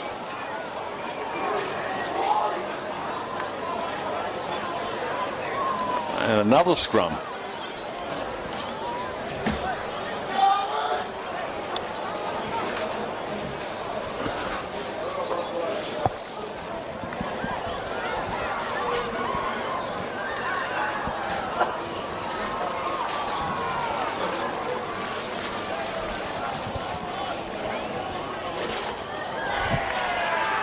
Here's a break here for St Thomas More over the halfway line. Cover defence is coming, turns back inside. Still going with the footy now is Dylan Ryan, and Ryan will go across to the right-hand side. It's going to be tidied up in the middle. 32 out. Ram Singh. Actually, that might have been actually Tamali. Now it's for Tuatahi. So the force from Thomas Moore going for some bit of work here, and he's going to go himself again. Patrick Fakaki trying to score his second. Steps off the left going back towards the try line. Defence is strong from Clairvaux MacKillop. Long ball, and put it through the hands. Heffernan loses the footy. Penalty for a high shot, and Jake Pratt will find touch here on the John Eelstand side of field 1. Marist College Ashgrove. Confraternity 2026 brought to you by the great sponsors in ACU, Australian Catholic Universities.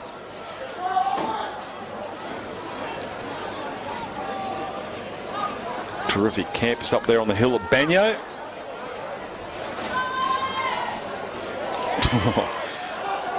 They might want to think about throwing it forward the line next time. Maybe will Owen Jerkic.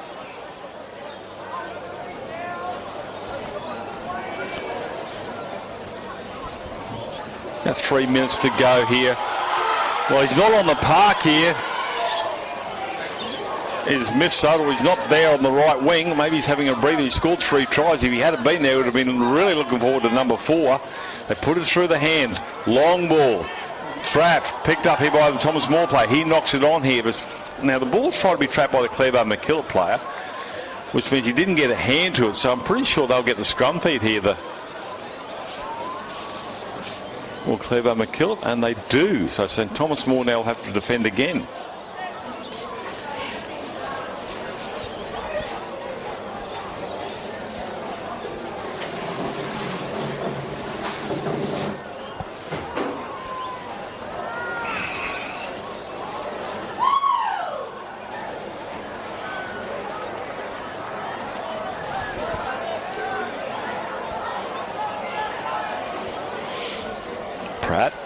I play the ball, but Pratt gets a bit of a goose-stepping run here. Tries to get the offload, doesn't need the offload, goes all the way to the try line, and Owen Jerkic, great individual try there, and he gets his own confraternity try.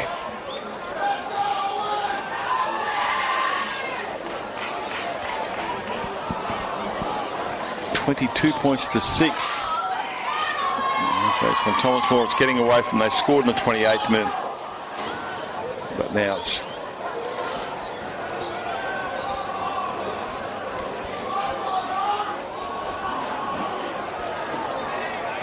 Owen Jerrick adds to the scoreboard. Kick to come.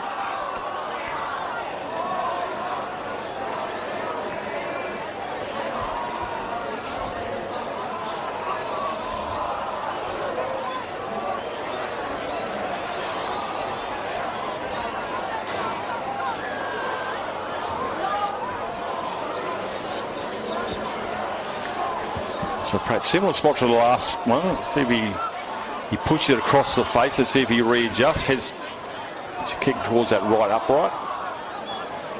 There's a slight breeze, if anything, coming from the southwest. He does that, but again sprays it across the left. That will be, the score remains 22 points to 6. Just got a minute to go, Bella. Yep. And we'll have a break and then get ourselves set for the big one. Ashgrove on their home field, their number 1 field. Nick Marn Oval.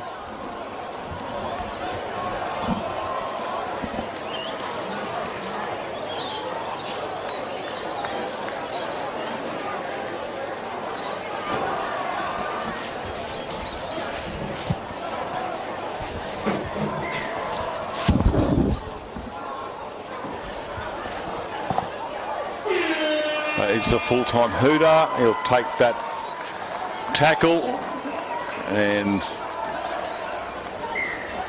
very solid win. They were leading 14-0 at half-time. They've put it another 8 points on the board in the second half to take this one out, Mary MacKillop. 22 points to 6. We'll take a break here from Confraternity 26 at Marist College, Ashgrove, brought to you by Australian Catholic Universities. We'll be back with the Super Clash. Marist College, Ashgrove up against Ignatius Park. Stay tuned.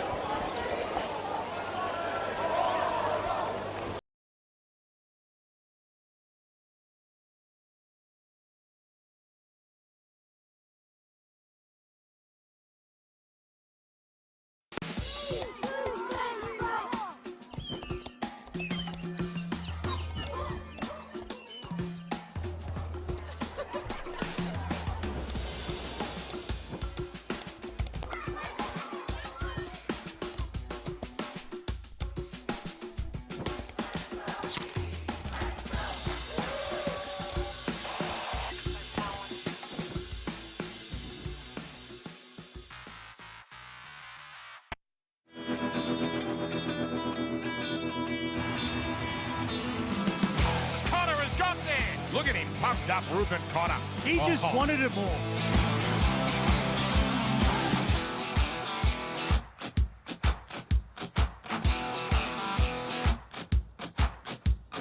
Cohen Hess bursts through. Over he goes.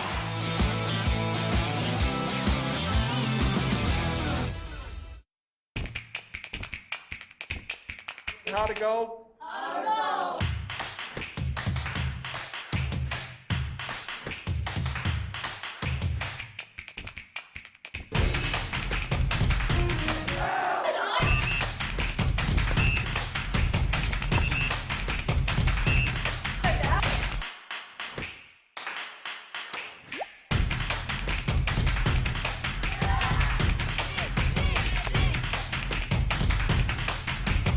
Heart of gold. Heart of gold.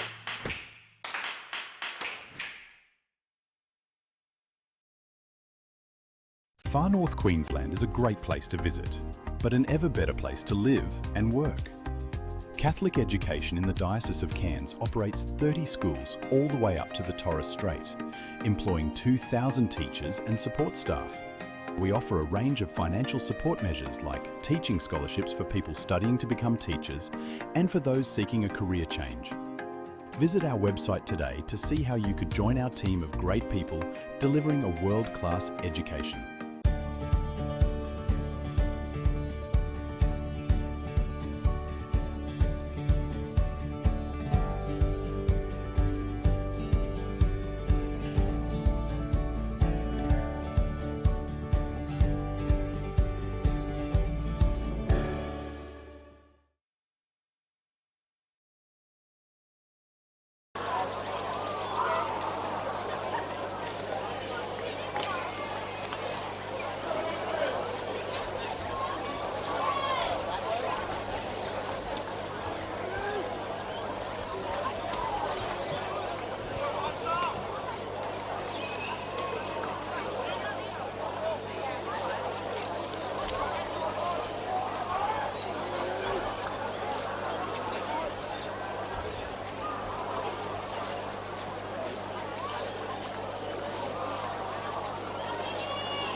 Well, we've had to wait till day 2 for the host school to grace their home ground here on McMahon Oval in front of a very packed John Eel stand. This is Div 1 at its fabulous best. Good win last night to Marist College Ashgrove, 8 points to 6 in the dying stages against the defending champions in St. Pat's over at the GPS ground. Michael Crutch and myself, John Devine, brought to you by the Australian Catholic University. We're in for a beauty here. The Div 1 competition has not failed to deliver, and we are underway. They will kick off Ignatius Park from the southern end, and Marist College Ashgrove will run it out from the north As we get underway here, Michael Crutcher, well, as per tradition, the host school plays the last game of the day. It wasn't on field one, but we played it under lights and in the mud, full moon last night, full of dew. But now they're back out in the middle of the park. It's got to be worth a couple of points, surely. Well, this is the match to decide the winner of this pool in Division 1. So both teams going through unbeaten yesterday. Marist College Ashgrove with their stirring win last night before the home crowd under lights at the GPS Rugby Union playing fields.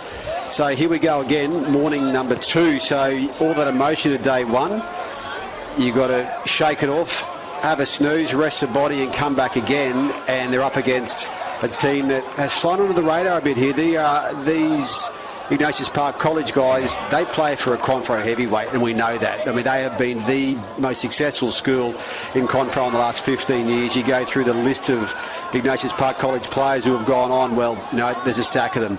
Michael Morgan, Cohen Hess, Valentine Holmes, keep mentioning the names of guys who played Confro, and there's a bunch here for this game. So right now we've got Broncos players Tom Duffy. Gets the offload support play here. They're going to go over. It's no, cover the fence. That's a try-saving tackle. Last tackle. Get the number. It might be the fullback who stopped him. Pushed over in the tackle. Still the last. They go to the right hand. They've got the numbers. Catch and pass. Just needs to score in the corner, and it's going to be called back. Oh, there's that early break as I was gibbering away here, and that little break through the middle too by that fullback who we saw yesterday. Tamiana Fadiaki. Now, he reminds me of Lincoln Baker, who wore the same sort of headgear and played one for Ignatius Park College a couple of years ago and was part of their team that won Confro up before their home crowd.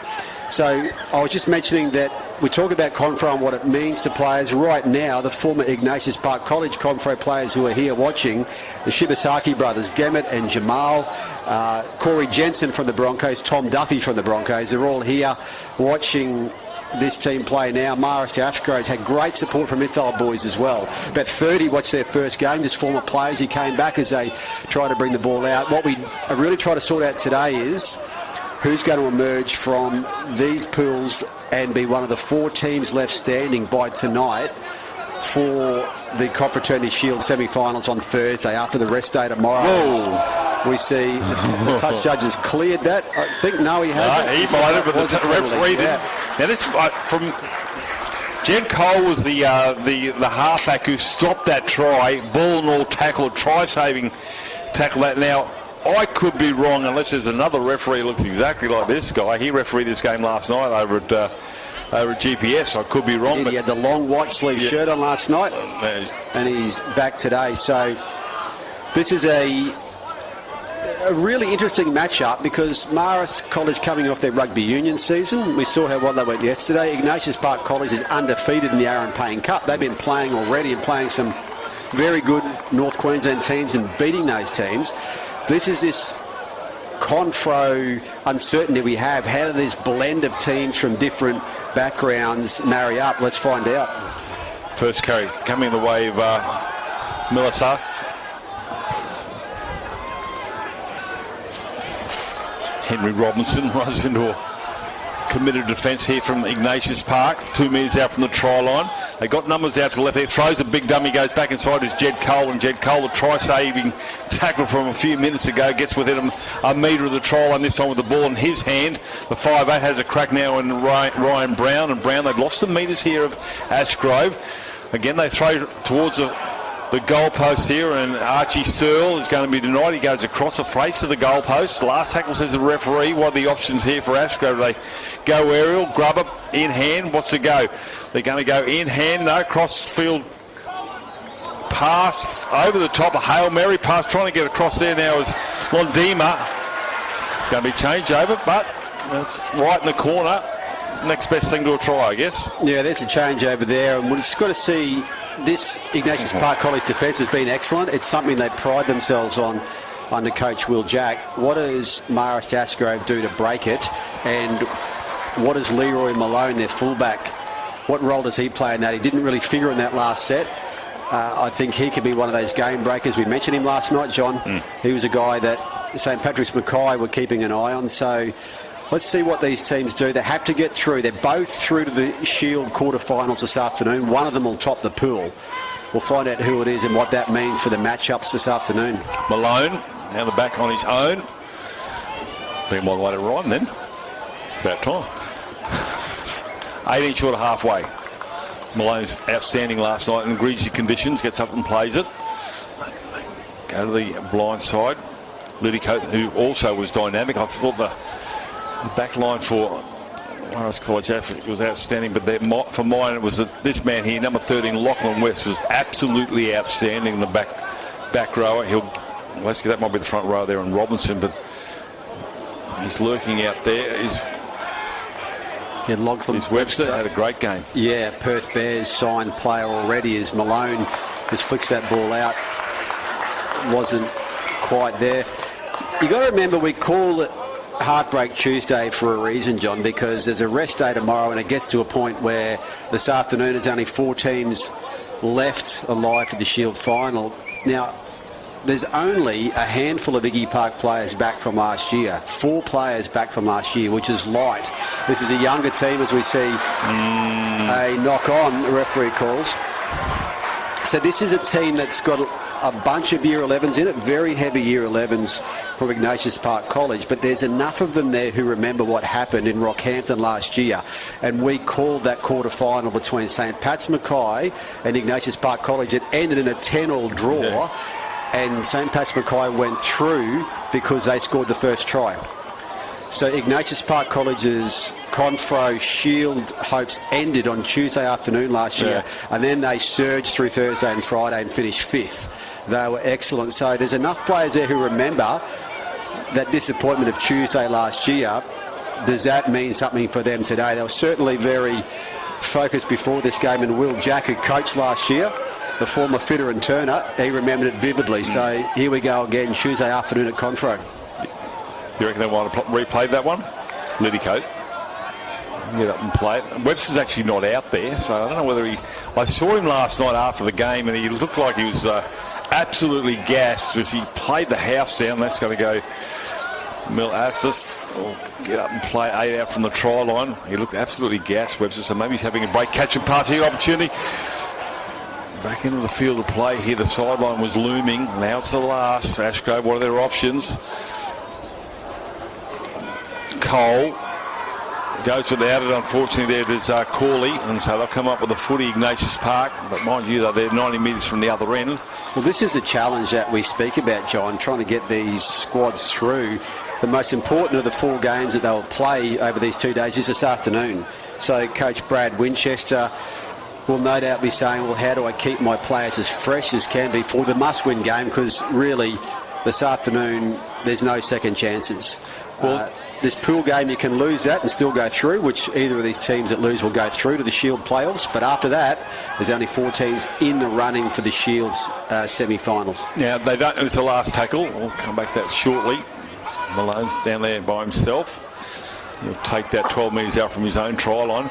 What I was going to say is, I know they're numbered, and it doesn't necessarily mean that's how they start, but there's a lot of big numbers out there for Ashgrove. That tells me there's a lot of players who didn't get much football last night have started this game. So, as I said, Webster's not out there, but obviously they've got the players like Malone and Cole who are strong.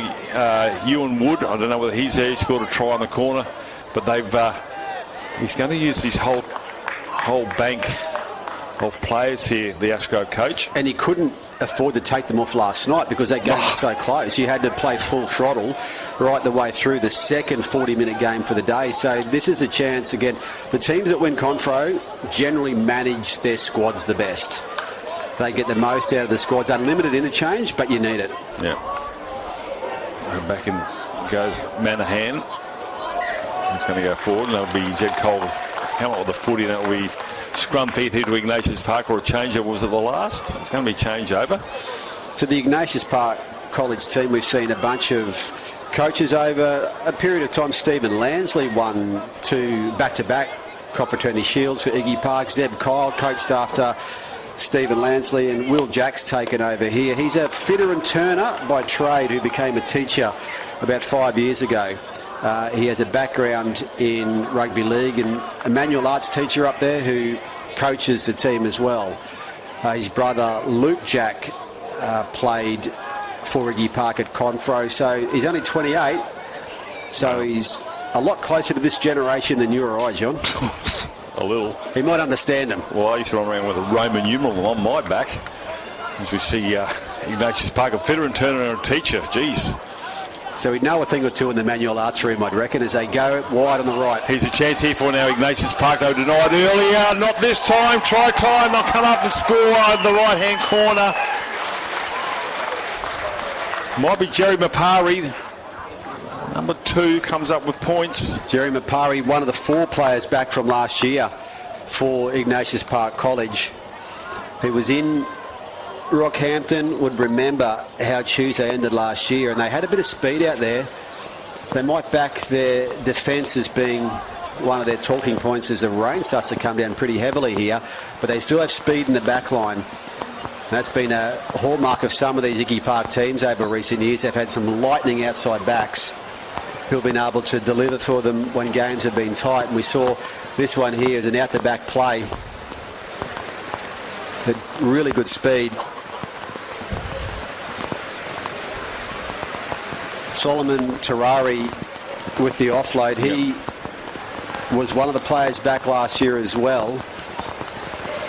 And these players have developed combinations too, a bunch of them playing with the Townsville Blackhawks in the junior rep system, Queensland Rugby League. So we've got multiple Cyril Connell and Malmaninga Cup reps for the Blackhawks in this team.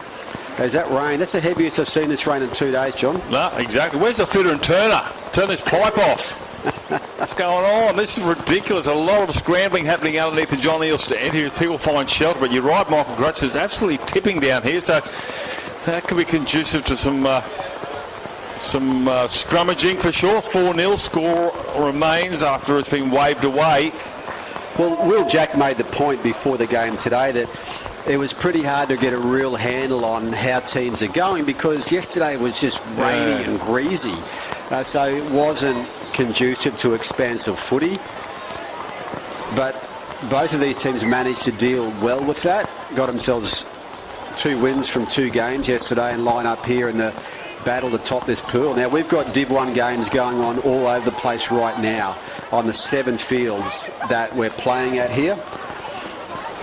Well, this is same for both. Yeah, this is the real sort of moment where these teams have got to try to finish top 2 to get themselves into the top 8 and be alive for the Confraternity Shield. That's a good carry. Gets across the halfway line. A little bit harder to tackle. I think that might have been Oliver with his carry, or it was actually Snarry. They go to the right-hand side where they got some points earlier. Might be the centre 3/4 there, and Terrari again with a carry. He'll get up and play. That was a good offload to put his winger into the corner. Crossfield kick. Needs to be contested. We saw that last night. This one's allowed to bounce. That's come off the Ashgrove player. That actually was Thomas Collins. Allowed it to bounce, and it just ricocheted straight off the ground, straight into his hand. There's no way he's going to catch it, and comes up with a... he's got a penalty as well. Yeah, not much you can do about that. No. If you're Marist Ashgrove, you just got to get back and defend your line. So Metzger. 15 out from the try line. Back-to-back tries here. We're really hurt. Ashgrove, it's a long way to go. Here they go again. They've got numbers out to the right-hand side. Trying to slip through there. The defence is good from Ashgrove. Just 5 metres out. Ignatius Park looking to put back-to-back tries on. As I said, they go to the left-hand side. Centre of the park. Straightens the play here. Strong defence in the middle there. Led by the number 9 there, Manahan. 11 out from the try line. Wedges to the left and the right. They'll go to the left-hand. No, he throws to the right-hand side where they scored before in the hands of Terrari. And Terrari will get rolled. Gets up somehow. Swings to his feet. Tahari not pulled down. Dart for dummy half. The cover defence has to be there. And a strong letter there by Bagnall. Bagnall was strong last night. Had a great break down the left-hand side last night. See if he can do it again later on when he's got the footy in hand. They've gone backwards. They've asked for it to go a kick across field. They get it that way. Flick pass back inside. Picked up by the Marist Ashgrove player. And that play's ended not the way they probably wanted Ignatius Park. They got to a kick, but it wasn't a pretty one. That was a little between the legs pass there as well in the end. They're keen in defence, but they were offside, so that penalty is blown, which will help Marist Ashgrove. The atmosphere last night, we were down the road at Field 6 under lights, but the atmosphere was some of the best I've experienced at Confro, maybe since we were in Mackay in 22, I think that was. That was a real... Well, it's the first night and the last night. Yeah, you could feel it in Mackay. Last night you could feel it, and I think maybe we're comparing today in the stands here to that, but what Marist may need is to get on the board and get this crowd pumped up and get behind them in this game. But again, this is a long day. Yeah. Marist Day will be decided by what happens in the last games today in the quarterfinals. Well, I can remember at Rockhampton, they were just 10 deep all the way around, weren't they? It was a massive crowd up there in Rocky, lovely conditions. As we see the Marist Ashgrove team, no need to panic. They didn't panic last night. St. Pat scored first. It was 6-all at half-time, and only the penalty in the back end of the game here was the deal breaker. That's a good kick there. We mentioned the ex-Origin players who are coaching in this carnival. Cameron Smith, of course, at his first Confro coaching the Merrimount boys. They drew their first game yesterday and won their second game with a try as the last play of the game last night. They were level 2. What Cameron Smith said was... What he said to his players was, sometimes you just got to stick at it. You've got to really stick at it, and things aren't going to really break up for you. The game will be won by the team that just holds their composure as long as they can. That's what happened last night. And you get the feel in these conditions, John, that that's probably the same here. You need to stick at it and know that there's going to be challenges. But the team that does that wins. Collins with back-to-back tackles there. But somehow you've got to put the blinkers on. That's late in the tackle count here for Ignatius Park. Holding down on the ruck. They're just starting to slow the play. The ball down. But Collins did a great job defensively. But they'll get a relieving penalty late in the tackle count at Ignatius Park. And when we've got this quality of competition, metres are precious. Especially since that last 45 monsoonal trough that just came through Ashgrove. I did get a text last night from one of Cameron Smith's former Origin teammates. I won't say who said, how did Cam's team go today? I said, they won a game with a try in the last second. He said, of course they did. Yeah, the man is... well, you create your own luck, don't you? But anyway, you stick at it, and that would have been the message that got out. And that was all they needed. And there's a penalty. 6 more here now. Just check how much longer to go, and it's just over 2 minutes to go. And I'm sure the message from Marist College Ashgrove is they need to be disciplined now. There's your number 8 there, Kian Zaro. And he is a year 12 student now. Was playing Cyril Connell under 17s earlier this year. The big number 8 there with the ball, hitting it up. Ashgrove, they really need to hang on here. They're down 4-0. That's not a lot. Half-time looming. Catch and pass. Try time in the corner. Does he get there? I think he's going to award the try, and it's the winger on the other side. Jonty Taylor have scored right on half-time. Back-to-back penalties have absolutely cruelled Ashgrove. And away to possession. They were down here. They've had to defend. And they've used every inch of McMahon Park here, have Ignatius Park to take another 4-pointer into the break. Good hands from the Iggy Park backline there, because I think everyone kept their eyes on the strong tackle that came 2 passes before the try. It looked as though the movement may end there. It was a very strong hit, but the baller got away, and in these greasy conditions did very well, these players, just to hold on and go into that left corner to make it 8-0, and they're not making the job very easy here for Kobe Gia. You like kick it from the sideline? Have a go. Well, he's a back rower. He's got the legs for it. You would think he should have the legs. Rain has stopped for now.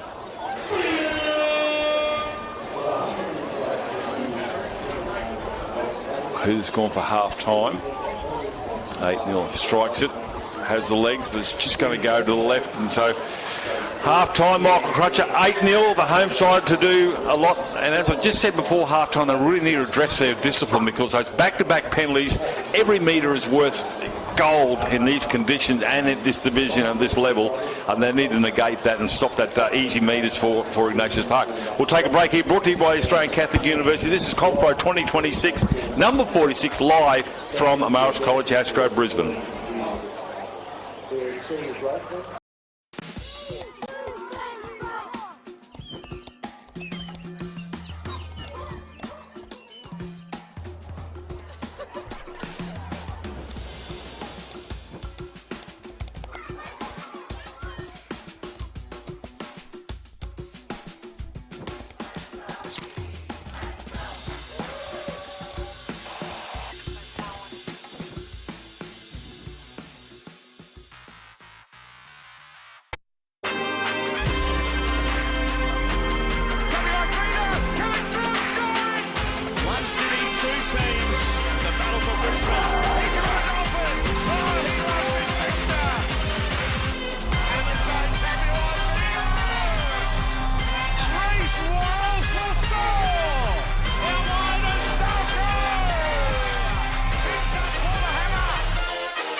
That is the 1 minute warning before the kickoff of the second half.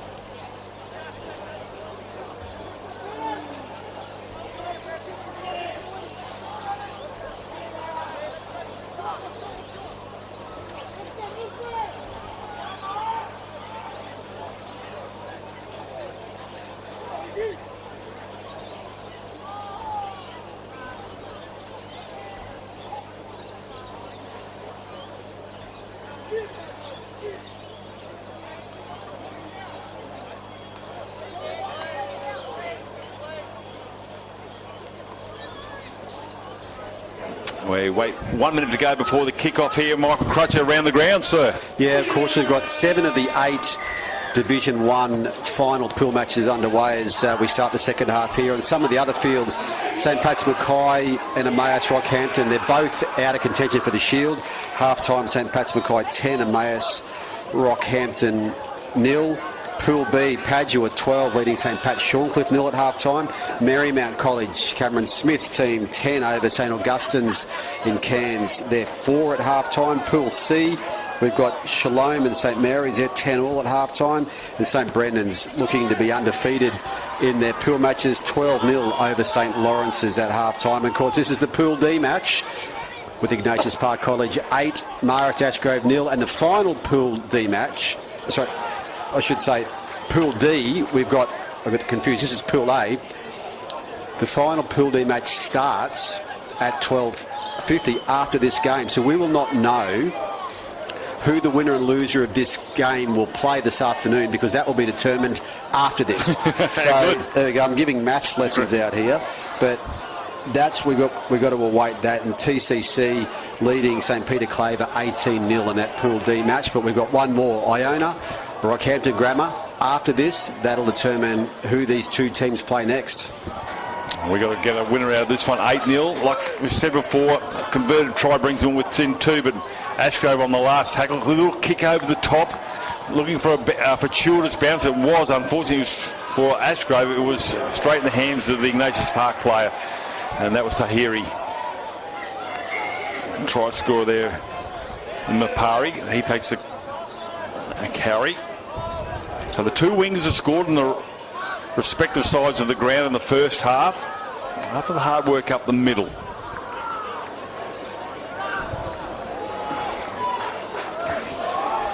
And their discipline really was poor in the back end of that second half. Ashgrove just allowed easy meters for Ignatius Park. I'm sure that was addressed by a coaching staff. That's a good catch there by the try scorer, Mapari. He tries to throw it back inside to his teammate Terrari and gets a knock on, so Ashgrove will come up with a scrum feed on the 30-metre line. They're a dangerous pair on the right-hand side, these two from Ignatius Park, Terrari and Mapari. Yeah, I think the coaches who will be playing against Ignatius Park this afternoon and beyond will be looking at some of that video. They've got real speed out there. Yeah. And then obviously you've got Jonty Taylor on the other side, but that was a good wingers try there. Just have to wait for the ball. So plenty of time for Ashgrove. As I said, a converted try brings them within 2. But they've got to get across this Ignatius Park defence. So far it's been strong. 12 short of halfway, centre of McMahon Oval. Brought to you by the Australian Catholic University. Corley, strong last night. Corley again getting through his work nicely. The big unit gets up, straightens his goal. That's not ideal here for the field position for Ashgrove. So Ignatius Park will have their first tackle 5 metres inside Ashgrove territory. Solid defence there. And let me Jed Cole involved in that. Nice stuff there from the 7 on the prop forward. Flick pass, keeping it alive. It might be Kobe Gia. Only trouble with the white-on-white numbers. So, excuse me if I get the names and numbers wrong. Good meters. The fence has to come across there. Climbing on the back there is Hunter Webb. Well, goes without it. I'll tell you what, if ball goes to hand here, Ignatius Park could probably already had a try on the board after half-time, but it's gone to grass. That's a penalty.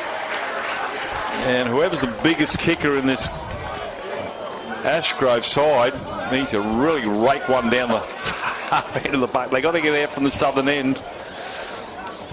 If you heard that name there, Hunter Webb, the last name Webb. Hunter is the son of the late Carl Webb. Oh, good stuff. If no, the referee flag's still up. The touch judges. Sorry, go on. Yes, the late Carl Webb, who we lost to motor neurone disease, but there's another Carl Webb son, Carter Ford, who won a Confro with St Brendan's a few years ago, and now with the Dolphins in the NRL. I remember that name, Carter Ford. He was dynamic, as we see Lavia. That's one. No time to panic here. Ashgrove just need to go about their business, put the hard work in, hang on to that footy for all you can. No look past. The razzle-dazzle stuff, they probably need to just stick to basic stuff. They're going to be a scrum feed here to Ignatius Park. I like the enterprising play, but in these conditions, Michael Crutchy, you really just got to play really boring, structured footy. We're talking about Nick Faldo boring. I'm sure the players would know what you're talking about there too, John. For those of you who don't know, it's a golfer who just played boring golf, just went straight in the middle and won a lot of green jackets just because they're just playing orthodox and structured stuff. Just ask Greg Norman. Ask Greg. But you can, the boys can Google that. They can Whoa! AI it. Whoa, Ashgrove. Player's gone to the bin. Yeah, referee did stop play straight away there. You can see Webb. that he was interested in something that had caught his eye. It's a 5-minute bin as well. It's not a 10-minute bin, given that we're playing 40-minute games. The referee does put up 10 because that's what they normally do, but it's a standard 5 minutes at Confro. Oh, that's a turning point, isn't it? I'm not really sure. So you can get a replay on it shortly to give you some idea why he was sent to the sin bin, but now they have to do it with 12 players. And we've seen it before. We've seen where sides have been reduced to 12. They play even better footy than when they've got 13 because they lift. And they'll certainly have to do this offensively against a very, very attacking Ignatius Park sides.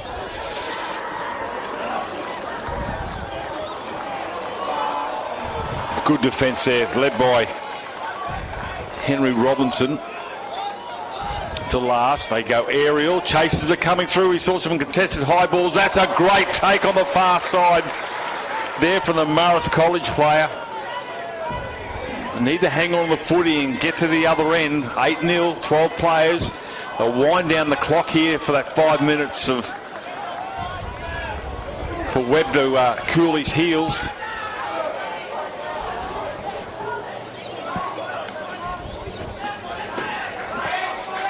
Gets the offload, probably didn't need to, should have taken the tackle because no more metres have been gained here.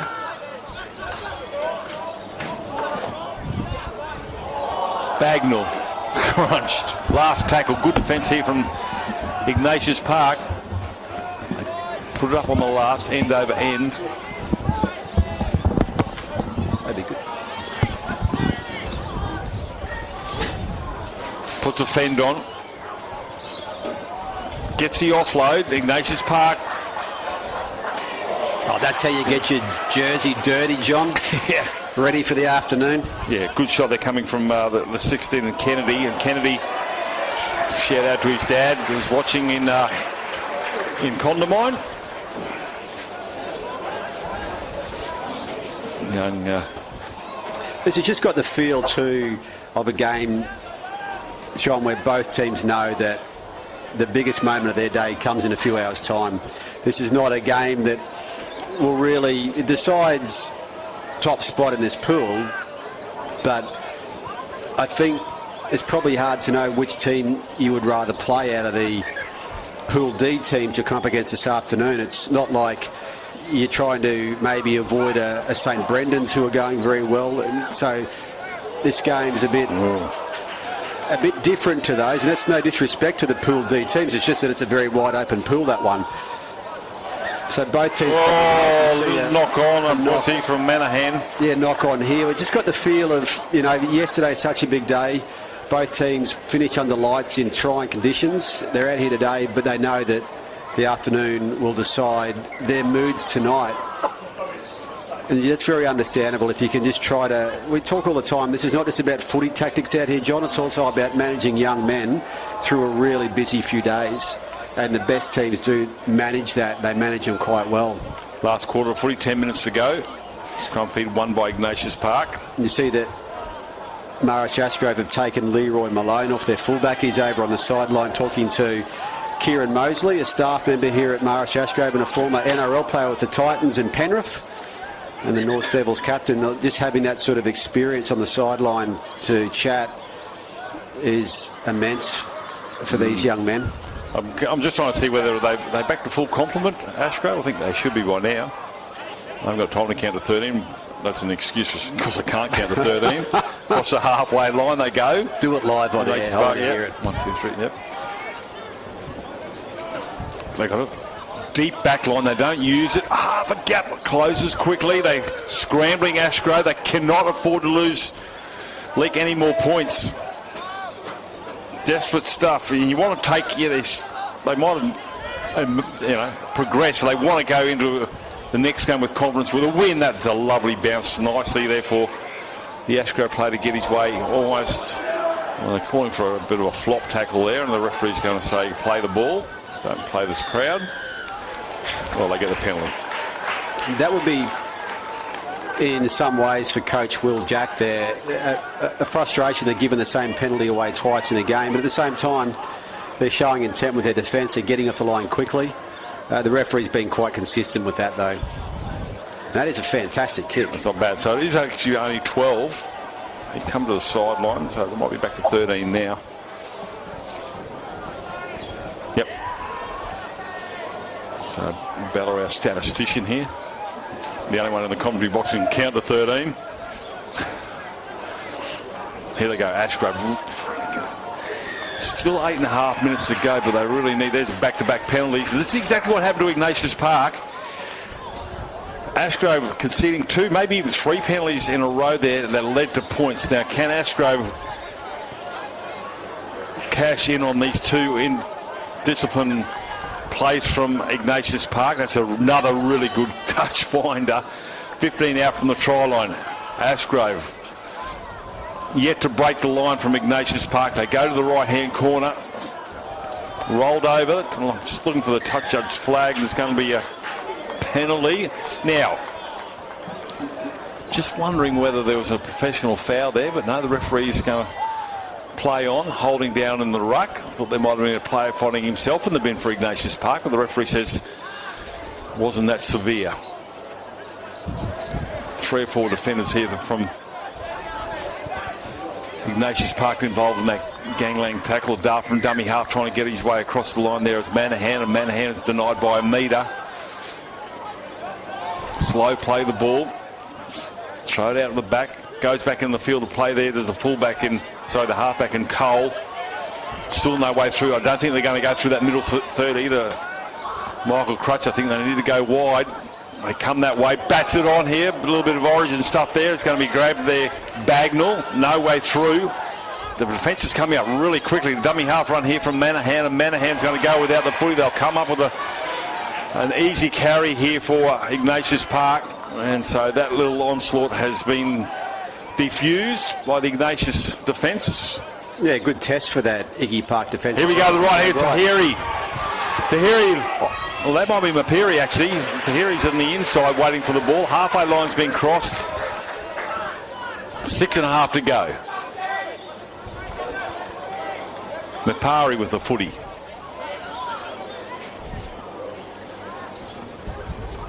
Overruns the play there. Decides to take the tackle himself there. There's Gia.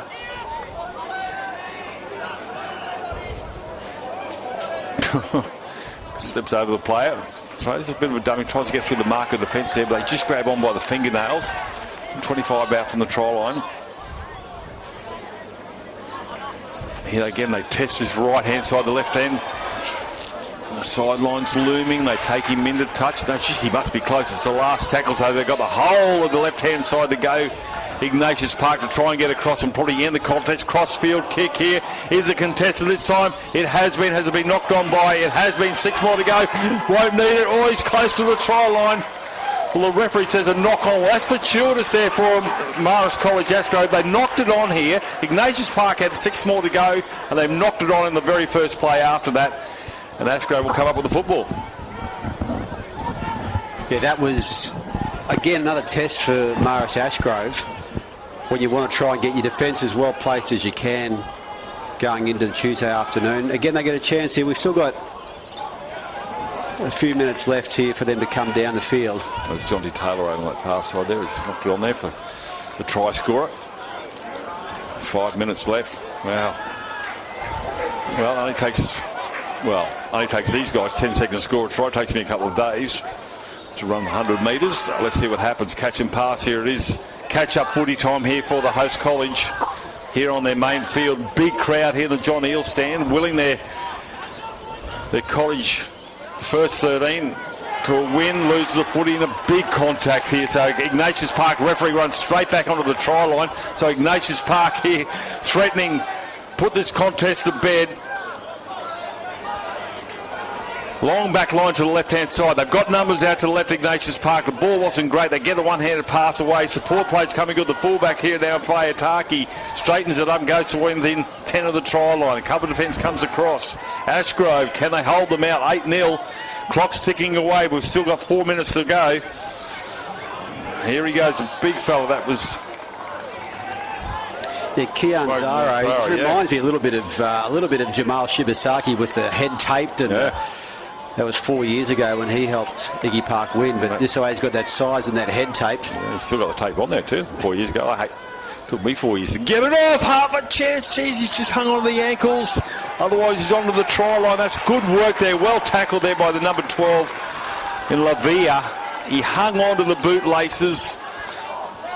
He's on his way to the chalk. The try's been denied, and there'll be a scrum feed to Ashgrove. Well, they need to score in this set of 6. Simple as. So, we mentioned the Iggy Park old boys who are here, the Confro veterans, the likes of Corey Jensen, Tom Duffy, the Shibasaki brothers. I think they probably like what they see here with Iggy Park. Here's Ewan Wood now, try scorer from last night with the ball in hand here. It's going to be wrapped up unceremoniously there from the defence, coming right up into his face. He's going to be a penalty for a high shot. They need to kick to the sideline very, very quickly, get up the other end. Yeah, Ewan Wood. We're talking here, John, coming to the end of this game, 120 minutes of football that's been played so far for both teams. So we've had these results yesterday. Iggy Park gave up 6 points against St Pat's Mackay yesterday. In the first game last night, they gave up 6 to Emmaus Rockhampton.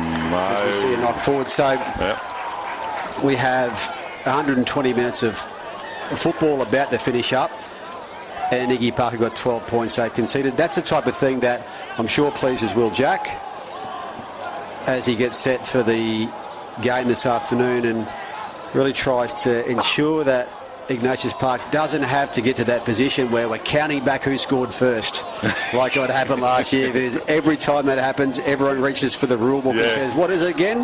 How do we decide this? But of course, that try last year that St Pat's Mackay survived on and ultimately broke their Shield drought 3 days later was scored by Adam McSherry, now with the Dolphins and contracted to them as a halfback. So I remember that try too as we go left through Ignatius Park College, and in the end that was the decider for Iggy Park's 2025 Confro. Their fate's in their hands as we head for the afternoon.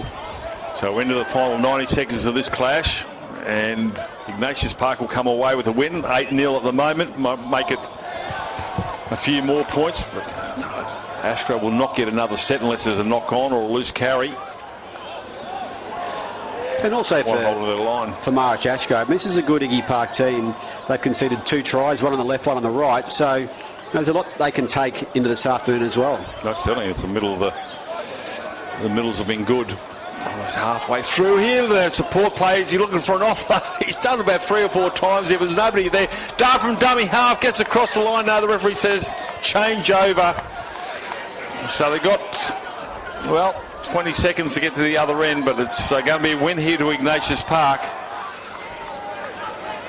Yeah, we're set up really well for this afternoon.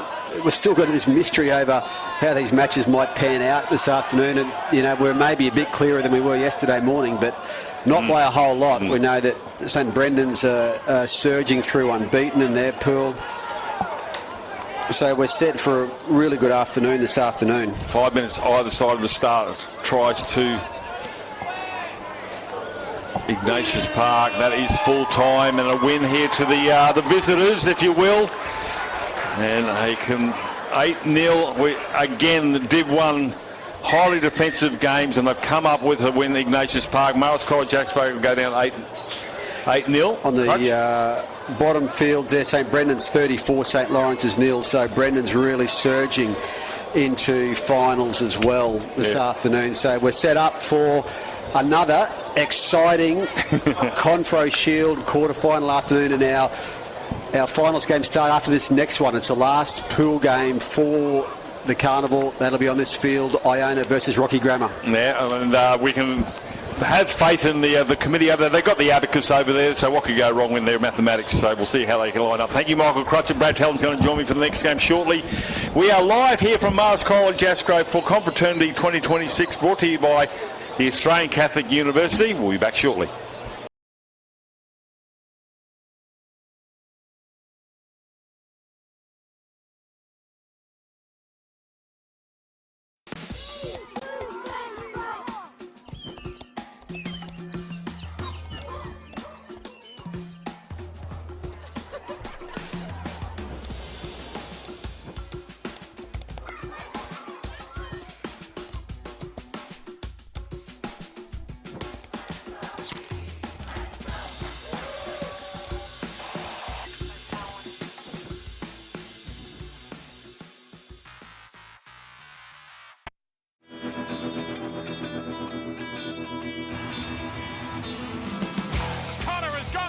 Look at him, pumped up Reuben Connor. He just wanted it more.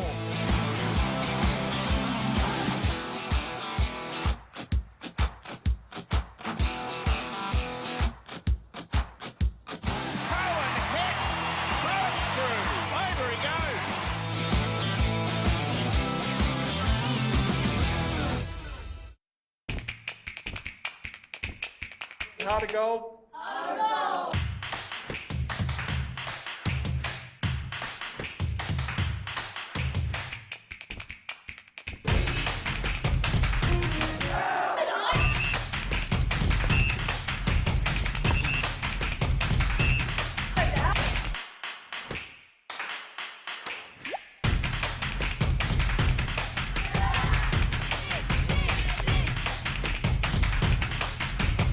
Heart of gold. Heart of gold.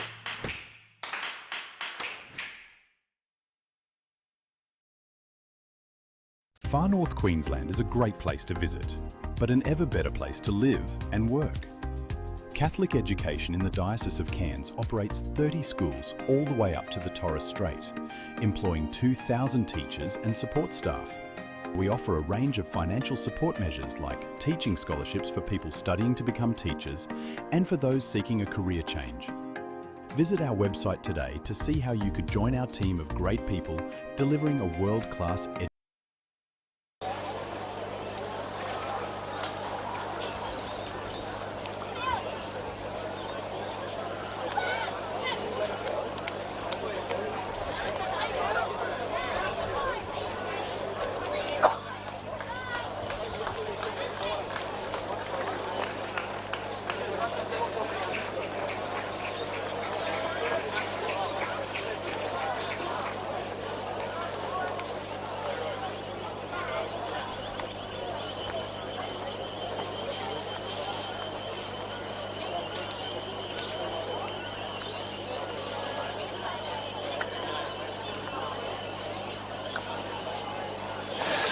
We have got one more Div game to go here on field number 1 here. My name's John Devine. Joining me is Brad Talon for this game. Brad, Div 1s are just coughing up some very, very defensive games. They're not high-scoring games, but geez, they're quality.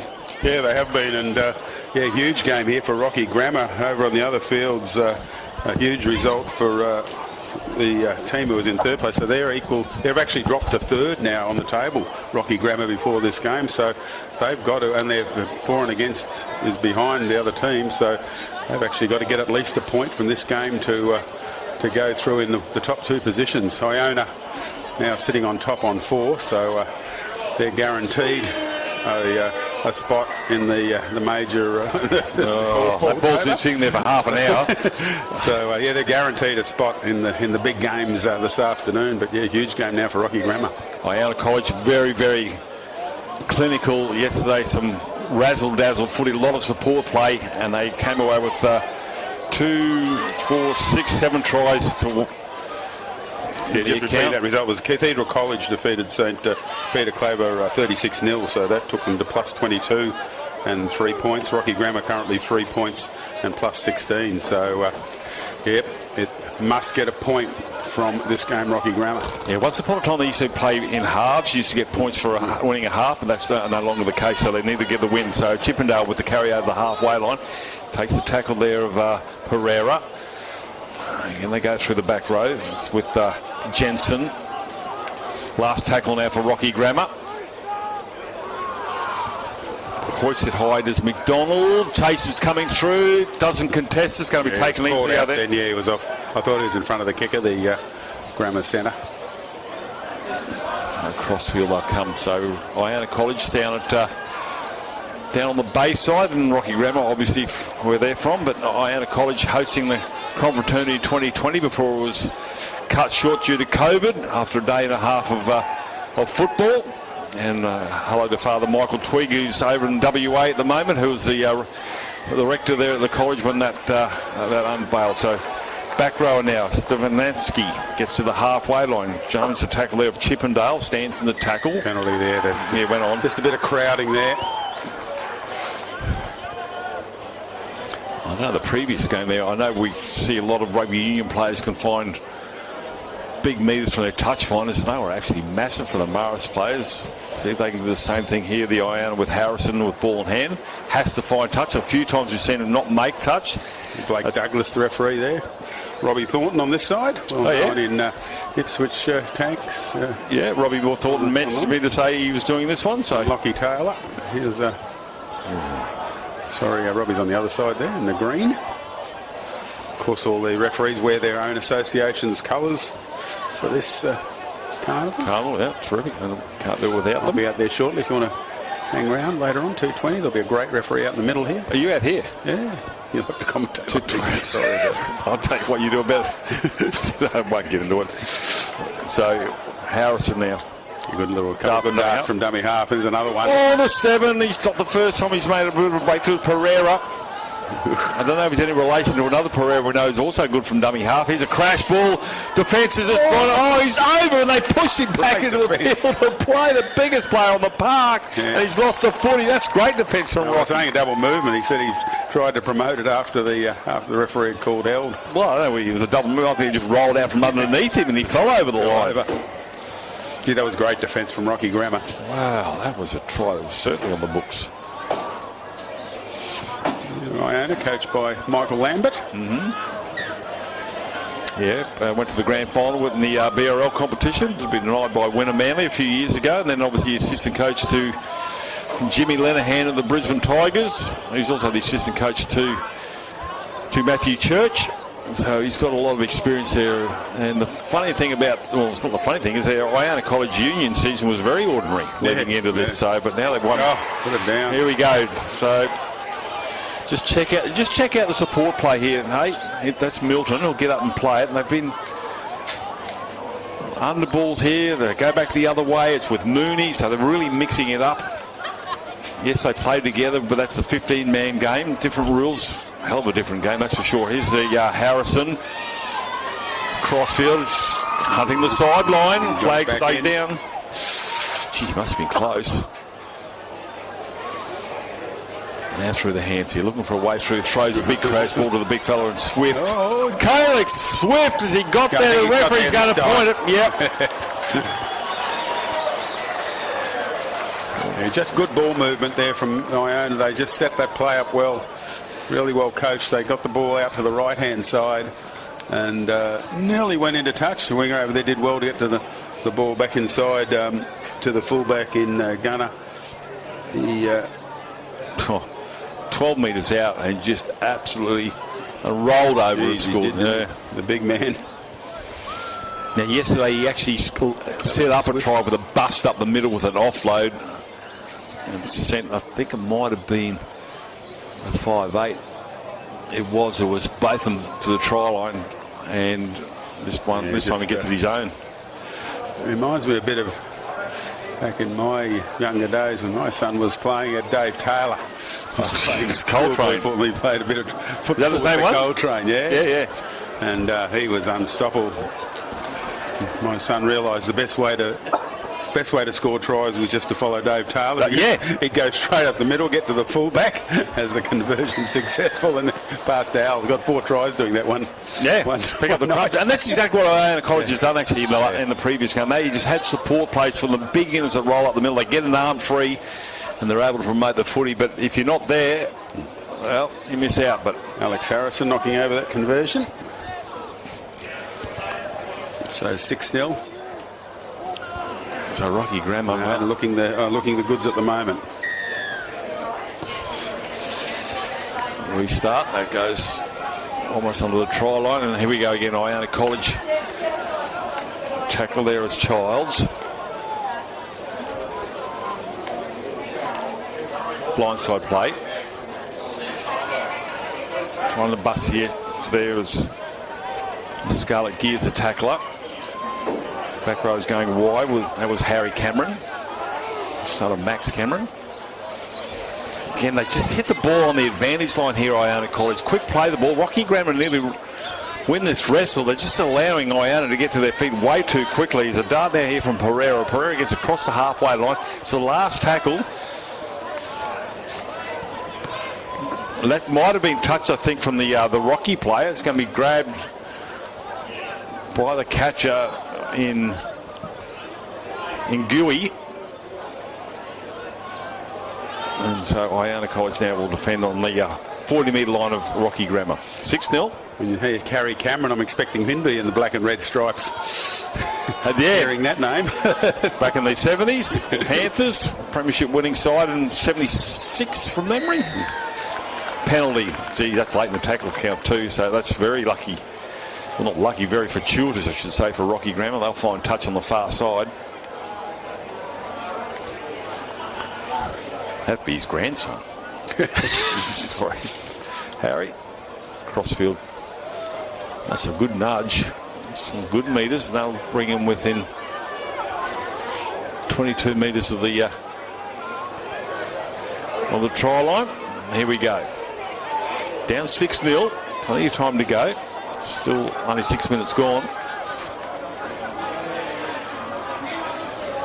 Underball finds Chippendale.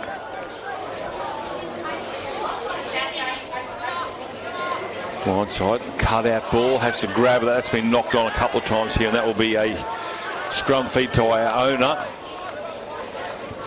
Well, just looking at Iona's side, I was thinking that name, Samson Pereira. Yes, he played fullback in the Cyril Connell Cup grand final. But there's a Pereira who played for Kingstimer. Yeah, he plays for the South Logan. Yeah, I don't know whether he's related. Yeah, but so he's playing halfback for Iona here. Samson, you played fullback in that in the Cyril Connell Cup grand final win for the Seagulls. Scrum feed you'd expect is won by Iona. Sunshine is back here at Ashgrove after we had drenching there for like 5 or 6 minutes in the previous game. Bucketed down. Harry Cameron also in that Cyril Connell Cup team. Well, this time they're playing for their colleges at the Confraternity, and there will be scouts aplenty out here. There's a fullback in Gunner. That's to the 40-metre line. Quick play the ball. Just has been a feature of the game from Iona College, just springing to their heels. Great kick. And it's a knockback. What's the referee? Oh, no. It's come up with a footy. Iona College, well, they're in trouble here, Rocky. It's still coming back onside. You can see him coming back onside. He's going to be late, too late to get there, and he's going over and score. It might be the 5'8", Brad, in Bothma. Yeah, they were gone then, Rocky Grammar. They were sort of easing their way back. You can see there they were in the back play. They were just walking back, but unfortunately, fullback had a couple of chops at it, and they were completely shot. 5'8". They had the back line out wide, but he just saw they were completely shot to pieces. Quick thinking there from the 5'8" in Kiana Bethuna. He gets a try. He scored a try yesterday here as well. In Bothma, sorry. Yeah. Why would you... I know you and I probably never played in the back three, but I wouldn't want to. Wingers, and mind you though, there's a lot more kicking in the game now than there used to be. Yeah. They test the wingers, they put it up high. There's not a lot of wind. I mean, yeah, he probably should have taken that one, to be fair. It wasn't it was sort of straight out. He wasn't under a lot of pressure, unfortunately. Just got away from him. And then just the Iona College team, they just clicked into gear. They had plenty of options then, but Bothma saw that there was chaos in close to the ruck and just straight through. Yeah, you could see on screen there that the red and black was coming back on side in waves, but it was too late. That conversion's a good one. 12-0. So Harrison 2 from 2. College marching their way to winning, leading their pool. So the winner of this game will come up against Marist. Interesting enough, I don't think Iona have had any points scored against them either. I think it's been blank on both occasions. Peter Clairvaux, they didn't score any points. Peter Clairvaux, I think might have played a Marist, and they didn't score any points either on the first game on. Yeah, 54-4, 0 against before tonight. That's 66-0 now. There you go. So their line is yet to be broken, and Rocky Grammar, well, giving away penalties like that, they're not going to help their cause in any way. Marker not straight.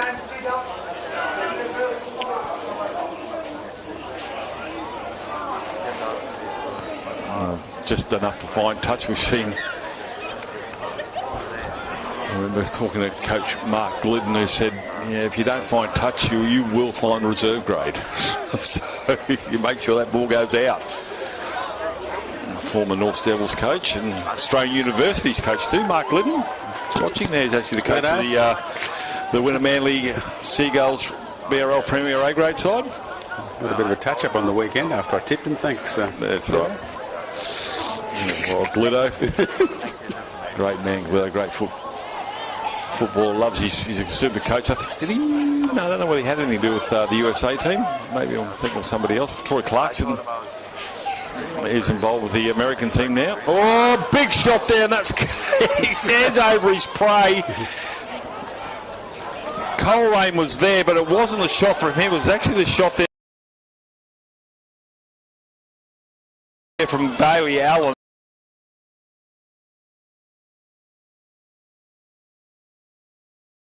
Field of play, and that will be a change over to Rockhampton Grammar. 12-0. Geez, Rocky Grammar they're just looking a bit stunned at the moment, the Rocky Grammar side. Just the pace of the Iona side. No, they've got everything. They've got the pace and the size. It's interesting they went for that crossfield kick early in the tackle count, and they got a fortuitous bounce, but it was an enterprising play from the Black and Whites.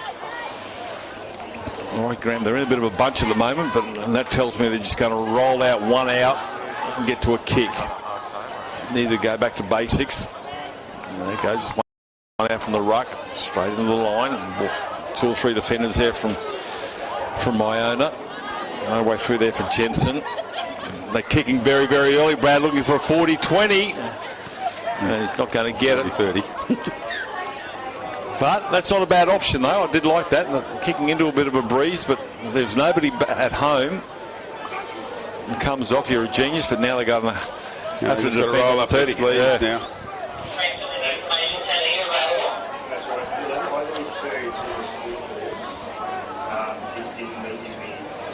Beach 1, beach 2, trying to get through there is Mooney.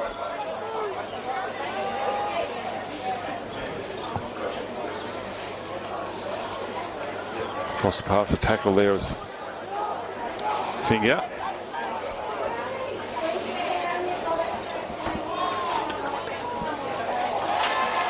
Loose carry, so finally a little bit of luck. Opportunity. Yep.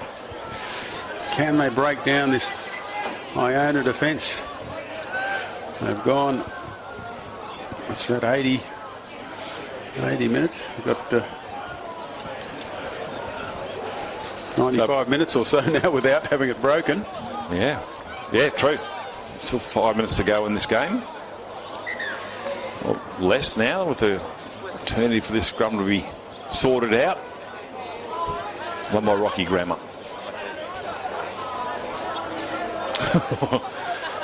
Geez, even the little men are getting in on the action there.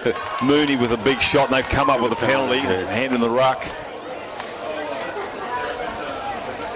Just wonder whether sometimes, Brad, some of these hands in the ruck are actually because of their rugby union. They're trying to get that ball away out of the ball carrier. Well, the players, it's interesting. The players are taught to just get their hands about, you know, well done. I think he's offside. It was a great bit of work, but unfortunately went forward. And here's a real opportunity for definitely. They can't. Yeah, Harvey bats it back in. It was a lovely volleyball shot. It would have gone over the net. Unfortunately, went straight into the hands of his teammate, and he's offside. So Rocky Grammar, they can't score points. Let's see what they can do here with the ball in hand. Referee says played on the mark. Wait for me to call time back on. First carry goes through with Childs. Rebels a dummy half. Fires off to the left. Underball here. No, throws it at the underball there to Chippendale, but hangs on to the footy instead and takes it within 9. Dart from dummy half. No way through there. They're awake to that one.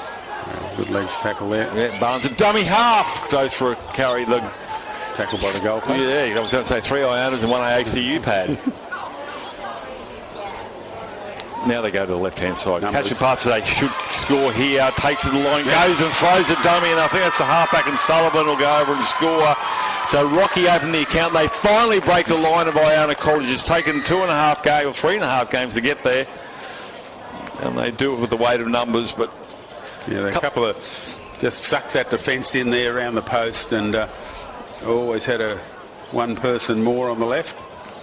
Good pass from dummy half. Yeah, it was a beautiful ball there. The 5'8" and halfback combining well. So it was well done. It was a beautifully set up room. It's good to see the half and the 5'8" on the same side of the field with a beautiful ball from Ash Summers and Landon Cole running around to score the try. And finally, Iona's line has been broken. Nearly 100 minutes, but Rocky Grammar finally on the board. Yeah, Evan Sullivan's the try scorer. Oh, sorry. For Rocky Grammar. Conversion successful. Okay, 12-6. Game on.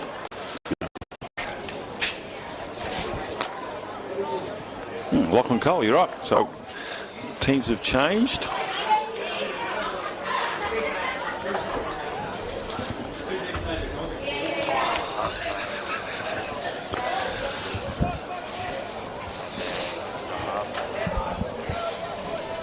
So Rocky Grammar will receive now.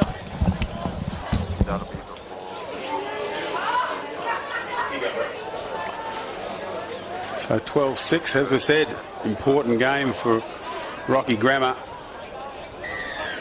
with currently sitting in 3rd place on the ladder. So needing at least a point from this game to get through to the big matches. Better hit up here.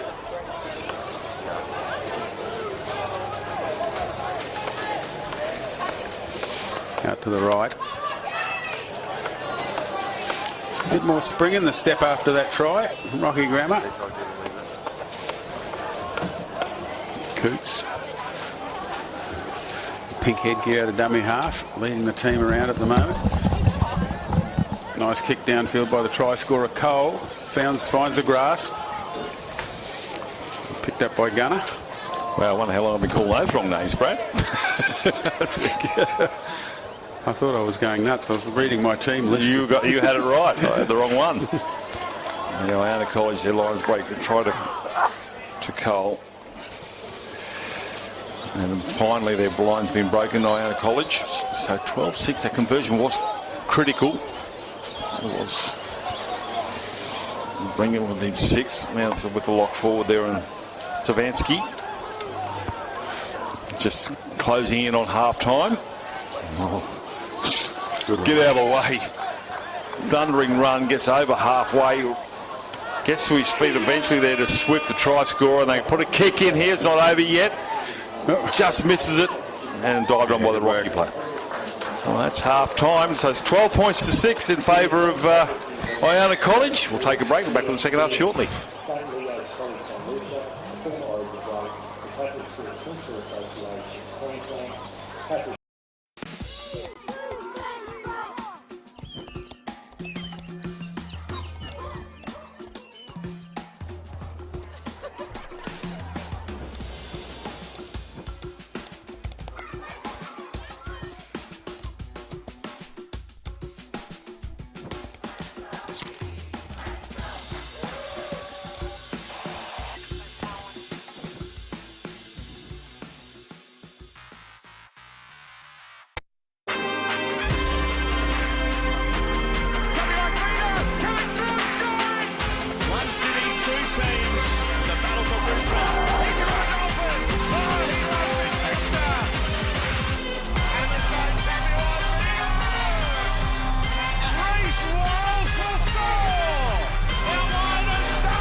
That's a hooter to kickstart the second half here. 12-6 is the scoreline, and nail biter. Iona College having their line crossed for the first time here in 2026 with a try to Landon Cole. And they lead this pool and looking to go 4-0. As Iona will work it out from the northern end. 3-0, I beg your pardon. They'll play again this afternoon. Yeah, winner of this game to play Marist, Ashgrove. Ashgrove will lose a lot of energy up in their first, especially last night. And there's Piassi. Pereira with the kick downfield. And Michael Lambert tells me he rested quite a few players in that game yesterday. And so it's very hard, as you know, Brad, with the carnival style footy. You've got to try and rest your players. They've got a long week of footy. Yes, I'll have a rest day tomorrow, but you know, sometimes that rest day can actually, the second day soreness is certainly apparent. So he kicks in early. He's on his own down the back there as gunner. Takes it nicely. Goes across the 30 towards the 40. Straightens the play right into the mud heap. And he's going to be tackled there by the prop forward in Gillard. And the centre of this ground here, the groundkeeper, as far as I know, he's still up in the corner, rocking in a fetal position in the corner with his thumb in his mouth, going, "What have you done to my ground?" Dart from dummy, half a gap there, almost got through there to the Howlett. He's been grabbed from behind, but he's on his way to the chalk here, and they're on a roll again. It's with Stefanski, and he'll bounce out of one, but not the second. Gets up and plays it. He actually doesn't get pulled to the ground. Iona College on the march. Last tackle, 10 metres out from the try line. They've got a big back line to the right-hand side. Do they go aerial? Let's see what they do. It's in the halfback's hand. It's Pereira. Pereira puts a grubber kick in here. It's going to be knocked on, and that will be 6 more. And they're screaming for an interference, but the referee says no, sir. Just not a happy day for the Grammar fullback, unfortunately. Just tried to swoop on that one. There was a bit of an opportunity, actually, if he had picked it up. He had a man outside him, and perhaps a little bit of room to move, but unfortunately just very difficult to pick that up in these conditions.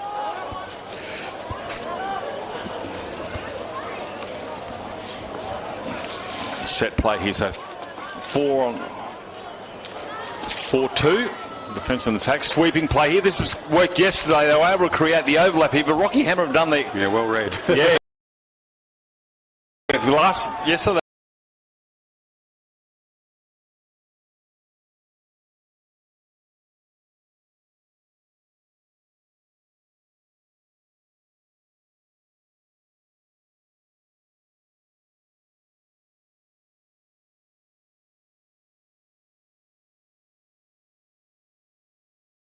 But defend them, and Rockhampton Grammar just doing that really well there. Read that play off the scrum well, shut it down. I love these set plays and scrums. It really tests your defence as a one-on-one. You're on your own. Saw a few teams, I've been refereeing, a couple of teams have tried that the move from the state of origin with the bat-ons. Yeah, the one from the scrum move that put Cobbo over in the corner. Where with the no look pass to Ponga from Walker. It was beautiful stuff, wasn't it? Just with a sweeping around, just throwing it to where you hope he's going to be. Well, the team's actually pulled it off too. Good on him. It's didn't score. It was a good cover defence. Got them. Was trying for a 40-30 again, a 40-20, sorry, 40-30 in the women's game, of course, but not getting the angle. Iona. Yeah, need a big defensive set here, Grammar, to keep Iona in their own half. Well, it's got to be a disciplined set as well. It can't leak a penalty. Pereira in the dummy half there and gets the there. It is. Yeah, didn't need that. It's high tackle. Or Crusher, actually, that was full. Always a blight. You know, you get set for a set and then you get over enthusiastic and just. Ill discipline gives relief now to Iona. That's a really good touch finder. That's taken them with.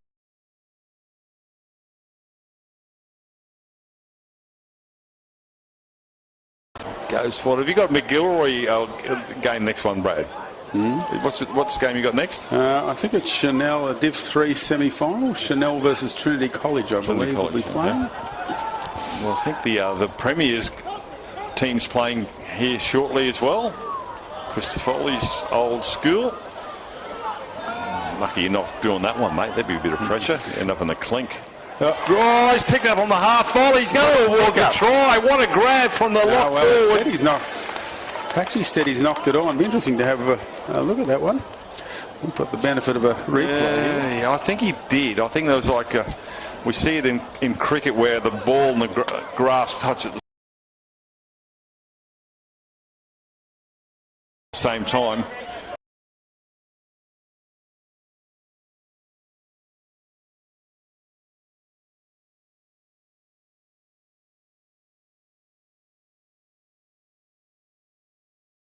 But a good. It was one of those ones Robbie Thornton on the outside.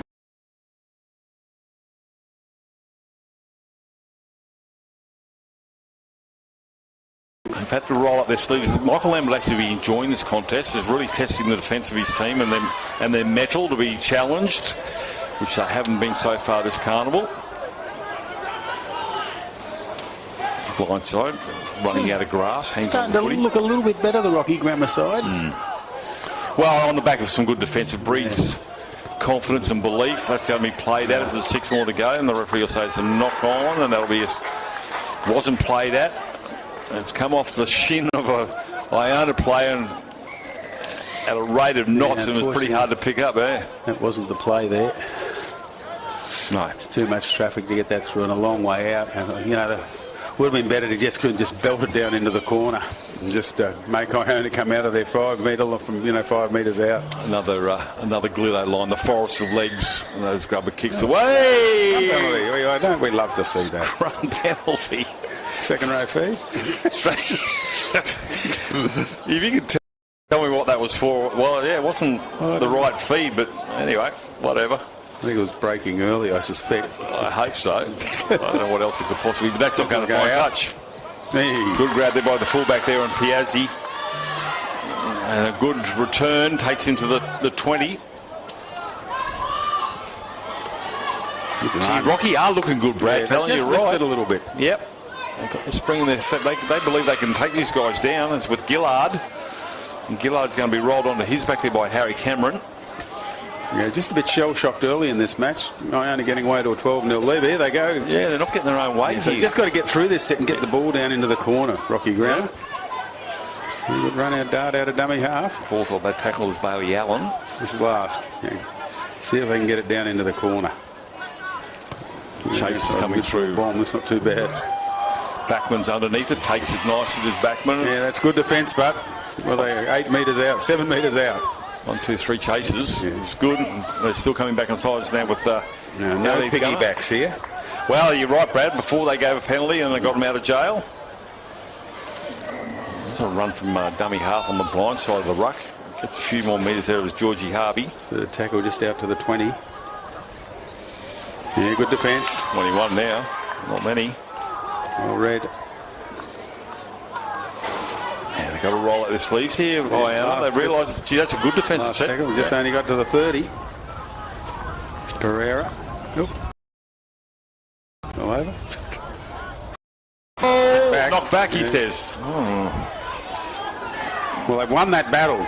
Grammar, they're starting the set in the Iona's half.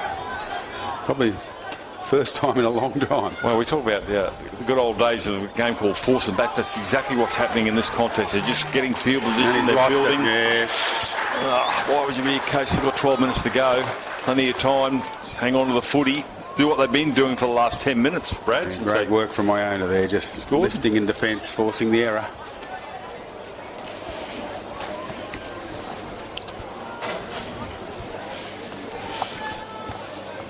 Still around about 10.5 minutes remaining in this one. Just repeating, a winner of this game will top their pool, play Marist later this half. Oh, big. And the team that finished the second in this pool will play St Ignatius. Wow. Had a good win over Marist earlier, 8-0. 8-0. Yep, Ignatius Park. They were good. Oh, just picks it up. No, he didn't just pick it up. He just missed it. Smacks that ball down, so Rocky Grammar survive again. I think Iona College, they're spooked a little bit, Brad, aren't they? Their play's just been nullified by some good defence from Rocky Grammar. They're playing a bit more structured footy with a bit of belief too, the visitors. And I say the visitors from Rockhampton playing against the Southside Brisbane College in Iona. Just repeating, Cathedral College currently sitting in second position in this group. Equal on points with Rocky Grammar, but with a better for and against. So as I'm mentioning, Rocky Grammar must get a point from this match. So they're still with a chance. Only a converted try in it. Here they go down the middle. Oh, that's a good mark of defence. They're coming across there as Dom Kastner climbs out of the top of the ball carrier, and the big unit there, and Jake Gillard. Going down a very narrow blind. Jakes gets the offload. Still going towards the line there. Oh, Basham has been collared. He tried to turn the ball back inside to did well. Jakes from dummy half, and he's denied 3 or 4 defenders there. It's the last tackle. Rocky Grammar threatening. Can Iona hang on? 12-6. Looking to square it up. Grover kick, probably the worst kick he's got. He wants that one back. That was a shocker. Had numbers way out to the right-hand side. Either the kick or through the hands there. They had opportunities out to the right-hand side. Oh, dear. Easy to be see up from here, but Harry Cameron will run it out. Yeah, not the last tackle option they needed there. There's Pereira. Yeah, it was a roll of dice. When you do that sort of stuff, it's a 50-50 call where you've got a little bit more control when you go aerial or through the hand. So they'll run it 15 metres up towards the halfway line. Well, they'd drawn all the Iona defence onto this side of the field, so they just had numbers galore out to the right. Swift try scorer. Stands in the tackle. 1, 2, 3 defenders. 2 of the biggest defenders on the park as well. Work there from Swift. It's the last. It's not the last. So the kick comes through. The winger's not back at home. It's going to be tied out the back there by Piasi. And that was good vision there from the kicker. I think it might have been Pereira. You've got no one back there for Grammar. Has to run himself to the winger. We saw this before, didn't they, when they scored the try? Where they're coming back on side where Rocky Grammar. Anyway, that's the 10-metre line. It's still there. Great work from Iona just to deny the try, and what a great set that was to get down to the other end of the field. Now they've got just 70 metres to go. We've still got another 8 minutes to go, so plenty of time. Still going sideways. They're still inside their own 20. Yeah, last tackle. Pressure on the kicker if they can. So Gunner, the guy's 18'2". He's got big legs. Way he goes across the halfway line. Similar, Brad, that we talk about that force and backs where Grammar played the first tackle inside the Iona half, and now Iona a returning serve. He's bouncing backwards and forwards. The momentum in this half. Kastner. Grab doesn't go to ground. Lock forward wants to carry there and stuff like Ensky. That's a good carry there. No change to the half-time score, 12-6. Good run. Pereira has to reach to his toes to grab that one. Turns. Well, he's gone back inside the outside defence. Mooney's been cut down. Gets the offload. Still alive there. That might be Gunner. Gunner's going to get cut down, but not before he gets 10 metres out from the try line. Last tackle, says the referee. Options left and right. The big fella wants a crash ball. Doesn't go to him. Field goal. Why not? 7-point lead. Missed it, has he? Shocker. Missed it. Oh. Wow, right in front. Your idea. Well, the idea was right. It was right. It was a good plan. Still 7 minutes on the clock, but to get out to a 7-point lead wouldn't have been a bad idea, and didn't have any pressure on, just off the side of the boot. Like one of my attempts. It's like a James Sharkey kick, that one. Oh, I did kick a field goal, I recall. For your team? Yeah, I did. Yeah. Well, it was a bit of a Matt Dunning effort. I was playing prop and I broke out of a scrum. I think we were trailing by about 25 at the time. I thought, Matt Dunning. I went bang and went straight through the middle. Brought us back within 22. Very important. I'm just comparing yourself to Matt Dunning. That's got me chuckling a little bit there. That was right in front of you. Could have thrown that one over. Matt Dunning, big prop forward for the Wallabies. Yeah, of course. When they were desperate for a try for a bonus point, he accidentally kicked a field goal. Yeah, one of the great moments. Terry Lamb did the same thing, didn't he, for Canterbury? Yeah, when they were behind. Yeah. Back in the way back. That was at Belmore, I think, from memory. So here they go now. That's now Rocky. Let's get their opportunity. Referee's going to play it on, which is good. I've had enough of scrums for today. Not to do with the players, it's to do with the conditions. But he's hung on to him. Jeez, he's actually smashed over the top there. I think it might have been Allen. Now with another big unit coming through, and that's Robertson. Went back, play on. Referee, play the whistle, gentlemen. Now the lock forward, straightens the play in Fulstrom, and Fulstrom gets to the 30. 5'8". Geez, they're going down that narrow blind again. Oh, that's a good tackle. That's an absolute ripper. Textbook stuff. Puts him on his backside. And the thing about that, there's slow play the ball as Landon Cole gets up with not as much air in his lungs as he had beforehand. Gillard, been strong also, the big number 10. Got to his front then, that was good. Throws a dummy, going back is Summers. Here's the last. What have they got? Grubber kick in. Gunner takes it. One-on-one. Piazzi tried to get it through there. Not a bad option, but he was relying on the Steeden to favour him, but it didn't happen. And Iona have got a long way to go to the other end, but they have a lead of 12.6 with 4.5 minutes remaining. Just one of the Rocky Grammar players picked up, I think it's the 5'8". Going off. Summers. Pereira. Just the 10, nothing silly here, an intercept or something like that, but they need to hang on. And then they get the piggy back. I don't know how many times we've seen that. Pretty much that's an absolute coach killer, those ones. There was no reason for him to hold it down. The defensive line was in position and just laying over them. 10 metres out from their own line. We'll touch fine or get them 20 metres out from their own line. The clock's starting to tick. We've still got minute and a half or so, 3.5, is it? 1.5 to go. Our clock here is on delay. So we're in the, I would say I can look here because I've got my clock on. So 3 minutes. 3 minutes to go. There you go. Strict time. They're very strict at the time. It's right on the top of the clock. Well, if you don't start, you might blow the whistle. They're not out there. Then I ran the talking clock to see what time everything was going okay. He's gone, the talking. Oh, shot! Big one coming in from Malcolm Frame. He's hearing the talking clock. Oh, yeah, it's a ticker, right? And that man, Ned Page, is going to get up and look at the freight train that just hit him. It was a bell ringer. Last tackle now. They go the blind side. Does he know it's a last tackle? Yeah, still with the footy in hand is Kastner. It goes backwards. Still alive. Gunner with the footy. Puts a kick over the top here in the end goal area. The bouncer go dead. 7 tackle restart. Last opportunity you would think here for Rocky Grammar. 2.5 minutes remaining. They'll have this last set, maybe one more afterwards. They got a 7 tackle restart, so that's the 2 minutes now. Yeah, so I'll have this see set. what they can do.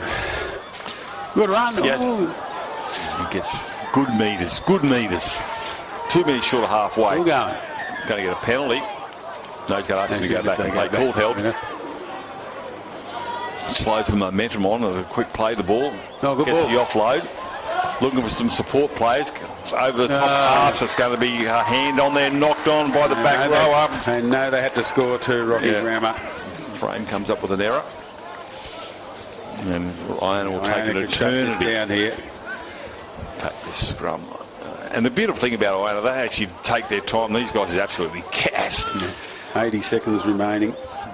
I've seen sides that were getting belted and they run back to restart play even though they're down by like 30 or 40 points. They want to get as much footy as they can. They've come a long way to play some rugby. I love the strikes from the opposing hookers in this game trying to win the feed. One of the teams was pushing in the scrums. That was entertaining. It caused a lot of chaos on the other side. This is all legal. Yeah. Stefanski. Clock winding down. We see Iona just rolled out and get to their kick. Put it into the corner and take the points. 45 seconds. Page just seems to have recovered from being annihilated about 5 minutes ago.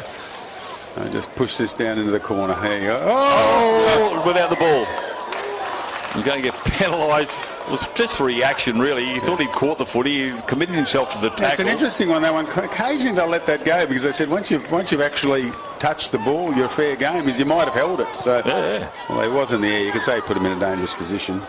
Well, he didn't have the footy, I suppose. But the thing was, the referee's going to say, this will be the last play. 6 or 7 seconds remaining. They'll have to play it quickly, otherwise the hooter will beat him. There it is.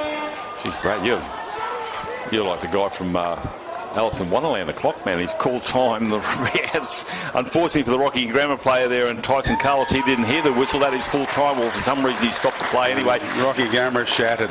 So Iona College 12-6. They were tested in this game. They'll need to take that against Marist College Ashgrove this afternoon if Brad Talon's correct. And I can tell you right now, he generally is right on that one. So that'll be an interesting clash. You're going to head off, mate, to blow the whistle in the next game out here? Yeah, not in the next one after this. After. Yeah. You want me to do? I'll go and get a bit of a rub down. You want me to rub your hammies for you, big fella? I need that. We'll take a break here, Brad Talon. Thanks so much. We'll see him out in the middle in a game's time. So we'll take a break here. Thanks to Australian University, Australian Catholic University for their sponsorship. We'll take a break. We'll be back soon.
from Nambour, that is. Try scorer for them was number 11 with Samson Lego. To open the account, conversion unsuccessful. We've been going for just on 4 minutes.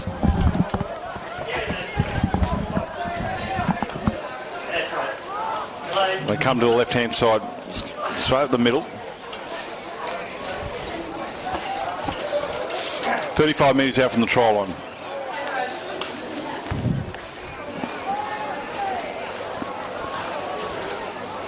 So St John's and Amble up against Gilroy Santa Maria.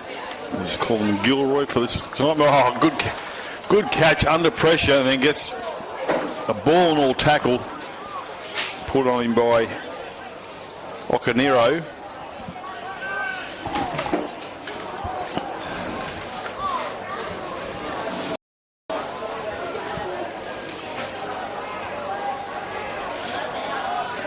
So run out from the 20.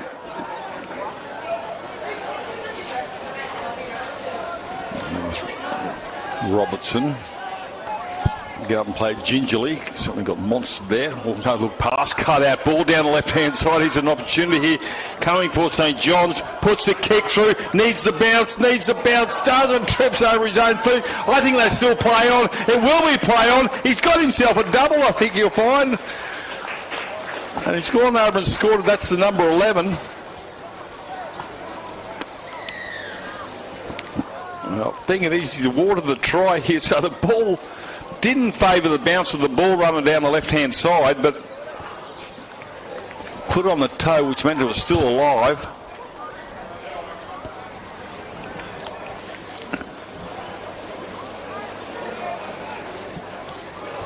And the try's been awarded, so...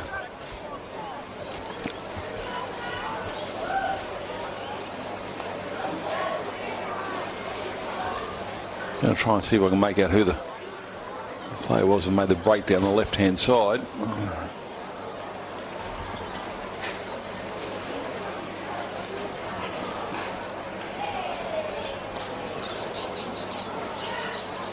As the left winger overran it and picked up by the number 11. He's got himself a second try.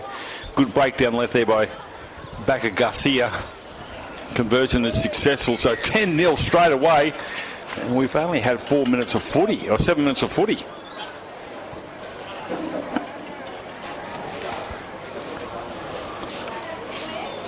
Well, you can be in the right spot at the right time. That's exactly what happened there.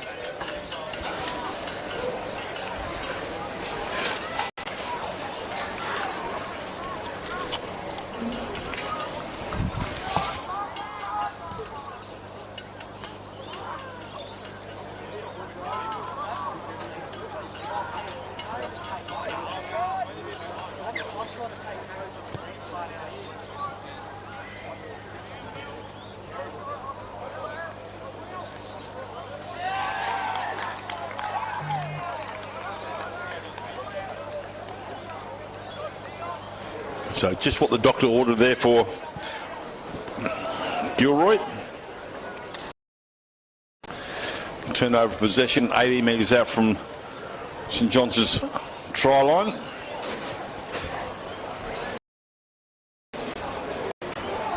Gilroy Santa Maria.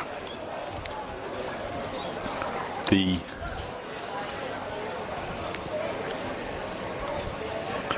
school of Premier David Christofoli, who played in Confro as a winger, as you can imagine. He doesn't quite have the stature of a front rower, so he'll be cheering on if he's watching. As he sees his old school here on field at number 1 at Ashgrove. Galletli with a carry. Now the back row wants to have a crack, and he'll get closer in the Emden. 5 out. Through the hands, catch and pass. Fullback trying to get through there, and Jet Reed, good tackle there. I think it might have actually been the try scorer Lego who cut that one down. The defence is coming up strong here from St John's. Now it's the last. They haven't gone too far. 10 metres out from the try line. Goes back the other way, puts a grubber kick in here. Is it going to bounce nicely? It will be for one of the St John's players, and he'll run it back to the 10-metre line. So, crisis over for now. As you see a run from dummy half from Blake Robertson. Robertson will get up on the edge of the mud. Long ball out to that man again. Goes himself, it's on. He's not going to kick it. He's going to go all the way himself. There's back at Garcia, the left winger, and will score underneath the post. So all of a sudden they were threatening at the other end were Gilroy, and now they're going to congregate in the in-goal area. So a try down the left-hand side. Around about 80 metres.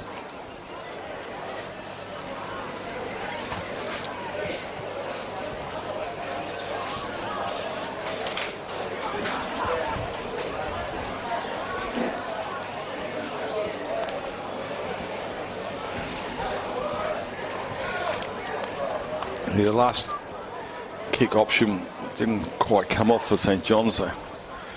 And then in the just the second tackle after they come up with the footy to St John's, and that man again, a long cut-out ball. He didn't bother a kick this time. Did Ashton back at Garcia, decided to run it himself and comes up with a try after he kind of set up the one before.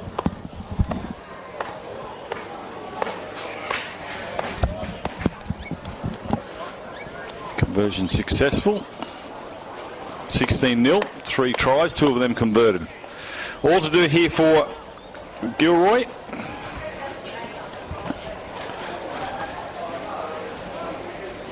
Let's give you a bit of an insight. Gilroy Santa Maria College is from Ingham. They only have approximately 320 students at their college. They're coached by Matthew Spina, so that's a common name in rugby league in the north. And their principal is Johanna Smith. So Gilroy Santa Maria College coming a long way here to feature in Confraternity again. Last year wasn't so bad. They had to go to Rocky. And St John's from Nambour.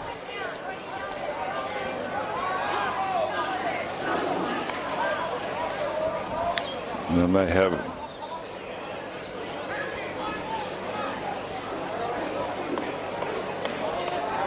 one of the oldest independent secondary schools on the Sunshine Coast, and established in 1940.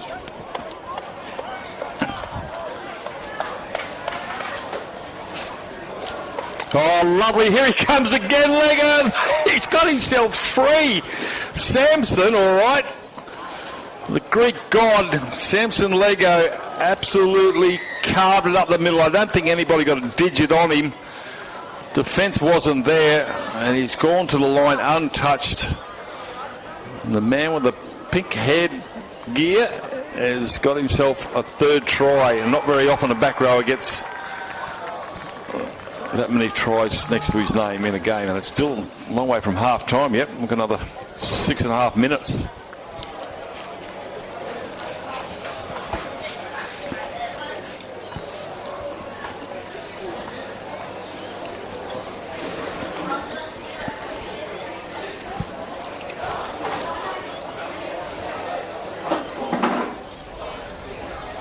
This one's right in front, so he's looked after his goal kicker.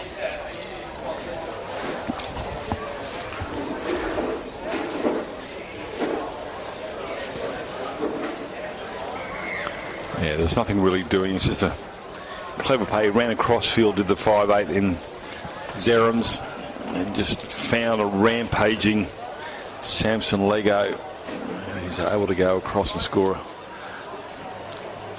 a very easy try in the end.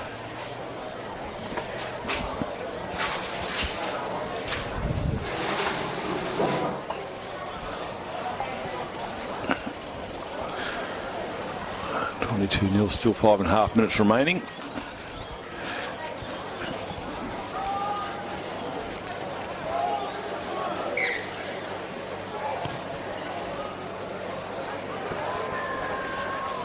It's run all the way from Chermside, that ball carrier. Absolutely mighty run. Gets himself to the 30. And big number 10. And Andrew Jarrett, what a carry. Looking ominous now here. Gilroy Santa Maria really need to start they need some footy. I haven't got any at the moment. It's been try after try. Allowed to run here, and he goes into the line. Well, Ising switching the play to come back to the blind side. Good stepping run here from Gormley. He's pulled down. Dummy half there as the Vrias. Edwards now. Edwards almost gets through there, and ball and tackle from Lenzo, and a little knock on that will be a changeover. It was the last.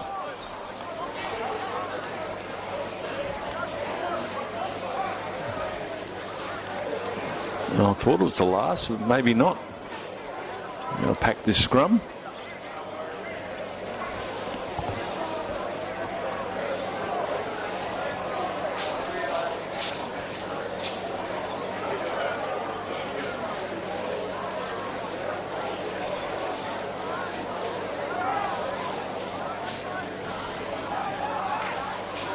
So finally, they got some footy hand here. That's with Rosington. Now a handy carry there from Martin. Gets to the 30. See if they're starting to line it. Let's just see if they can get to a completed set here. Gilroy, 12 short of halfway. This is a good set so far with the ball in hand. They go to the blind side. Defence is waiting there. Tackle, a good one there from Hammond. Last tackle, so they pretty good set. Get to the kick there, and straight down the throat of Fing.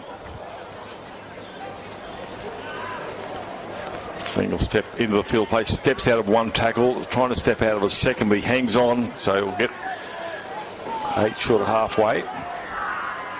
Dart from dummy half, allowed to run, gets a few more metres there. There's Robinson, the left winger.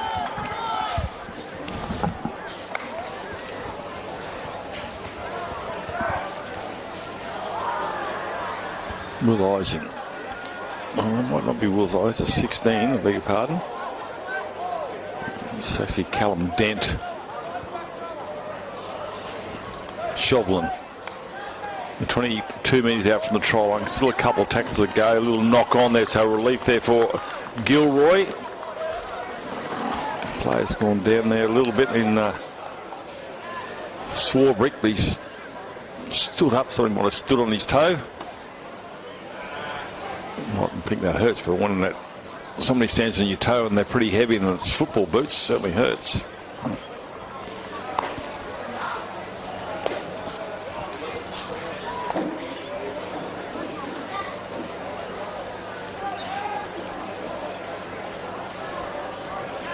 Jet Reed's been strong with the ball. First carry. Fullback.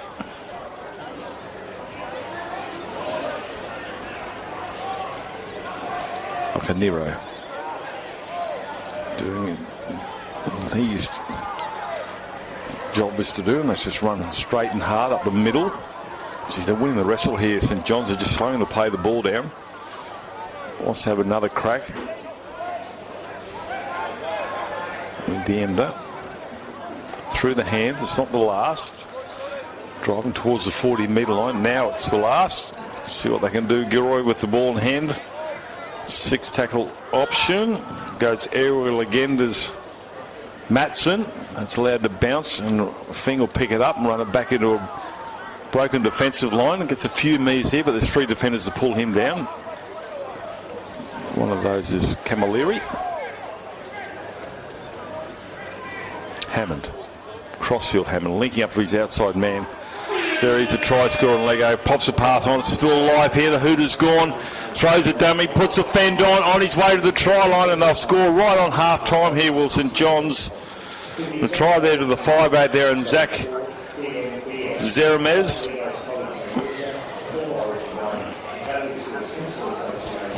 So try to the 5'8".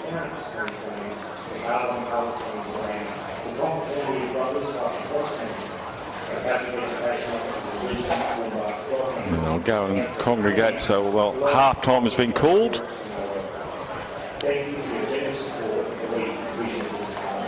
It doesn't stop the clock. It'll start from 5 minutes, so maybe a bit less time to get some instructions, Will Gilroy, but they just need some footy, basically.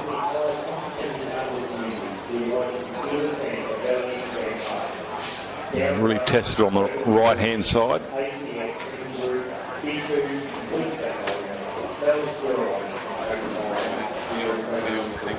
The contribution behind the scenes helps these events a lot, ensuring our players, schools, families and supporters have an outstanding experience.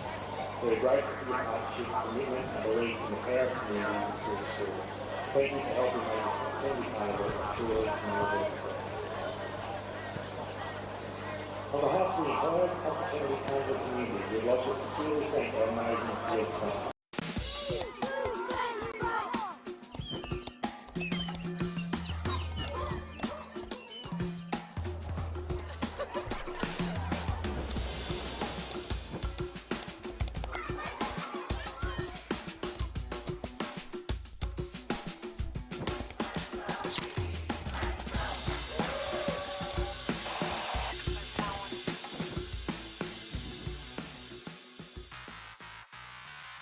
Rugby league in Queensland has always been built on community. That's why Fogs continues to deliver events right across the state, raising funds for our local junior rugby league clubs through our regional tours. While our annual charity lunch and golf day help support Queensland charities and families doing it tough. Every ticket purchased to one of our events helps create a lasting impact where it's needed most. Join us in 2026 and help make a difference. Visit fogs.com.au to find out more. Hope to see you there.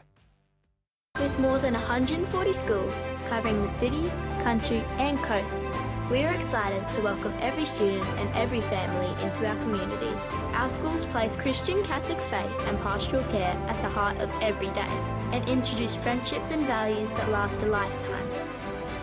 Find a Brisbane Catholic education school near you where your family can belong, achieve and grow. Brisbane Catholic Education, and education to believe in. We are men of action. We don't sit back and wait. We've been taught to step up, to forge ahead, back ourselves and our mates, explore our interests, and lean into challenge. It's about showing up, standing up, and lifting up those around us. We are St. Patrick's College Shorncliffe.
Second half about to get underway here, and there's your hooter. So St John's Nambour will restart. Gilroy all to do. Try and get it back into this game. Galletley, first carry. Just a weighted possession needed. Fullback now is Jet Reed. He's been trying all game. Just basically trying to get some one-out stuff. Kick that first set under the way with the completion to start the half, just get things back on track.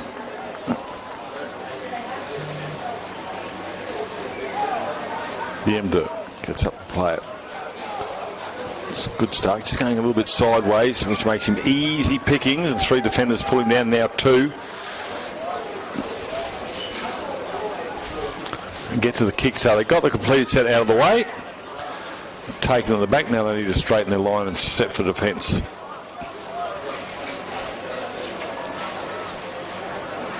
Good work from the markers. Oh, he's going to say go and play it back on the mark. I called it. Robson has to go back. And they've got numbers out to the left-hand side here of St John's. If they want to go that way, they go back to the middle. Shovlin. That might not be Shovlin, I beg your pardon. Robertson. Call for a forward pass, so that'll be a scrum feed here to Gilroy on the 40. So good opportunity, 28-0 half-time score.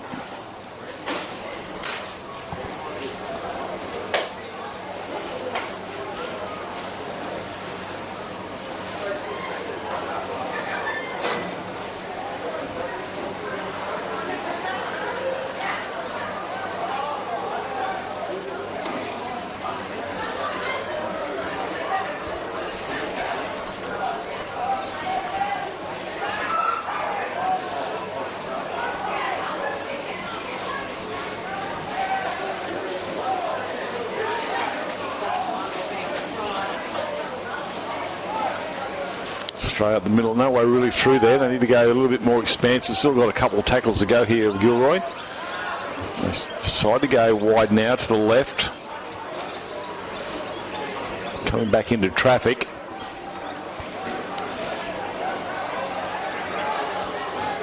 No look pass, and the 11 from Gilroy will go over and score. So Joel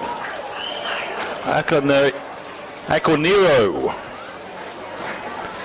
comes up with a try. What's going on with the 11 scoring tries of Confraternity? They're everywhere. So they score first points after the break. Just hang on the footy, getting their set. Yes, fortuitously they had a knock on that went in their way.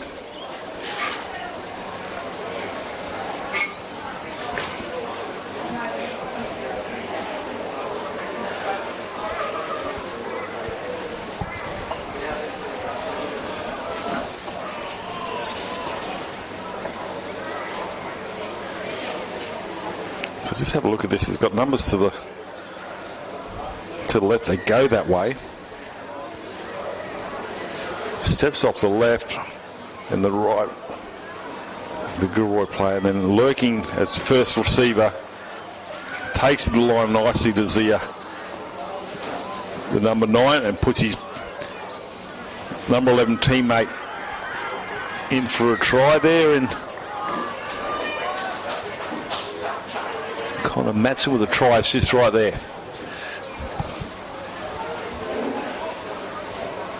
Conversion successful. 28-6.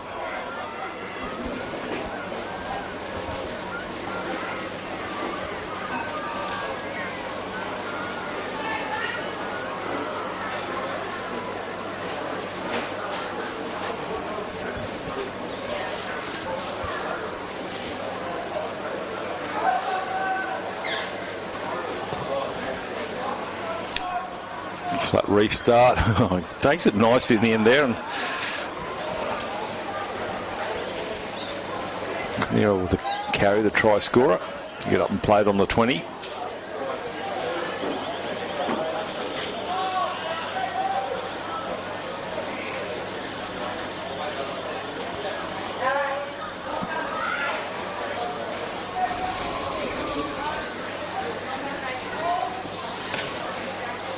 Let's see if this doesn't ignite something here for Gilroy. Galletley's been strong, the 17 for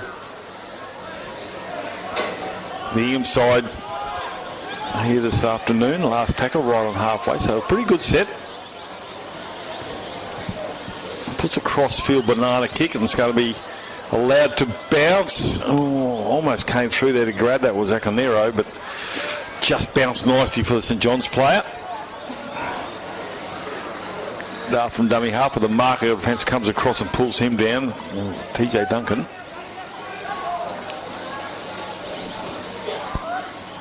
Ising. Good defence there from Gilroy. Put him on his back, slows the play the ball down. That's that man again. Galevi.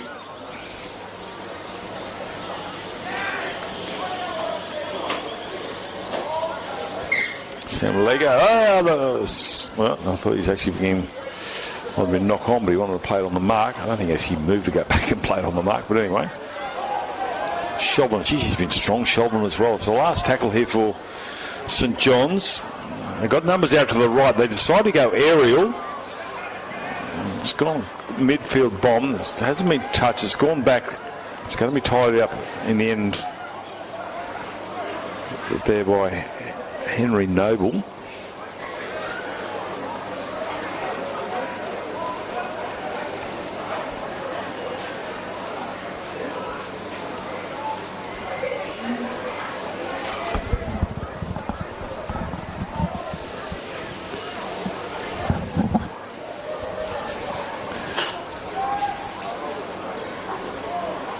I'll get up and play it. He's trying to get out of dummy half. It was Matson, the number 9. They get over halfway. Fifth and last.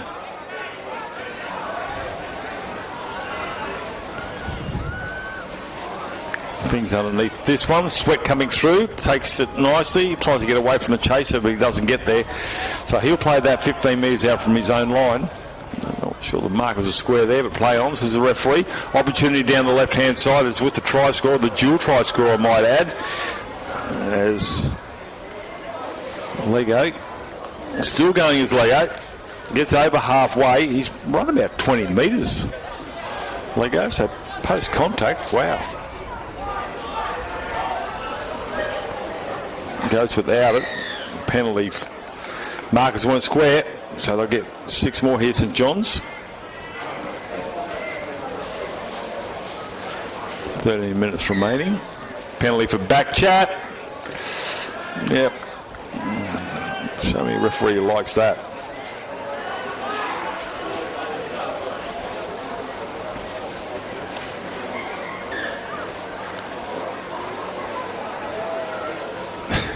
Just wait for me to get back on side, says the ref. Not as fit as you blokes. Shelburne with the first carry. It's hit by Matson. Matson again involved in the tackle. 15 out from the try line. St John's 28 points to 6. They haven't scored any points in this half as yet.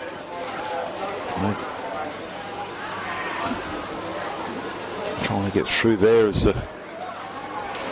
their number 9, Gormley. Blindside play, cut out ball, pass catch, and into the in goal he goes and scores.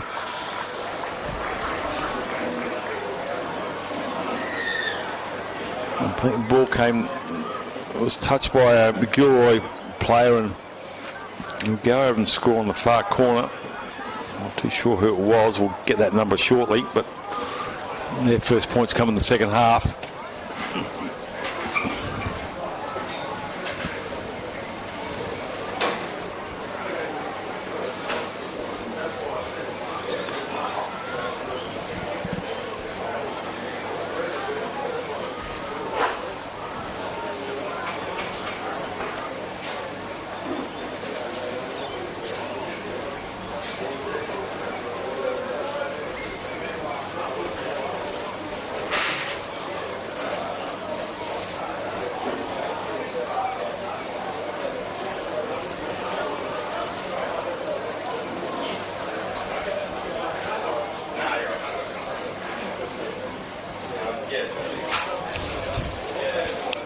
Try scored by the right winger, those wearing 21 is Blake Robinson.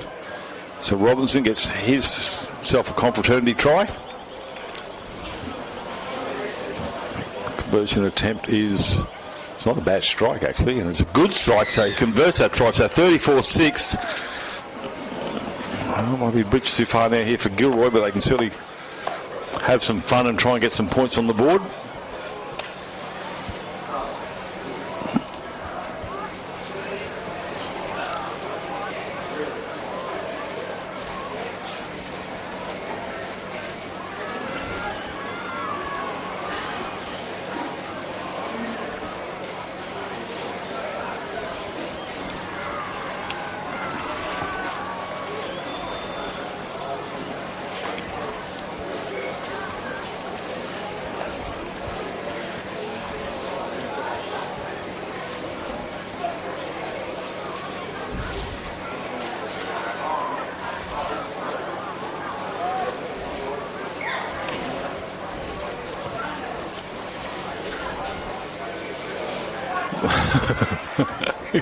That's a pretty big run.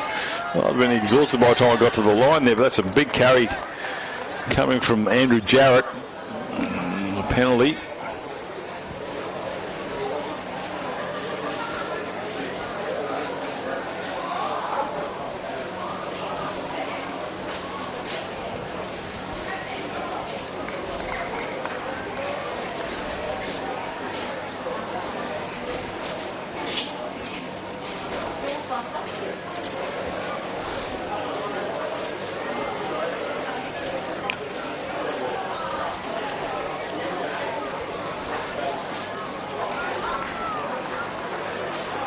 Well, no denying Gilroy's effort. That's 2 or 3 players in that tackle.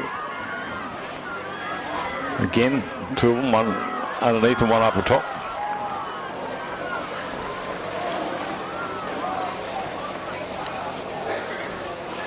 Short pass straight in the breadbasket there of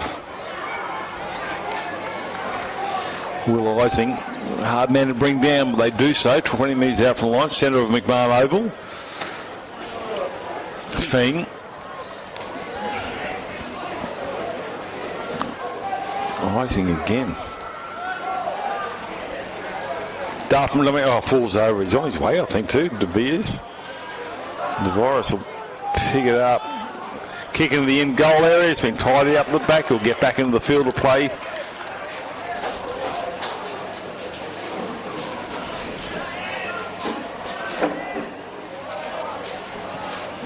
Good work there from Kingsley Nipper.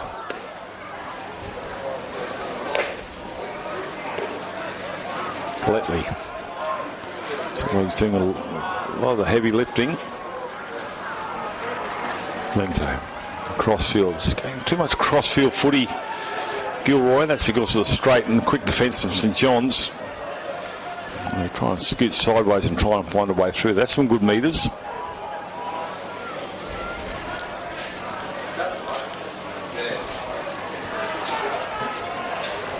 Out of the top there. Robertson will have to go back there, the try score, and pick it up. The heat's coming through from Reid. Gets away from Reid.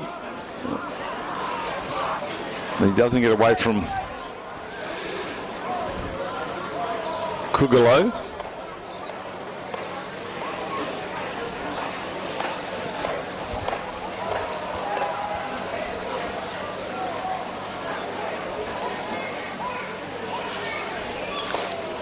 Crossfield. Right arm fends are plenty there as he gets, he straightens the play, getting towards halfway.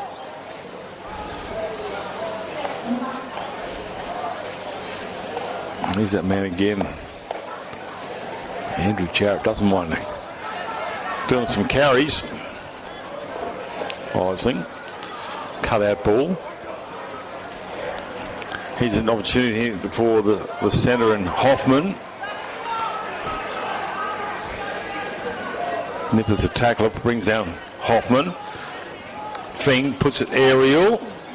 No sweat underneath that one. No heat coming from the opposition, so it was pretty easy take in the end.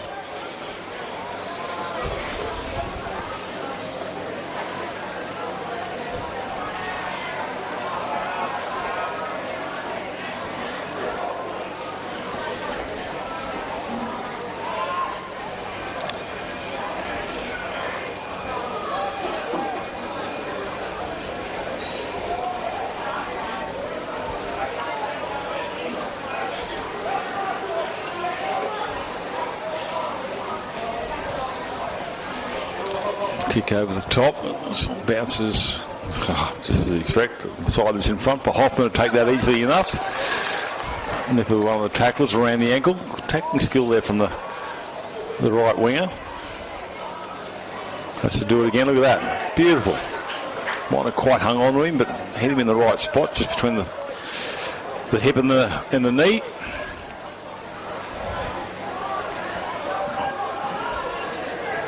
Rising again with some easy meters. Well, makes it look easy. Dent. Gets, no, referee's going to say it's a knock on. Went for a bit of a trot there. Did try score Zeramez.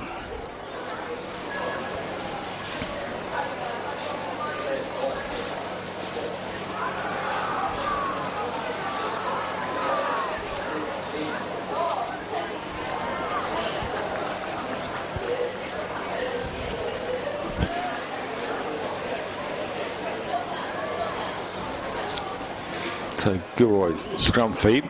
Look, 5 and 1.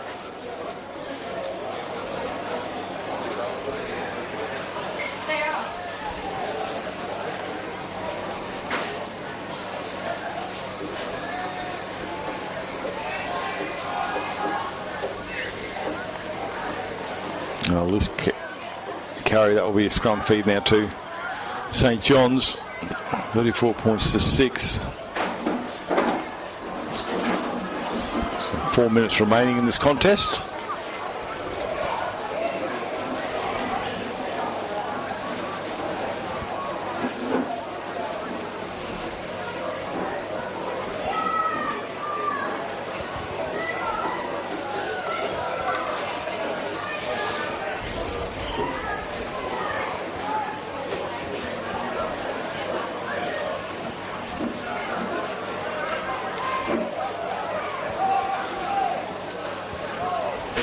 Oh, loose carry.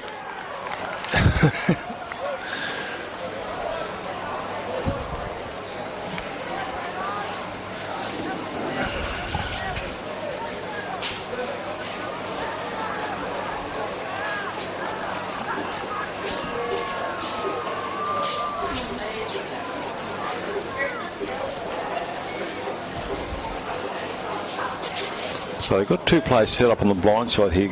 Gilroy, do they go that way? Is there a set play off the back of the scrum? No, they'll go to the open side. The Emden.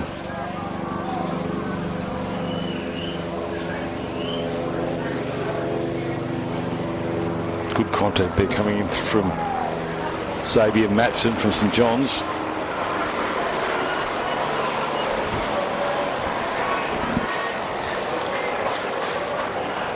Handling error. Not for the first time today. We're going to have a scrum pact.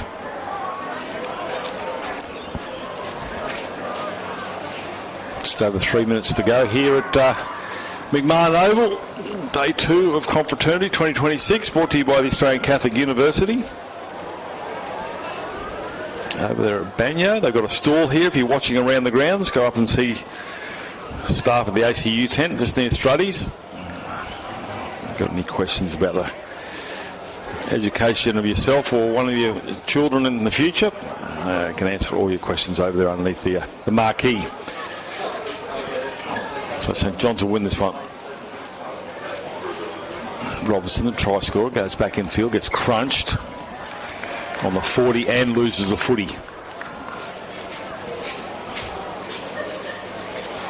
So Gilroy Santa Maria will have one more set of 6 here for this contest before the hooter goes. Let's see what they can come up with. Well, no, they won't. So there it is, full time.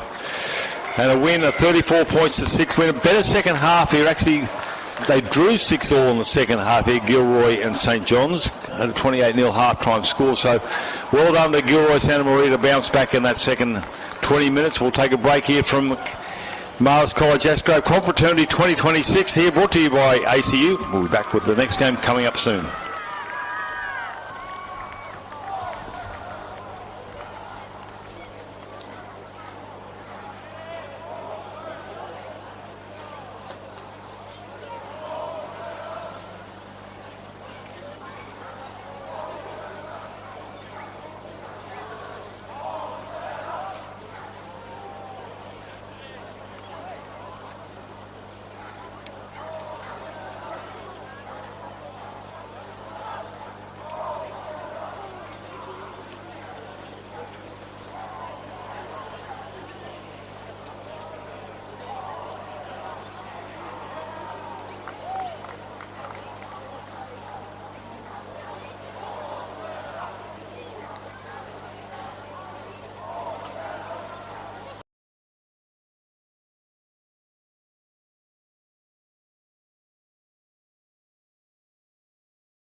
stay bright. Coming like a knight, it's on sight, every touch my feet. Team never gonna stop, let's see the big man's up.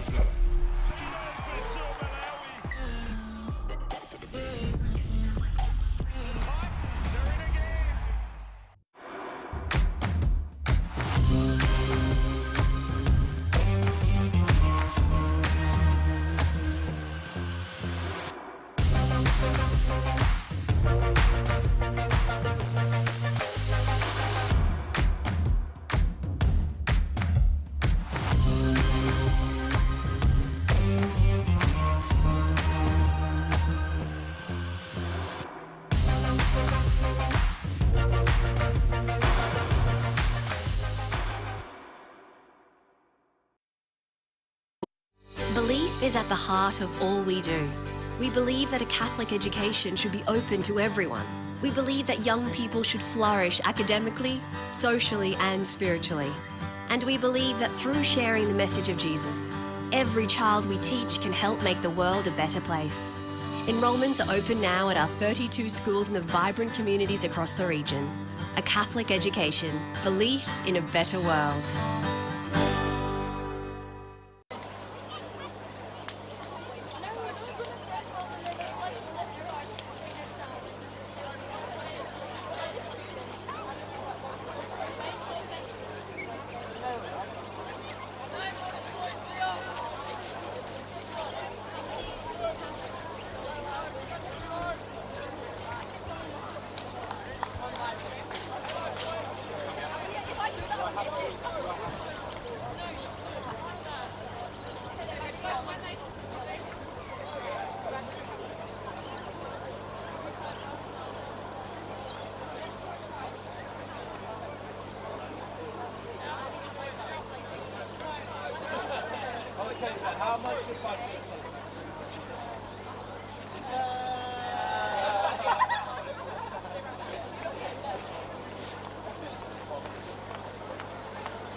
Underway here for this clash between Chanel College and Trinity College. Trinity kicking off from the northern end in the white, and Chanel College in the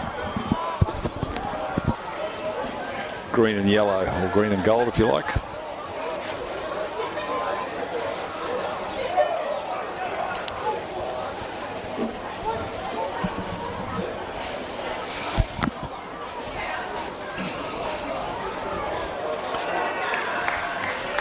Lost the footy, heavy contact. That might actually be well,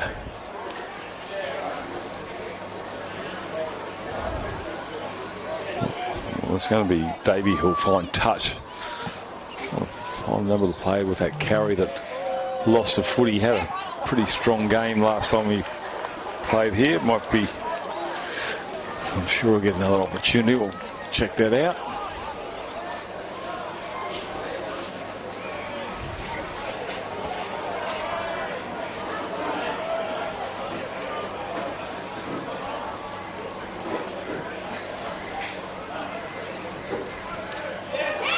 There he goes. Graham. Oh, driven back, heavy defence. Graham. The number on his back.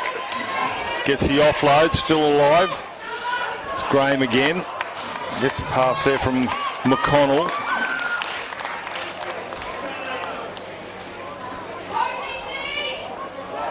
Davey kicking the in-goal area.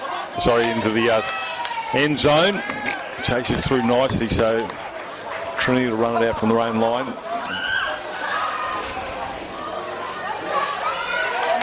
Oh, bullocking run on the sideline. Davey has to pull him down, and he does so, but not after a few metres of taking out of the account. Super carry there from the winger, and Donnie Lee.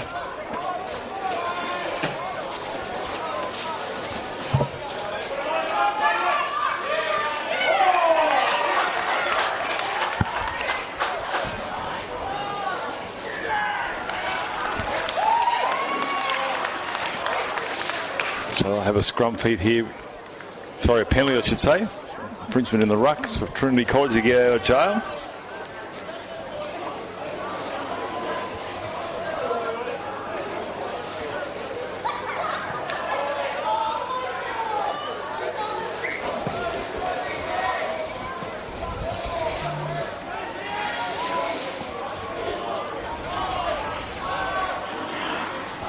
Good run. That's a pretty good carry there from Sybil Asher. Starting to get to his feet now. Needs to be a little bit quicker. Mind you, those are tough contests. Big carry there from Tiawati Haynes. Scored a try here yesterday. Sito.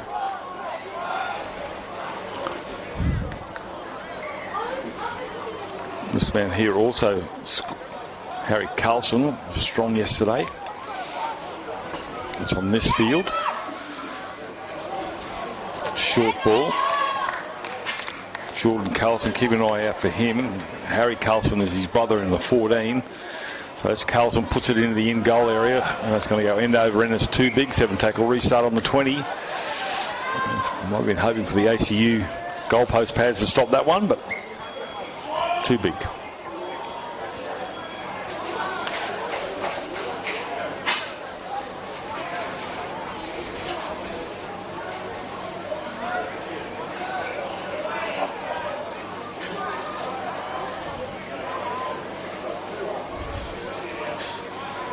Graham tries it. Still going, Graham. That's a good one from Graham. He's whipped to the ground, almost whipped to the halfway line. Good flat pass here. Opportunity to the right-hand side as they go on the attack here to Chanel College.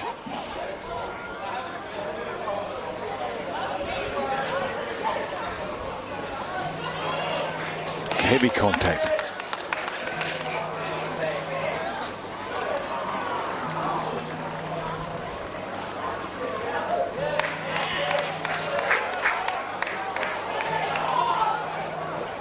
Still the last, looking for a bit of a relief from the referee, didn't get it. Long cut out ball, intercepted.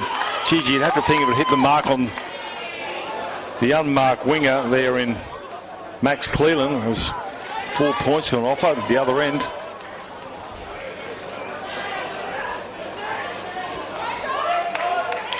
Sybil Asher crunched. 2 tacklers there. One of those was Alex McConnell, half back. And getting some help from that man involved in this tackle again is Eddie Mackay. Blindside, Carlson puts it on the toe, straight down the straight. Unfortunately, the Chanel player, so they'll have their first tackle 12 metres short of halfway. And it's Haywood, straight down his throat, that kick.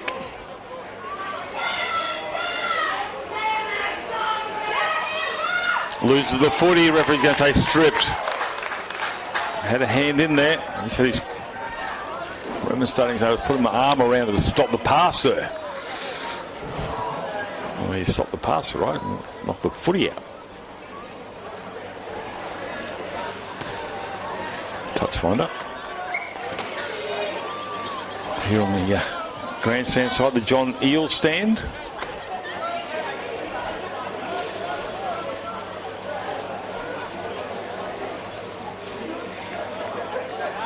In fact, John Eels actually had a fairly handy bit of competition in the second row, playing for Ashgrove, and won Chris Kennedy, and his son Jack Kennedy will be playing for Marist a little bit later on. As Marist try to bounce back after their loss against Ignatius Park 8-0 earlier today here on field 1.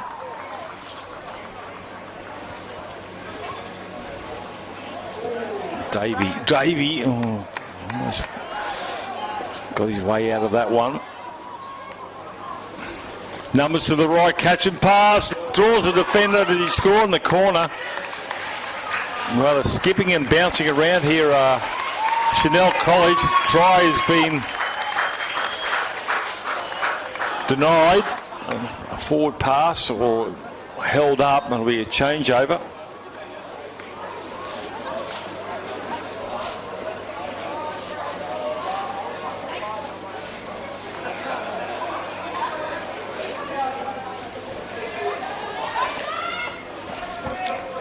Going crossfield, easy target, actually smashed. So just remember that ball was taken on the 10-metre line. They've only made 8, 9 now. Cito. That's a good carry. He gets 10 post-contact metres there. Carlson. Held, says the referee. Referee calls penalties.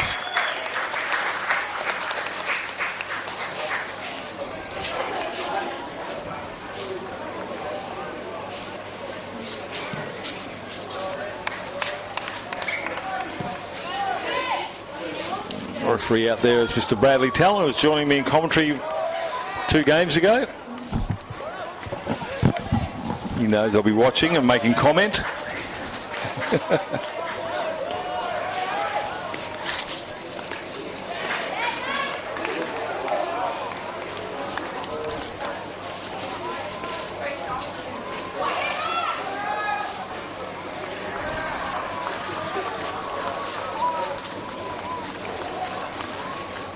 He thought about passing, but I think he overran the ball there to his teammate.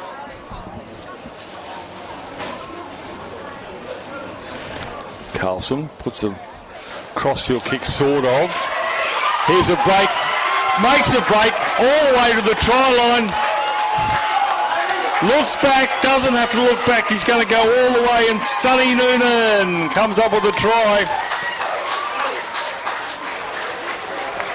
And referee Bradley Talon will award the try from 25 metres out. I did warn him. I said, what are you going to do if there's a long-range try, Brad? He said he's going to say he's offside or a forward pass, but there's nothing denying that try. And Chanel opened the account with a 80-metre try.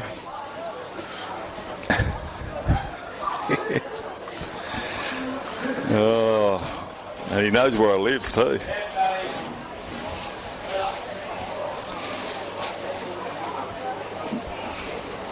Against the run of play there, Chanel.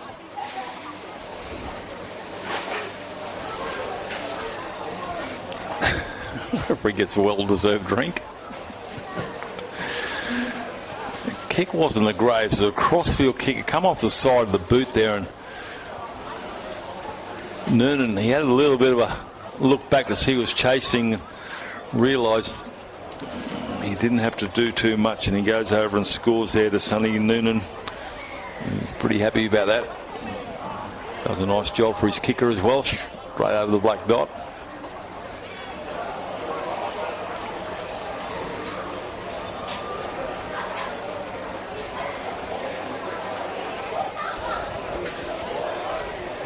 Tyler Davey with to convert this try. So it's taken 9 minutes to get a try. He converts that.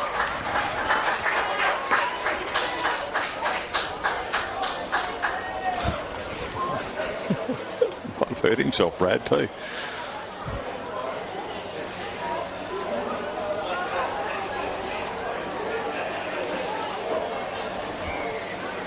He does a great job, Brad. This is his 3rd game to referee today, so you can understand why he's a little bit lethargic in that chase.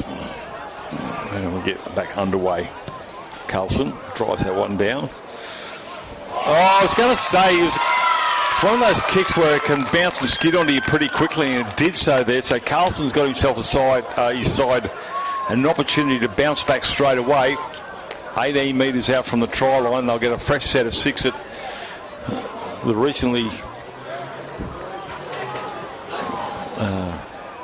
recent try scored just by Chanel only a minute or 2 ago. So Carlson's going to go in to lock the scrum, so don't be surprised if he takes it off the back. You can see it right there, and I don't think they'll change their plan.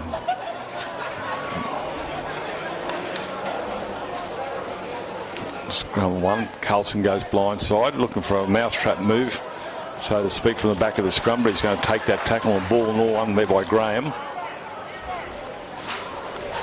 Stepping up at the right and left is Ryder Air. Takes himself 12 metres from the try line. Cito.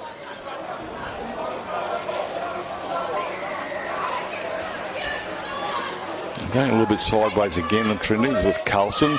Does a goose-getting run, puts the 12 almost through. And Sipple Asher, he was close. He's a metre out. Carlson goes himself, and Carlson will reach out and score on the fullback. And Jordan Carlson scores himself a try. Heavily involved in the last 2 or 3 plays.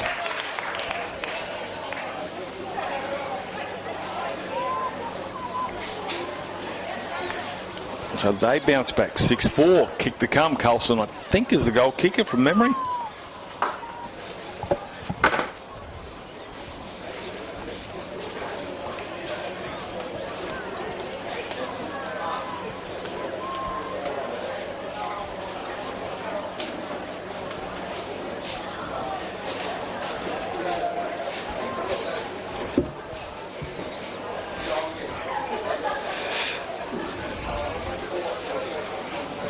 The King of Duties will get fallen into the way of Noah Lawrence.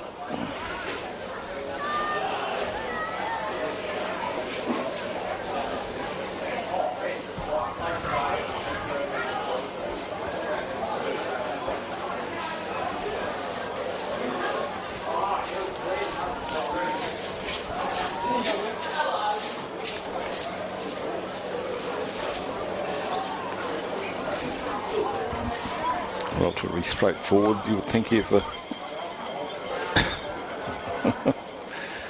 Lawrence. Might be a toe poker. No. Bends it back in, waved away, not enough. 6-4.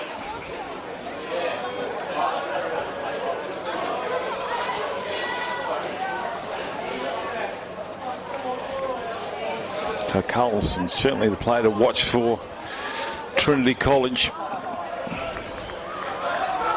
Cito also heavily involved, playing at first receiver, although he's wearing 13 as Davey gets things back underway.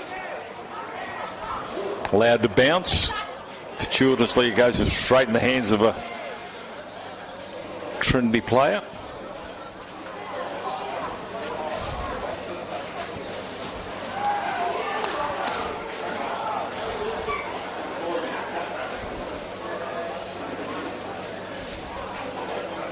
Gets the offload, keeps it alive, gets a few more metres. Trinity down that, along that far side touchline.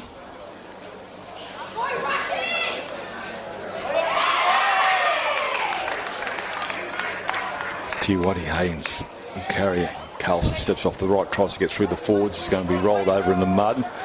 He'll get a quick play the ball. Finally gets there. It's the last tackle, says referee Talon. They put that in the air. It's taken to the back. The chasers aren't too bad. They need to put him down. He beats one, beats not the second. And down on the 20.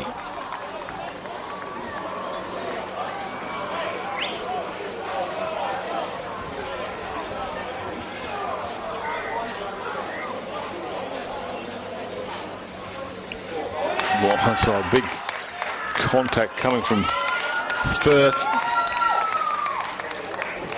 Not going anywhere at the moment, Chanel College.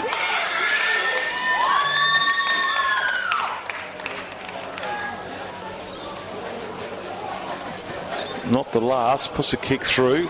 Carlson's waiting for it back there, gets a nice bounce on the 20, throws a long pass across the 30. Donnie Lee trying to get out of there, but Lee's going to be wrapped up by 1, 2, 3, 4 defenders.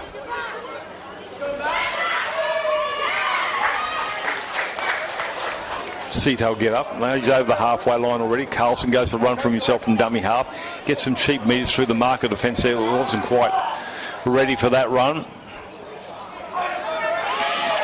Here they come. They're on a roll now here. Tiawati's Haynes.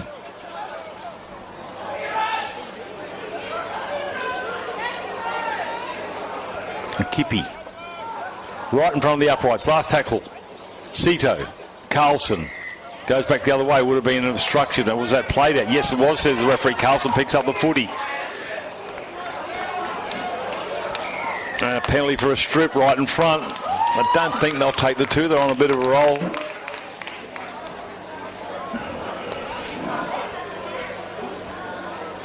okay with the tap restart. Jones. Carlson throws a bit of a dummy, tries to get through there, but they're away to him. Good tackle there by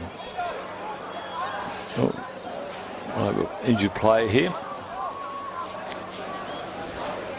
Referee's going to stop play for a moment.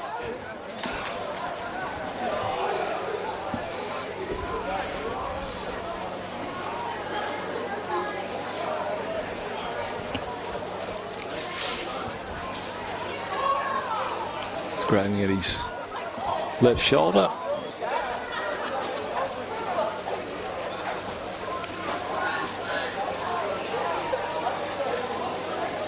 Clock doesn't stop here at Confraternity.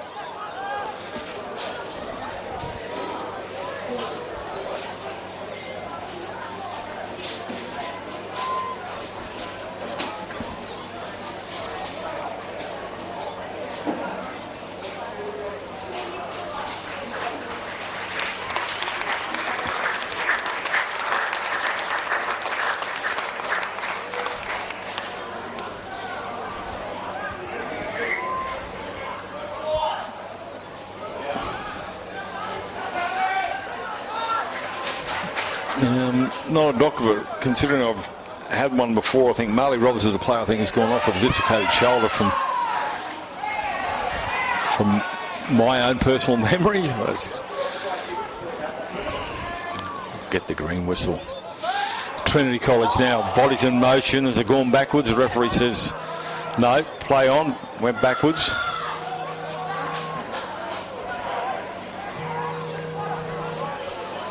Carlson puts a kick in the in-goal area.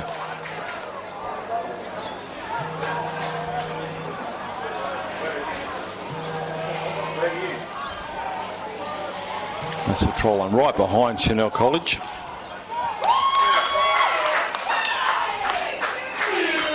That is the half-time score, so we're in for a ding-dong battle, 6-4. The whistle hasn't gone yet, but the hooter has. That will be the last play, and that is half-time, 6-4. Converted try, a try to Sonny Noonan on the length of the field one, and then a try also to that man Carlson in the 11th minute, and tries 2 minutes apart. So scoreline, a converted try, 6-4 is the difference. Back soon.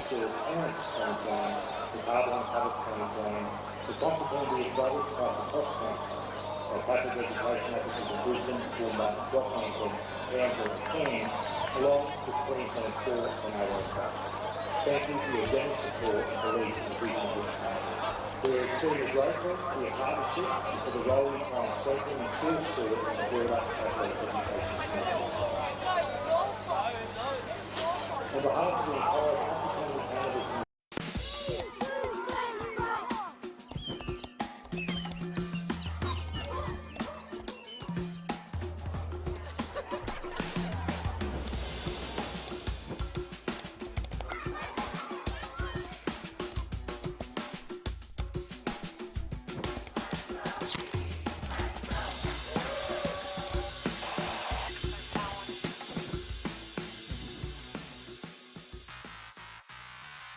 Rugby league in Queensland has always been built on community. That's why Fogs continues to deliver events right across the state, raising funds for our local junior rugby league clubs through our regional tours. While our annual charity lunch and golf day help support Queensland charities and families doing it tough. Every ticket purchased to one of our events helps create a lasting impact where it's needed most. Join us in 2026 and help make a difference. Visit fogs.com.au to find out more. Hope to see you there.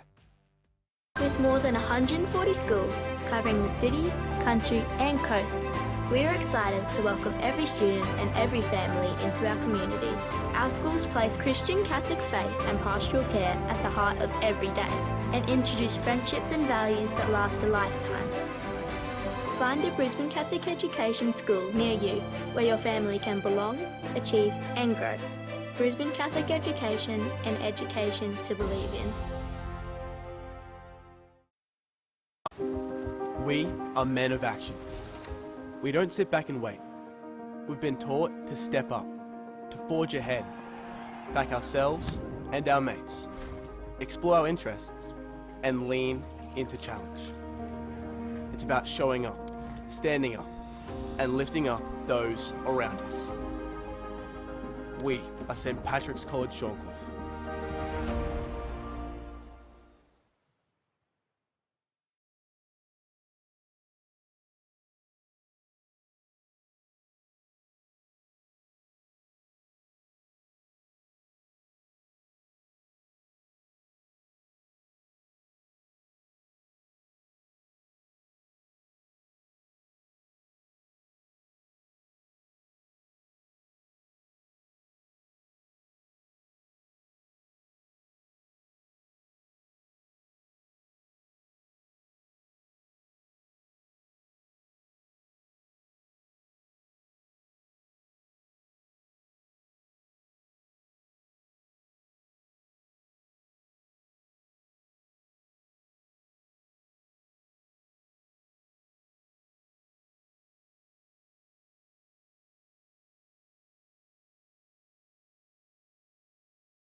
Referee Bradley Talon signals time on for the second half.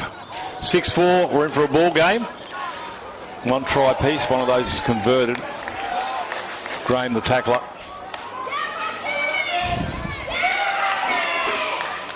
Good leg drive, good carry there from the Tiawati Haynes.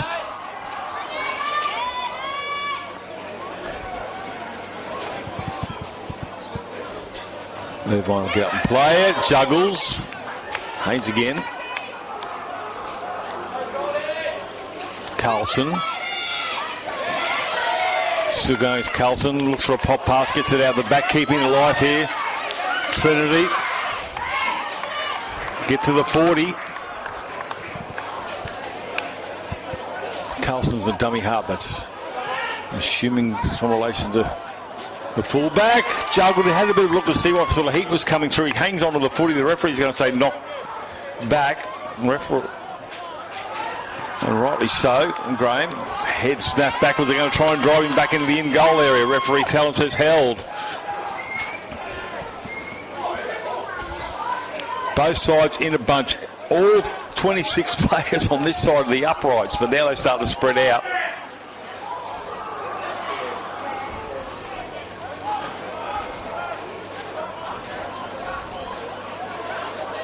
Good slow play, good stuff from Sito there to slow the play, the ball down, side back onto the 10-metre mark.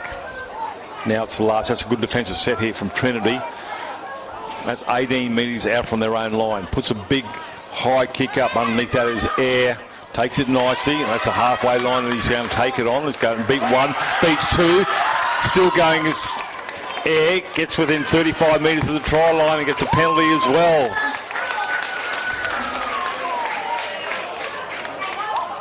I doubt they'll find.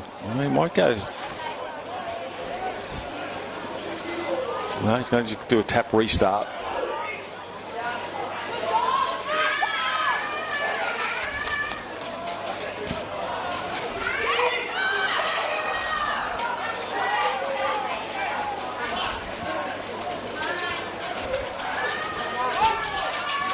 Bodies in motion. Carlson, cut out ball. Wasn't supposed to go to that player. It didn't. It ended up in the hands of. We're looking for a one-on-one strip here, but finally he's going to come up with a footy Well, Firth, referee, tap restart. Big fella's going to go all the way. Is he there? Touch judge flag goes up. Good cover defence there from Chanel. Thought Noah Lawrence was going to go over in the corner, but too many defenders coming across and pull him down, so that'll be play the ball on the 10.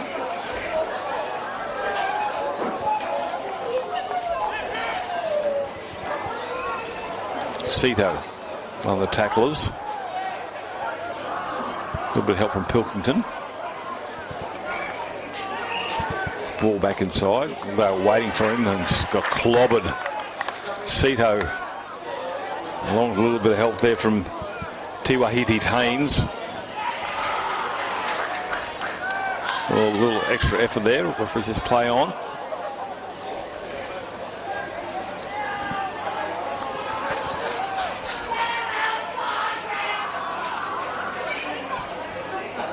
Kicking early wasn't the last midfield bomb. Chasers coming through. Graham jumped too early. Now he gets the footy the second time. Maybe that was a big, really high skip. Players coming back on side. It's the last tackle, says Talon. Still the last. Gets to the offload now here to Patterson, and Patterson goes back in field. Now Patterson is going to be brought to ground 8 metres out from the try line with a changeover.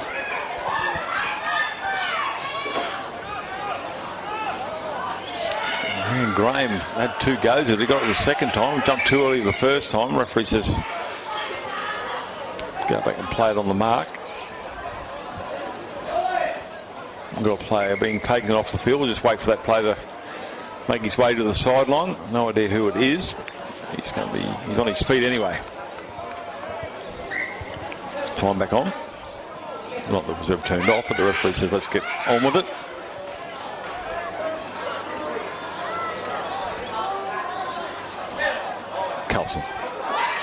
Carlson, I think.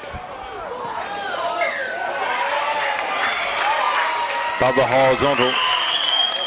Referee Talon blows the whistle to say come back. I thought he might have made more of it, but decides the penalty's enough.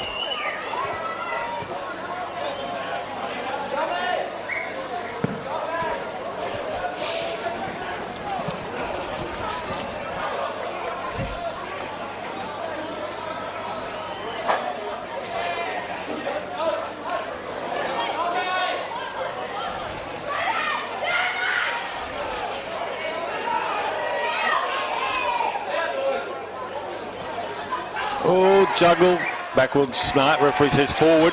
So Chanel will get a scrum feed 5 metres inside Trinity's end of the ground.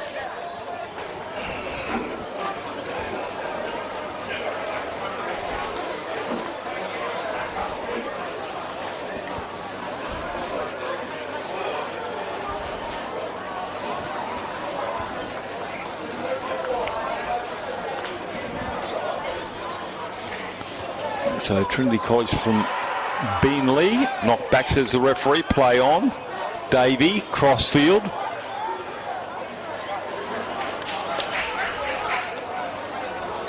Coached by Bailey Adams. And James Metzeling is the principal there at Trinity College at Beenleigh. Graham getting some treatment. Graham, he knows he's had a game of rugby league today. Number 10.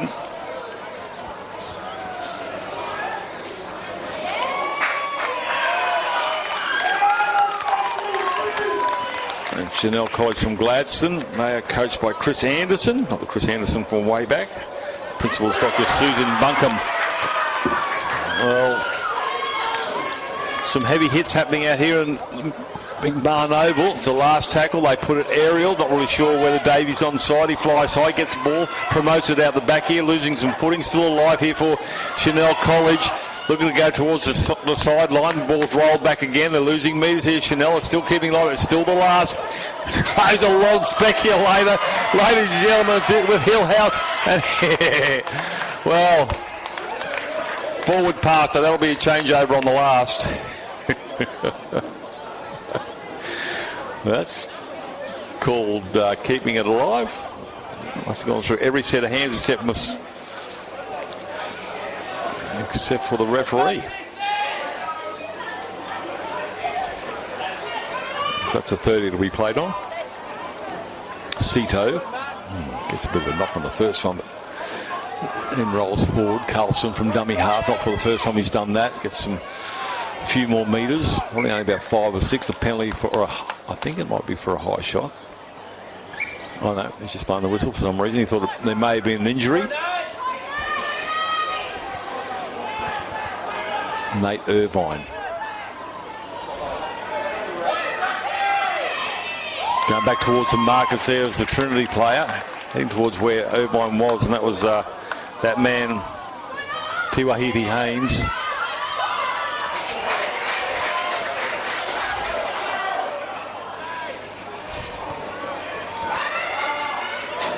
First puts it high. There's the Falcon and a half. I don't even know where he got his hands up and lost the ball altogether, but that's coming straight off the mush. And Trinity College have come up with a footy. Irvine.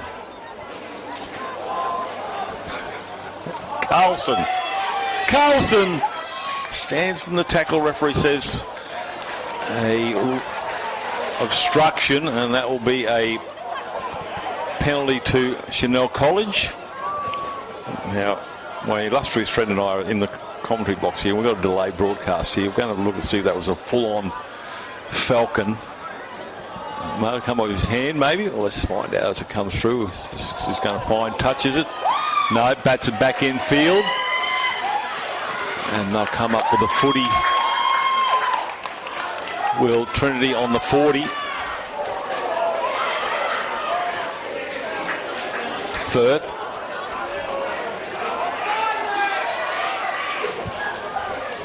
Well, the ball hit his hand right in front of his face, which made me think it was a full-on Falcon. I don't know what he was swatting at. Wasn't trying to catch it. Anyway, that's for something to look back a little bit later. Cleveland.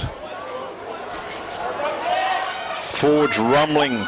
Tiwahiti Haynes. They holding strong here at Chanel College 6-4. Scoreboard at half-time hasn't changed.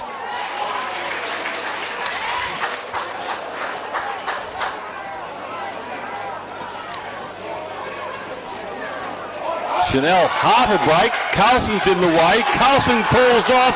Foot race here. Chanel College, is he going to go all the way?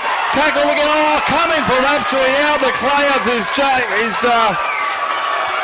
Noah Lawrence. Has he saved the day? Try in the corner. Oh, it was inevitable. And Chanel College come up with a try. Probably near on 100 metres in the end. Wow.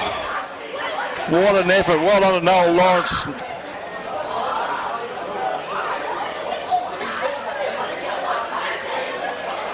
Came from the clouds and almost a try. So, well, it was a try-saving tackle in that instance, but it just wasn't enough players back there from Trinity College to help him out there. And so Chanel College now go out to 10-0. So the kick was taken nicely right at the back, 5 metres out from the try line. And then just a break.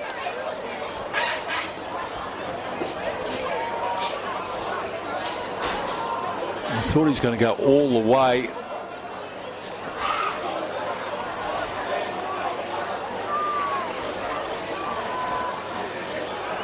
And the Hookers goes over and scores in Mally Roberts. And I think player who created that maybe Kobe Mayers or Nate Lindmeyer.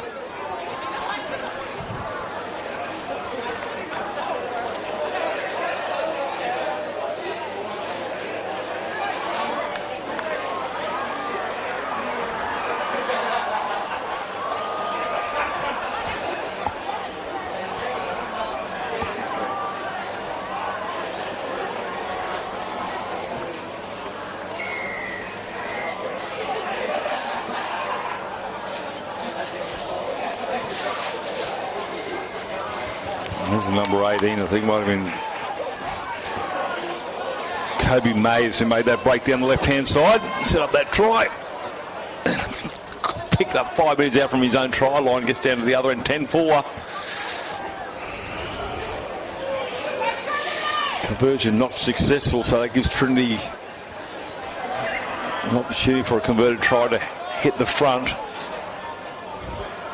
Got 8 minutes remaining. This game is not over.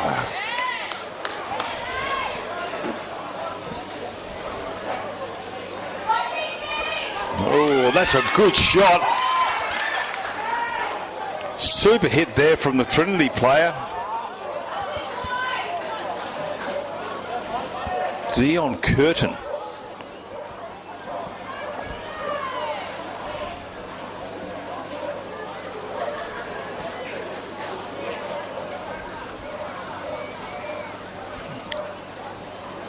Trinity need the footy.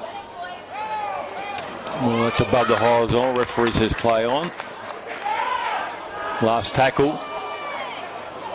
Running it on the last because the chasers are coming through.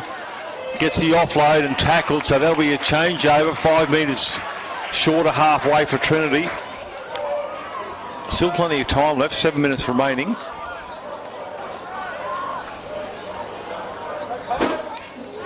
Pilkington gets clobbered.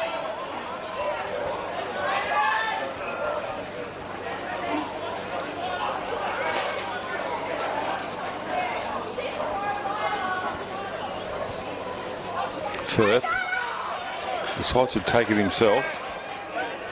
Zach Firth gets over the halfway line. Carlson kicking early.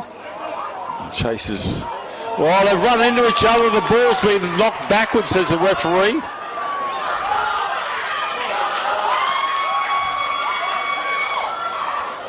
And kicking early was Carlson.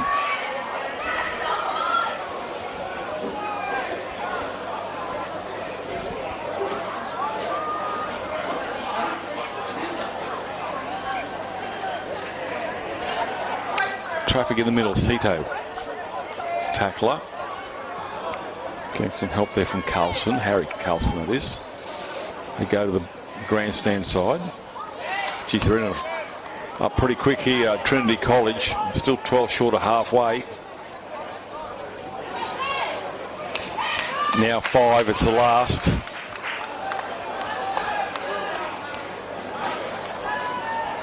One ball. He coming in on the kicker. Davey finally gets a little kick over the top here. It's going to be grabbed by Sybil Asher. Referee's called held 5 metres inside Chanel territory. Muskawa. Carlson again from dummy half. Marcus should be ready for him every time he gets the ball from dummy half. He's going to make a run himself.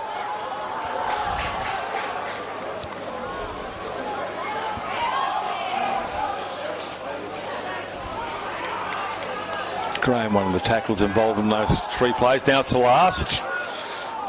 Trinity, where's Carlson? There he is. Puts a grubber kick in, bounces nicely there for the Chanel player. They try to drag him back into the in-goal area, but unable to do so. A little push and shove.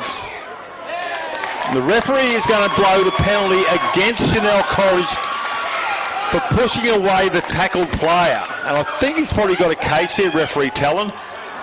There was no need for it. Captain's trying to have a bit of a chat to him. He'd have none of it.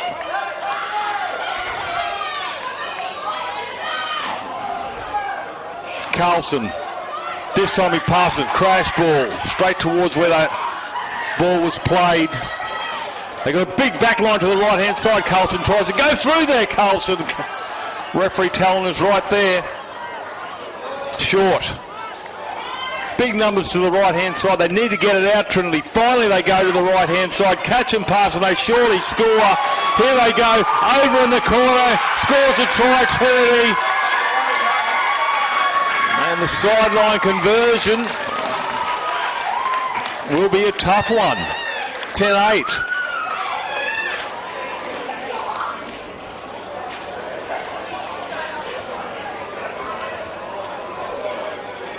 I want to kick this quickly because in case he misses it. So I think this try scorer might have been Donnie Lee, a right winger. They had numbers. You could just trying to push it out there. They had the number. We could see it up here. Conversion is successful. 10-all. Oh, gotta be joking. How's that for a strike? Probably just decided to get up and whack it. Hope it goes through the post, and it does. So, last time referee Talon was on here, the score was 16-0 at half-time, and the side that was behind came back to win that one 24 points to 16. We've got 10-all, and by my calculations, probably 2.5 minutes to go.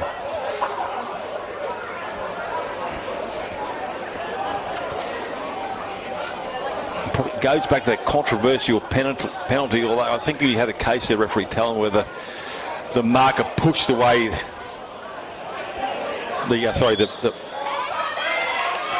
the dummy half pushed away the marker. The attacking side was penalised a metre from their own line, and they were able to score in the corner.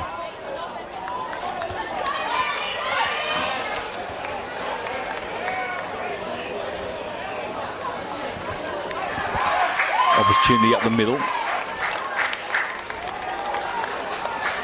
Not saying it's the last set, but still 2 tackles to go. Where's Carlson? He's in the middle of the park, just off from the pitch. Wants another forward runner. Loses a footy. Knock on. That will be a scrum feed to Trinity. So the Chanel player's gone in to do the tackle. Strips the ball out. Not intentionally, but enforces a knock on, which in turn gives Trinity the scrum feed, and there's a hooter, and that will be full time, and it's 10-all. Oh, they had one more play. You could see Carlson was thinking about it. Would be a long-range penalty conversion. I'll spit it all out here. Field goal to try and break the deadlock. So 10-all. And what a game of rugby league. 2 tries apiece. One of those of each converted, and that is full time here. We'll take a break here from Confraternity, brought to you by ACU. Back with the next game coming up very soon.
Look at him, pumped up Reuben Connor. He just wanted it more.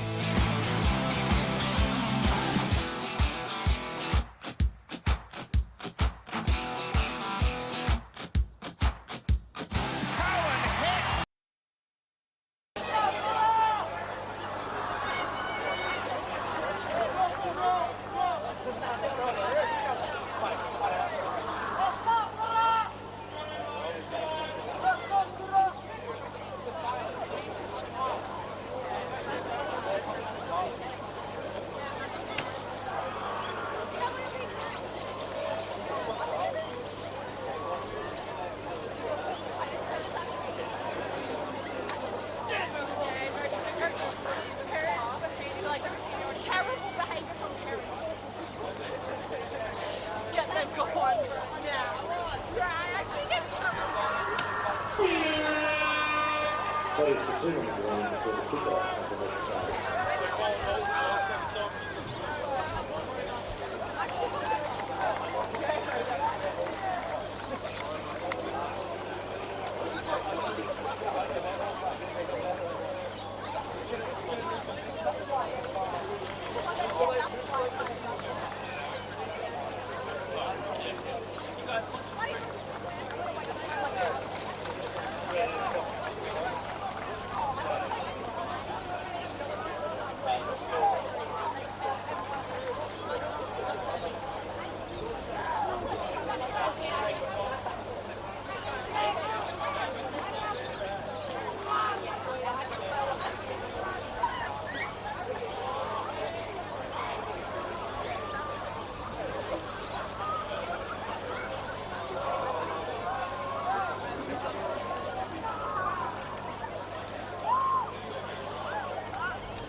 We are underway here for this clash between Marist College Emerald, who kicked off on the right of screen. They are up against St Teresa's College from Abergawi. And going from the program for team names, the team haven't quite arrived here yet. So I might get the number right, but maybe not the player, so my apologies, but we'll see how we go. No markers. Milliman. It's almost to the halfway line. Some big bodies out there. Plays in motion with a bit of speed. Here he goes now as Bartiam. Bartiam goes back into the field to play. It's going to be tackled. Geez, they've got some pace out wide already. You can see they've got a deep back line here. It's actually going from the 30-metre line all the way back to the halfway line. They're kicking early. It's taken to the back there eventually by Cruz Gilmore, and Gilmore will bring it up to the 30. Wow, what a lightning start.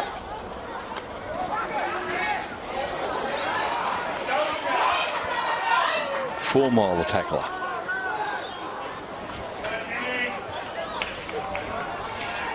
Oh, just not quite above the horizontal. I think they actually hung on to him.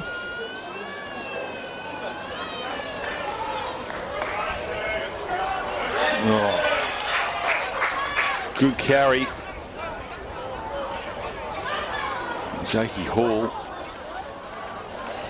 Actually, that might be Jake Hall. Gets the offload. The player that carried that one there was Cooper Lotzi. Like I said, just coming from the program, waiting for the team list. Just taking the back here. So both sides completing a set to start this game off. Getting to their kick.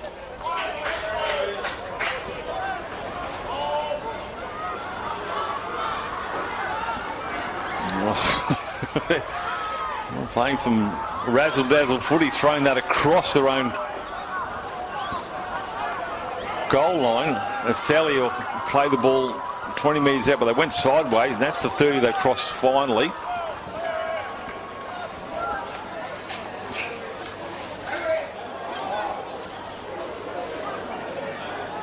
Milliman.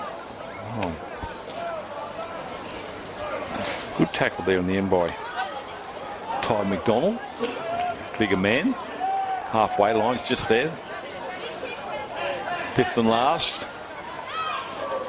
They're going to run it. Are they going to run it? They're going to run it. A little kick over the top by the number 13. Gets the bounce. Gets the bounce. Throws the dummy. Oh, he had a man inside. He loses a footy. Oh, that's an enterprising footy there from Pearson, the 13. He had a man outside of him, and I thought for a moment he was going to go all the way with that dummy, but ended up losing the football.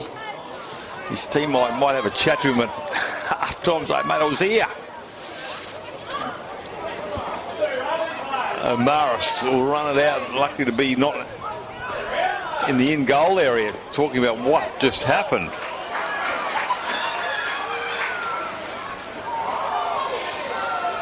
Hall will stand the tackle, held, says the referee. The referee's got him back a healthy 10. As long as he's consistent, that's all good.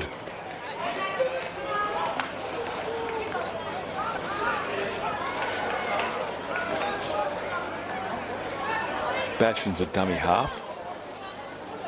Finds he's 5'8", steps off left, right. Oh, razzle-dazzle there from Connolly.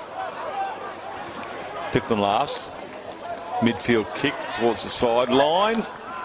Not midfield at all. Bounces in into touch. There'll be a changeover.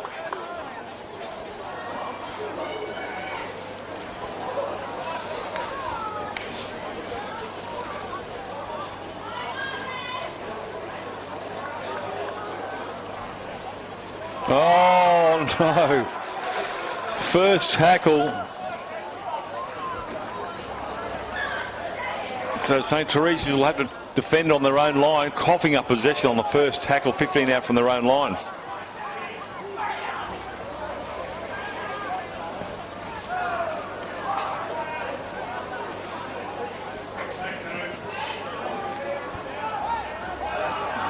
Basham trying to get through there.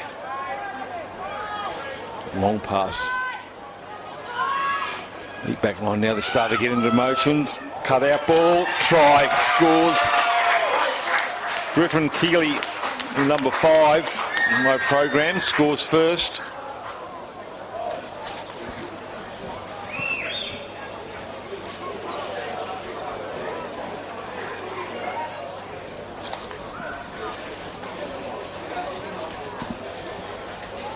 So it all comes back to that first tackle knock on. 10 out from their own line, St. Teresa's their own worst enemy, and that was a recipe for disaster.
Animal College now. Oh, penalty.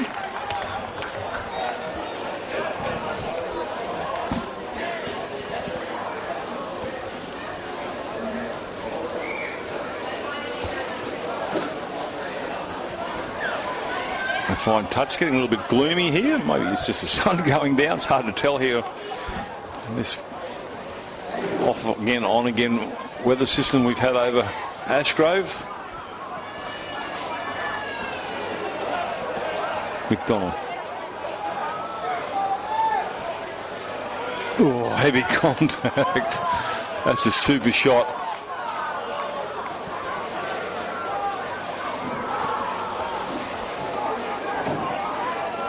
Jake Hall standing the tackle right in front of the crossbar. Got numbers again to the right-hand side. Just had to catch and pass. Oh, he had numbers outside. He hung on to the footy. And he's lost it. He's murdered that try. He had two players outside him with plenty of grass to go and decides to hang on to it and then loses possession as well.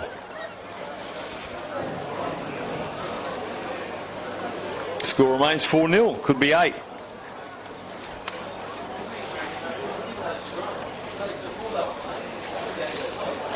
Good cover defence there coming from St. Teresa's.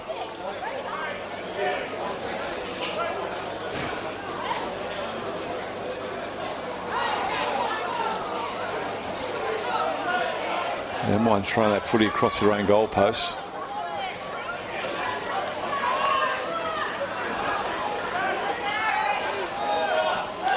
It's 30. Fuller running, using the smaller men, trying to get some quick and speedy metres. That was Foot. Beats one.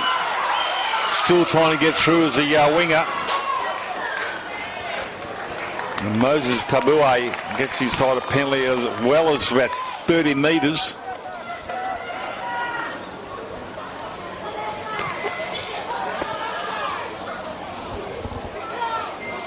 Not going to go for touch. They're pretty close to the sideline. Instead, they decide to throw some big bodies right. Neilman is going to be standing in that tackle. Standing a little bit too tall there, was knocked off balance. And the win, Pearson.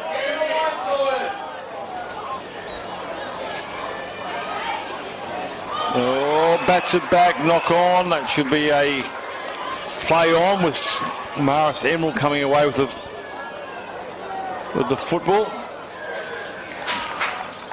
And a penalty. So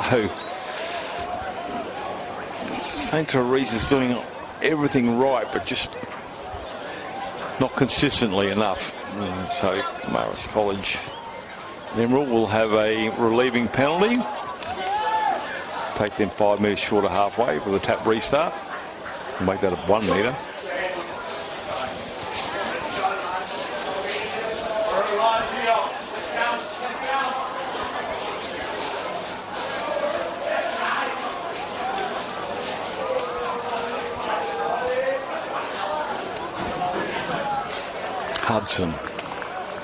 Hudson drawing a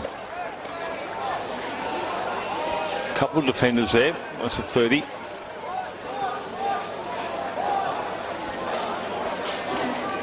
Trying to step out of that tackle there, but hangs on. Is he hanging on too long? Ooh. Thought the referee's going to have a word here as the hooker makes some easy meters. Trey Basham. To the left. Long cut-out ball. The 5 is a tall man on his own. He's got some size. Has he got enough size to get himself across the line? The referee's going to point to the spot. The touch judge decides not to put his flag up. He agrees, and Griffin Keeley's got his second try. 5 minutes after his first.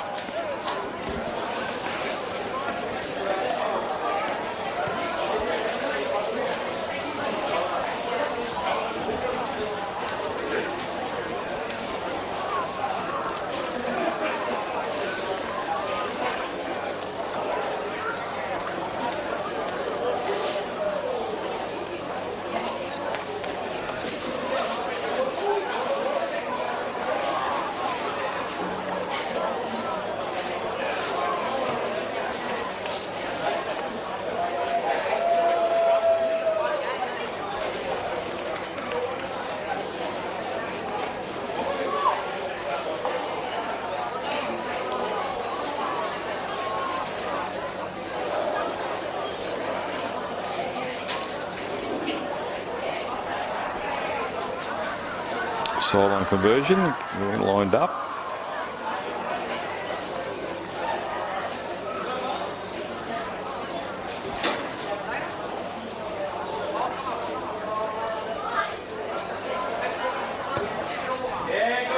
Strikes it, goes over the dot. The yellow and blue dots, the colours of Ashgrove.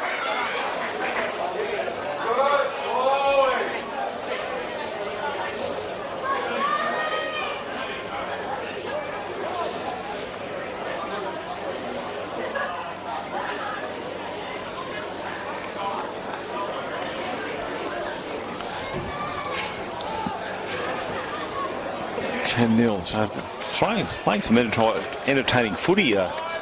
St. Teresa's just need to finish it off and do it consistently. So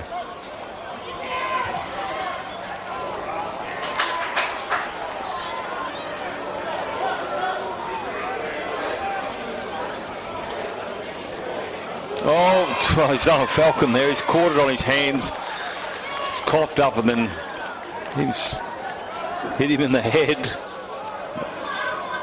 So a knock on and 20 metres out right in front of the post.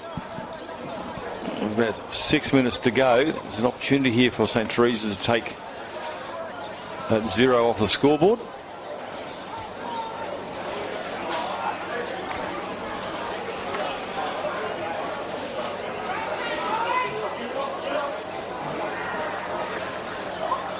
Scrum is 1. Goes himself, goes without it on the first tackle. Well, the coach for St. Teresa's, Josh Bonner, tearing his hair out on that one. Beg your pardon, not Josh Bonner. Joe Penasee.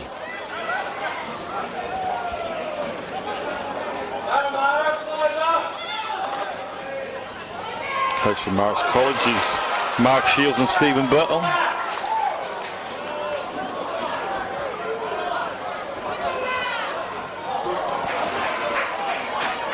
Oh, big meters there.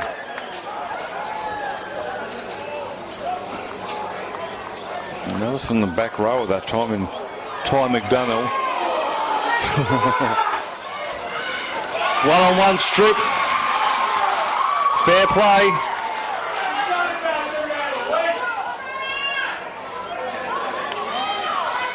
Break behind the ruck here. Chance for the winger to go all the way. Goes all the way, and what a dive in the in-goal area. And a try to Leonard Mosey, WA.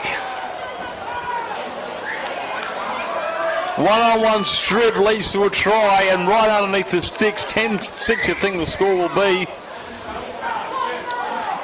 5 minutes still remaining in the first half.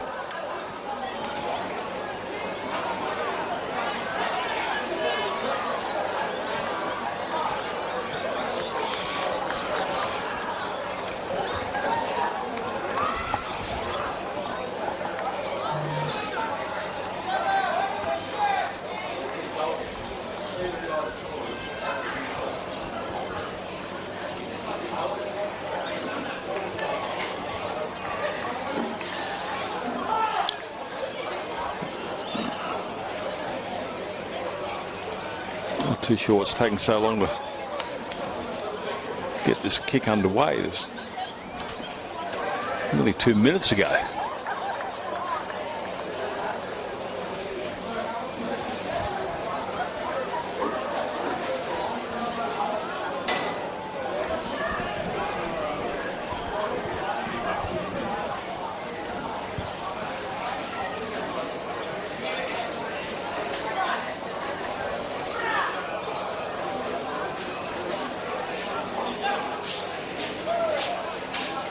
On right in front to bring within 4.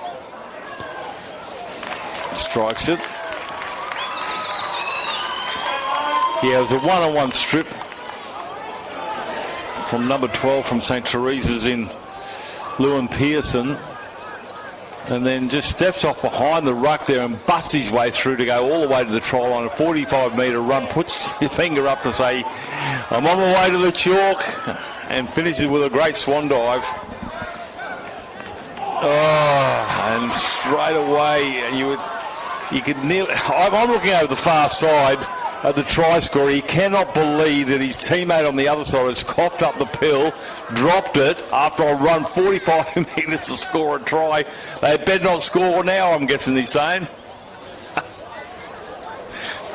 I was looking for him to see where he was, and he just cannot believe it. Well, I have to defend now. 10-6.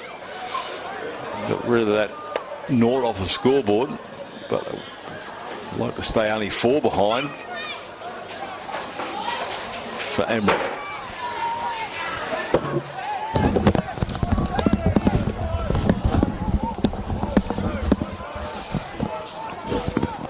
Trying to get through here, and the defence needs to be stronger. He's trying to muscle his way there. He's a big man. He's taking 3 or 4 defenders.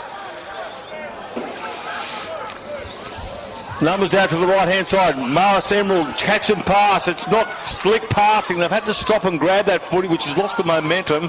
They'll come back towards the centre of the field, or infield, away from the chalk. Another forward run here. Desperate to hang on after scoring points. They don't want us to leak 4 or 6. Again, big men trying to get across the line there, but the defence here from St. Teresa's is holding. There's 3 or 4 defenders there. Had they sucked enough in from the outside? Referee says it's the last tackle. Had they got enough to get it out to the left-hand side? They've got the numbers. Puts a kick across the field here. Only has to catch it in. Go here. Oh, he's caught it. Has he dropped it? Yes, he has. And I thought for a second there Jacob Ritson was going to score. Joining me is Brad Tull from the previous game. And Brad, I do have to apologise to you, sir, as half-time approaches, about mentioning Good thing there isn't a length of the field try, and sure enough. Guess what? And I felt the hammy. Felt the hammy, and I'll talk all about it in the second half. Well, and you wore the try 25 metres out. Oh, that was beautiful. We're back with the second half shortly.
That is the 1 minute warning before the kickoff of the second half.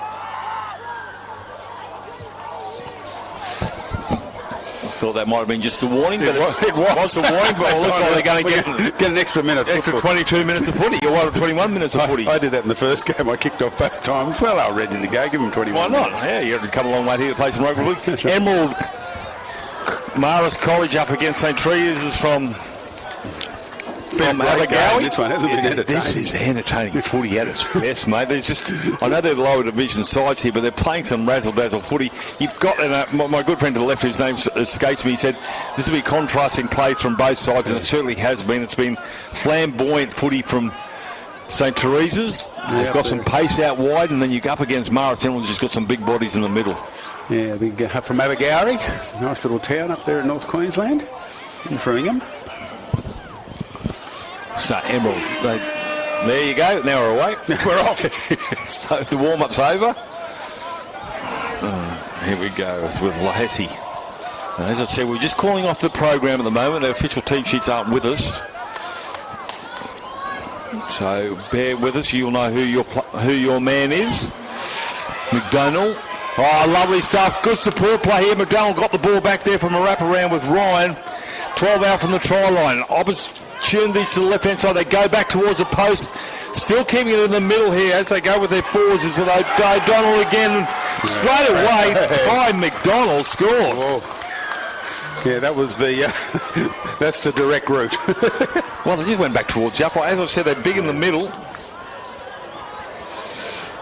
And, yeah, straight down that middle. What was that, 30 seconds? Well, actually a minute and 30 because we got a bit of an early start. The official time was probably 15 seconds after the official time start. So 14-6, that takes them out too. Yeah. Well, we saw earlier there a good length of the field tried Leonard and Moses Tabui, who after the kick-off they knocked it on straight away, and he had his hands on his haunches saying, I've just got you guys 6 points. And he coughed up possession, and this one's right in front here for Emerald to score. No.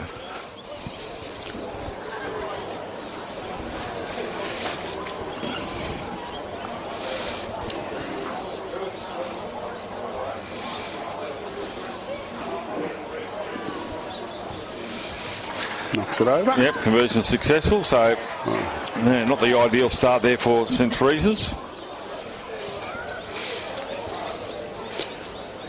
Yeah, it's good to see them down from North Queensland, St. Teresa's and Nabagari, and of course Marist from Emerald, so a couple of Queensland country teams. Of course, the country's so important to Queensland Rugby League. Yeah. So to Origin team, but I think we're up in Central CQ today, actually, I think. It's the fan day today. Oh, okay.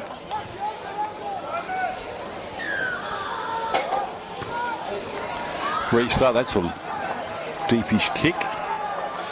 And any player who's got some tape around his head is a man to be not a man to be messed with. They're rocky today, they were, the Origin team. A big part of the Origin build-up is to get they out do it a lot, don't country. they? Yeah, every year. Yeah.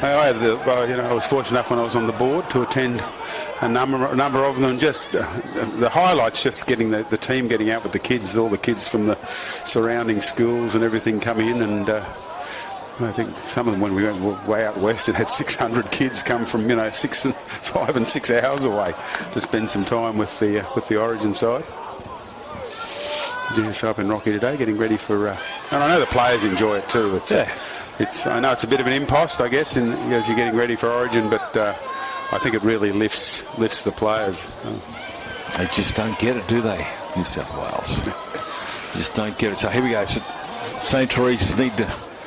It's only a 10-point ball game, and they just need to be a little bit more consistent with their footy. I like to throw it around and take their chances and play their hand, but Emerald quality side are certainly not ones to mess with, especially up the middle. He's gone straight towards the biggest man in the park there, and actually don't mind the contact. Well, he's just hit a wall, and he's got straight back up. Just read him tough.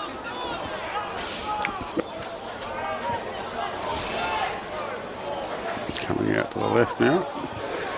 So Nellyman. No, he's been strong all game. He's come on and off during the course of the game. Just recharge. His body's in motion. I thought he might have gone with Ignatius Richards, 21. Last tackle, says the referee. Goes back the other way as Sibley puts it in the air. It's a midfieldish bomb. It's going to be taken on the far side. No contest. Something a little bit disappointing. I'd like to see a little bit more from probably all divisions, Brad. We've seen it a couple of times in Div 1 where they just challenge the kicker. Yeah. You both go up for the footy. It's a 50-50 call. You're not going to get penalised because you're contesting the footy. You just never know. Just don't make it so easy for the catcher to take the ball. Yeah, I had one game today early on. Both teams were really good at contesting the ball, and everything was 50-50. Yeah. It was sort of about 50-50 each time. So I had a couple of tall players who both went for it. had a ripper try in my first game. You'll remember the first game here when the first try that I refereed, and back yesterday morning, up in the air, and the winger plucked it out of the air. Correct. Here we go. On the last, most of those players are offside from Emerald, but it's going to be allowed to bounce. Kane Connolly putting it up. Oh, wow, that was two people swinging in the air then. Here is the try scorer. Here he goes. Jeez. Leonard Moses Tabuai. Tell you what, he's got that Tabuai there. He's got a bit of Tabuai for Dale about him. He's got in 6 years' time, he's around. He's probably going to make the relay team for Australia. Jeez, he's got some pace, but he's caught one in the throat. He's not doing too well at the moment, but they'll go. When he goes back the way he's going to come now. Sally gets over halfway, trying to get away from the tackle to get a quick play of the ball. He's a big man again. Big carry, gets to the 40. Got on his front. That was good. Good quick play of the ball. Yeah, does it again. And that was that's the captain, Lewis Pearson. Look at this, support play as you always get again. Prop. Yep. Now we're looking for a breather. Now this is fifth and last. They're going to put it through the hand. They've got numbers out there. They get a quick. Oh dear! Jeez, he's been hit. Actually, the cutout there would have been right. They had 3-on-1 out wider. Well, I think he got hit just as he got the ball. Yeah. They're always hard to take those ones. So Emerald. Yeah, they had the numbers out there. We saw an earlier try here for Emerald, which just took an eternity to get to the corner. They ended up scoring, but geez, it was just slow passing. We can see it from here, of course. It makes it a little bit easier. Yeah. Halfway line's right there. I can just tell you, in that middle there, it is very, very gluey. It's just sticky, isn't it? Yeah. So you see, there's not a lot of play actually in there, because when you get in there, your feet stick to the ground. Penalty. Is it almost getting to the point where if you don't do your laces up, your boots going to stay there? Yeah, they just step out of them. Yep. Yeah. Penalty here to Emerald. Just turning into glue. Callum Ryan, the captain. He's just going to take the tap, is he? Yep. Might see in the back there the. I thought the Ashgrove team over on the far. Albert Marr.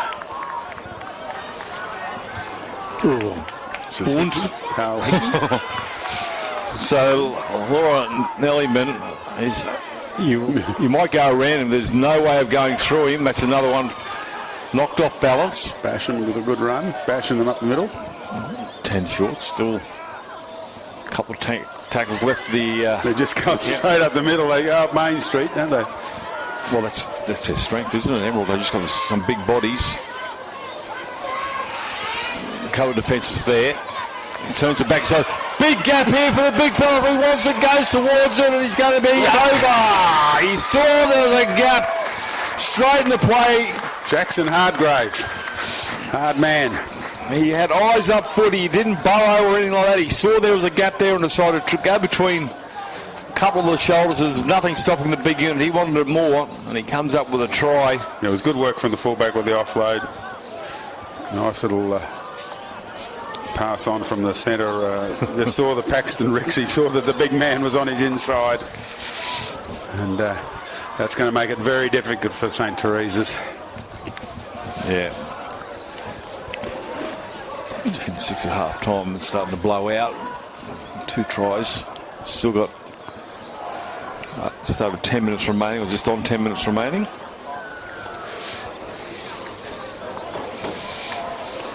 So this conversion should be simple enough.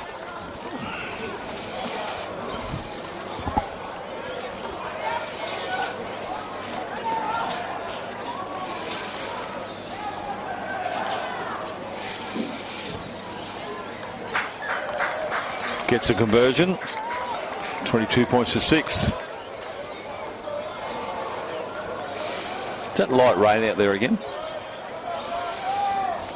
It was raining a bit before. Oh, I tell you. This is supposed to be the dry season of the year, isn't it, Brad? Well, it's got to stop by tomorrow. I'm playing golf tomorrow, so no rain tomorrow, please. You go pretty early, don't you? Yeah, 7:30 down Minnipi, down your way. Oh, you're out here now. I'm out here. I'm just 5 minutes away, so I've got the motorbike here. That's right. Is that the noise? That's the noise. Neighbours were complaining. You had the motorbike They out complain early about this morning. everything around my house. Not guilty. Well, Not I guilty. don't know how they let people like you into Ashgrove. I didn't know. I was under a synonym. I mean, I know when I lived here, there was a lot of requirements to move into the avenue. They were the Shire, as it is now. Has his hands out in front as Emerald College is 22 points to 6. Don't have to do anything silly. Just do what they've been doing all game. They just rumble it up the middle. And there's easy meters, big bodies charging forward. It's Hardgrave, and Hardgrave goes without the footy. Now, here they go. The one thing I'm going to enjoy about this, Brad, is this side here from St. Teresa's, they're going to play some catch-up footy, so we're going to see some razzle-dazzle. Yeah, they're not going to go wondering. No. And that's Moses Tabuai again. He's got the pink headgear. So want to be noticed by the selectors. Put some pink headgear on. Well, he doesn't really all right too. Yeah, he doesn't really need it. Quick. He did bomb a try earlier, but then scored a ripper. That's the 30. Here he is again. Oh, he tried to skip over the top of the tackler. So that's the bashment doing.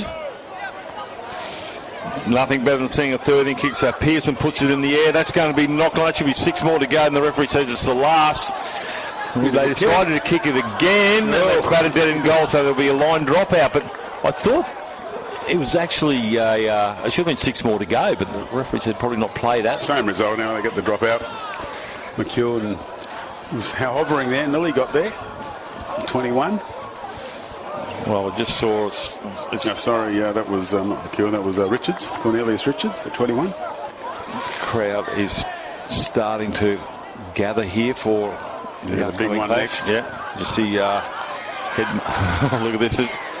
Some of them can step, not many. They just like to go straight into the defensive line here from St. Teresa's. Yeah. A little knock on. And this is what has happened all game. They've played some enterprising footy. I know they're kids, but just not consistent enough. And they've been unable to build pressure, get to a kick. The completion rate's probably around about 40%. But when they have got the ball, they've been certainly hard to handle. About 7.5 minutes to go. So yeah, it's been a good couple of days. The fields have held up all right in the end. They're not too bad. Luckily, we didn't get a lot more heavy rain.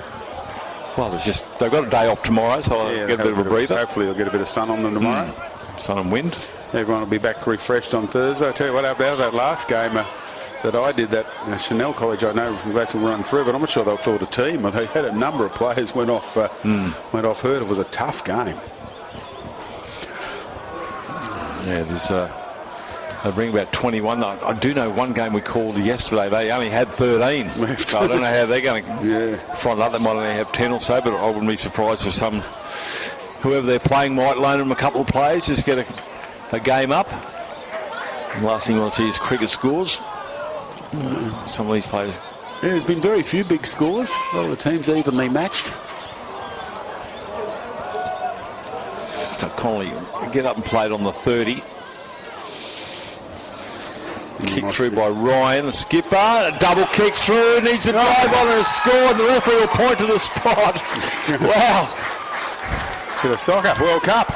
Well, just keep it on the toes. Not for the first time we've seen a couple of tries where it's been a double kick. Watch the second kick, eh? It's the one. Say that. Some of them not intentional.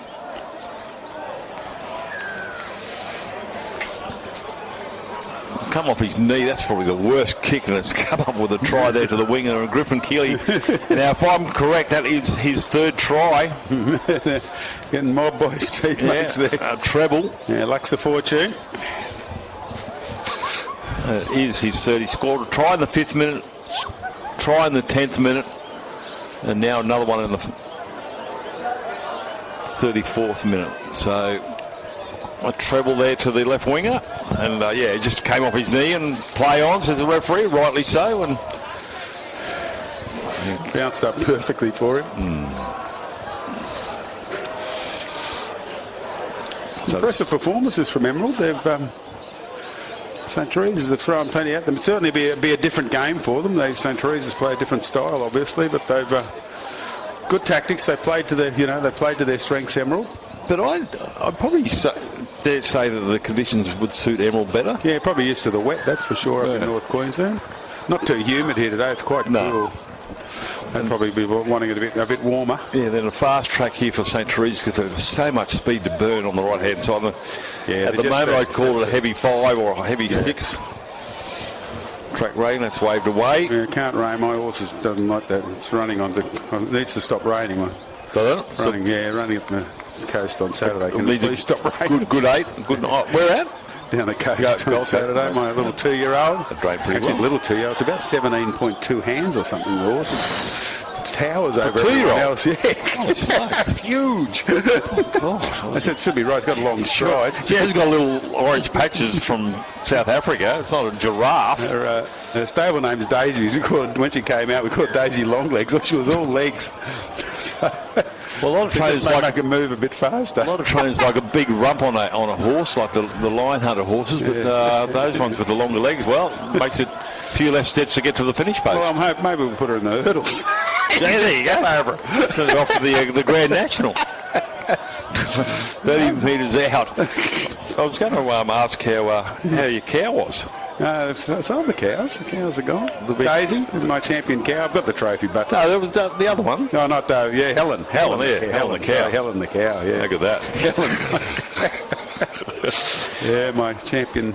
Yeah. I always wanted to win a grand champion at the Brisbane Ekka. You got one. Got one with Helen. That's out in the full. Yeah. Actually, now that might be the first time I've seen a kick from out in the full.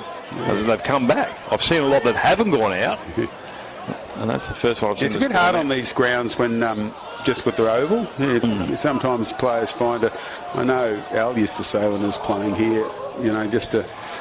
It's handy. They put the stripes along the side, the fence along the side, which does help us. Here we go. He's gone without it. With the bunting, it makes it a little bit helps a little bit, but a lot of penalty kicks haven't gone out in the game. Yeah, that's right. That's what I'm saying. I've never seen a kick in general play that's gone out in the full. That's down on field 4 and 5, when you get a penalty, you don't get to kick it out. You just get 10 extra metres because they had balls knocking cars over and losing them all in the creek. Pretty close to the line, isn't it? There. So they decided down on those 4 and 5 that down on the flats, if you get a penalty, you just get an extra 10 metres. Well, the first confraternity I went to was in Bundaberg, and it blew a gale, like from one end of the field, and the number of kickoffs that went dead on the full were just ridiculous. And if you know Shalom up there, the waves, some fields go left, right, the others go the other way. So crossfield would have been terrible, but length of the field, the main field was a little bit hard. So unfortunately, so Emerald just... And I had a bet with Brian Killen I couldn't kick a 40-20, and I did. You did. But anybody could have. On that, after that ground here. And Emerald College wanting to finish day 2 here on high. 26 points to 6. Now, look, 2 minutes remaining. Perfectly honest, with the amount of football that Emerald have had, they've done quite well, St. Teresa's, to hold it to that scoreline for mine. 26 points to 6. They've had very, very little footy, and they've had to defend a long, long time. Yeah, get off the line a bit quicker that time. And they'll get a penalty here, and they're going to take the 2. Just relax. Well, they've got a day off now, so they'll go through to the next, the top level of the next round. Of course, every team plays again on next week. On Thursday. They all split into plates and cups and got plenty of prizes. Well, it's like 10-pin bowling. Not the way I play. Everyone gets a prize. That's what I liked about 10-pin bowling. Everybody gets my ball in the wrong lane. I don't reckon there's a sport where you get more trophies than this one. Bowling. 10-pin bowling. And this. I get the Bradman. There's such a thing in 10. Well, actually, Bradman and 10-pin bowling would be good at 300. Absolutely. But, there's always... This is the beautiful thing about the competition. We're not saying everybody gets a medal, but the thing is there's always something to play for. The Bob Lindner Shield. Yeah, you know what I mean? It's great, isn't it? Yeah. 56 teams. Not like you play the last day just 16 in the women, and they're queuing up to join it. Here's the kick. Yep. Over it goes. So that hooter should go very, very shortly. Yeah, about 30 seconds still to go. So that may get the kick-off in. So Iona College, who are undefeated, will come up against Marist College, Ashgrove, who were defeated today 8-0 to Ignatius Park, and they had a good win last night winning 8-6 over St. Pat's. So for them to go deeper, they need to win that game. Brad, you might be a bit more all over it, right? Yeah, so it's knockout now. All knockout now. As I said, it drops you down into the plate and all those sort of in the shield. Yes, that'll be it. Full time, 28 points to 6, and one more game to go here, and he's gone for a two-point field goal. Doesn't get there. And the referee looks at him as if to say, I haven't blown the whistle yet. Or has he? Yeah. There you go. Full time here, Brad Tellon. Thank you so much, mate. I'll see you on Thursday, baby. Where are you? I know you're away. You're playing. Sorry, yeah, celebrating my birthday on Thursday. I'll be down at the Centrelink office getting the pension. Hello. Pension age. 65? 7. Yeah. Are you? Yeah, getting the pension on Tuesday. Ladies and gentlemen.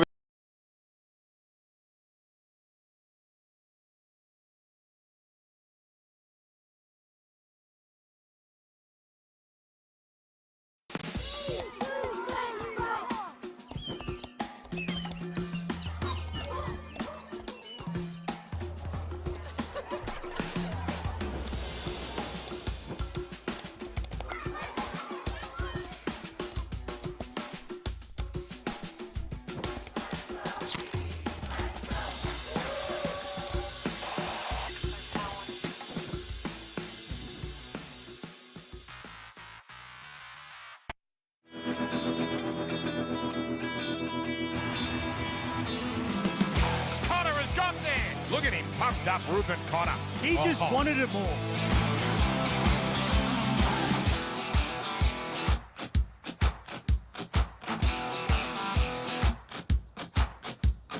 Cohen Hess bursts through. Over he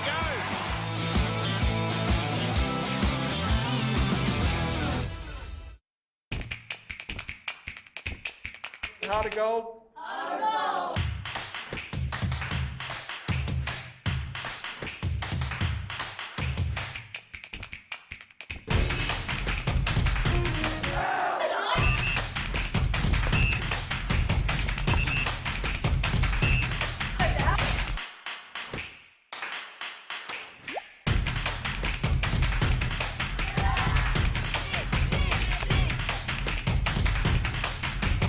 Heart of gold. Heart of gold.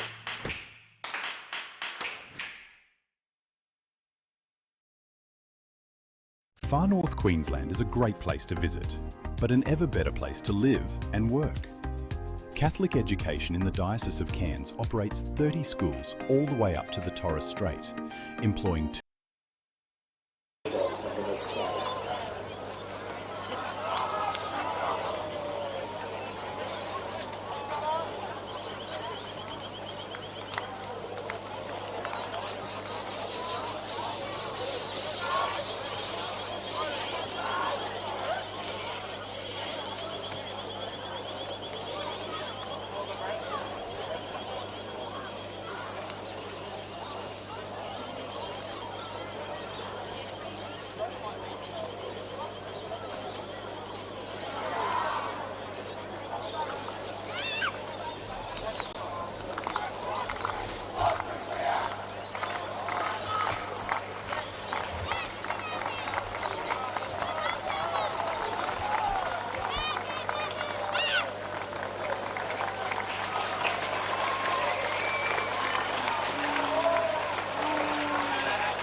So Mars College, Ashgrove make their way back out in the middle for their Second time here today. Iona College to your right, kicking off, and Ashgrove. Well, it's do or die in Iona. The away side, most definitely. As we see Marist College Ashgrove take the first set of 6. Another fresh set of jerseys here. Michael Newman has been frantically washing the players' kits.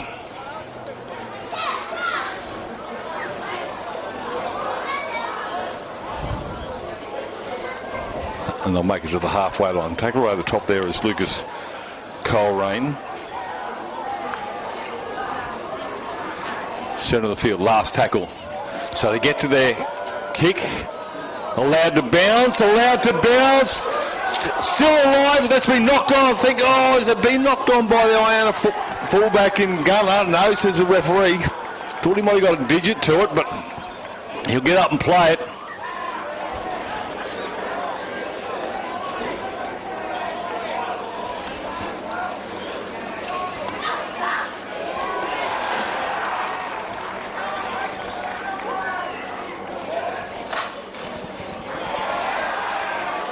Iona, 12-6 winners today, undefeated so far at Confraternity 2026. This is their 4th game. First time their line was broken with that 6 points. Pereira puts a pretty long kick in. And the defence is right there in the mud. As Brad Talon said, he's been out in the middle. The referee says it's a little bit sticky.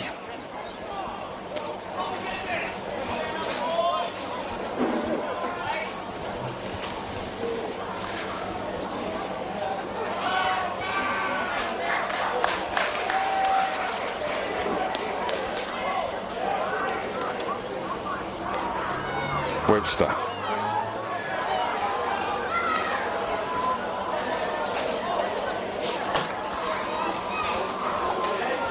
It's an opportunity out wide of the ruck here for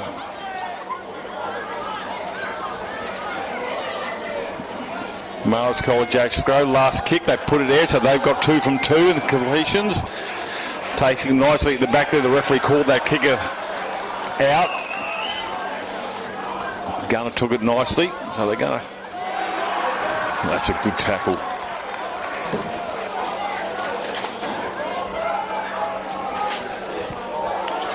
Blindside here with Iona. Beats one, not the second. Goes back into the field of play.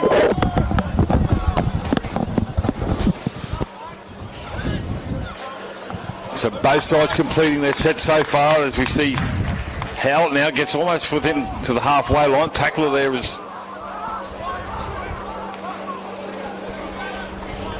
Webster.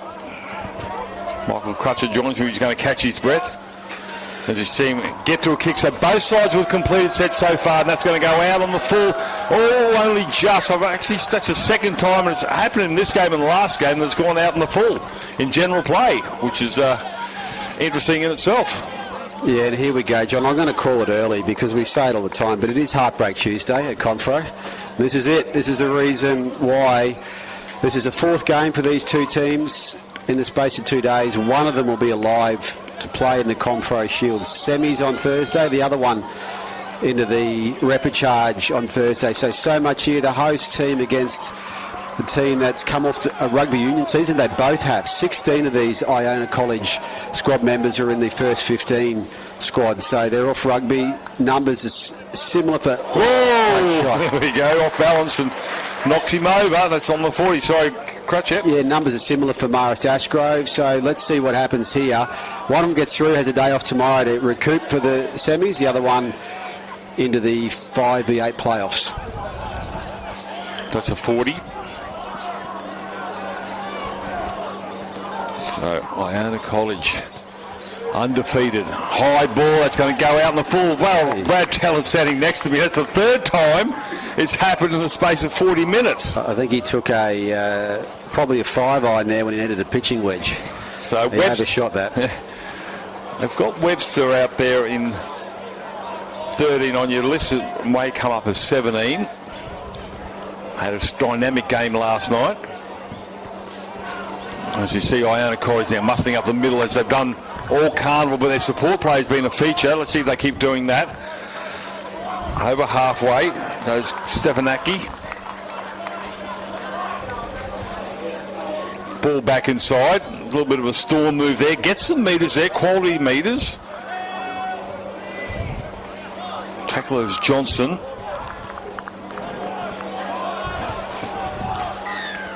Malone at the back.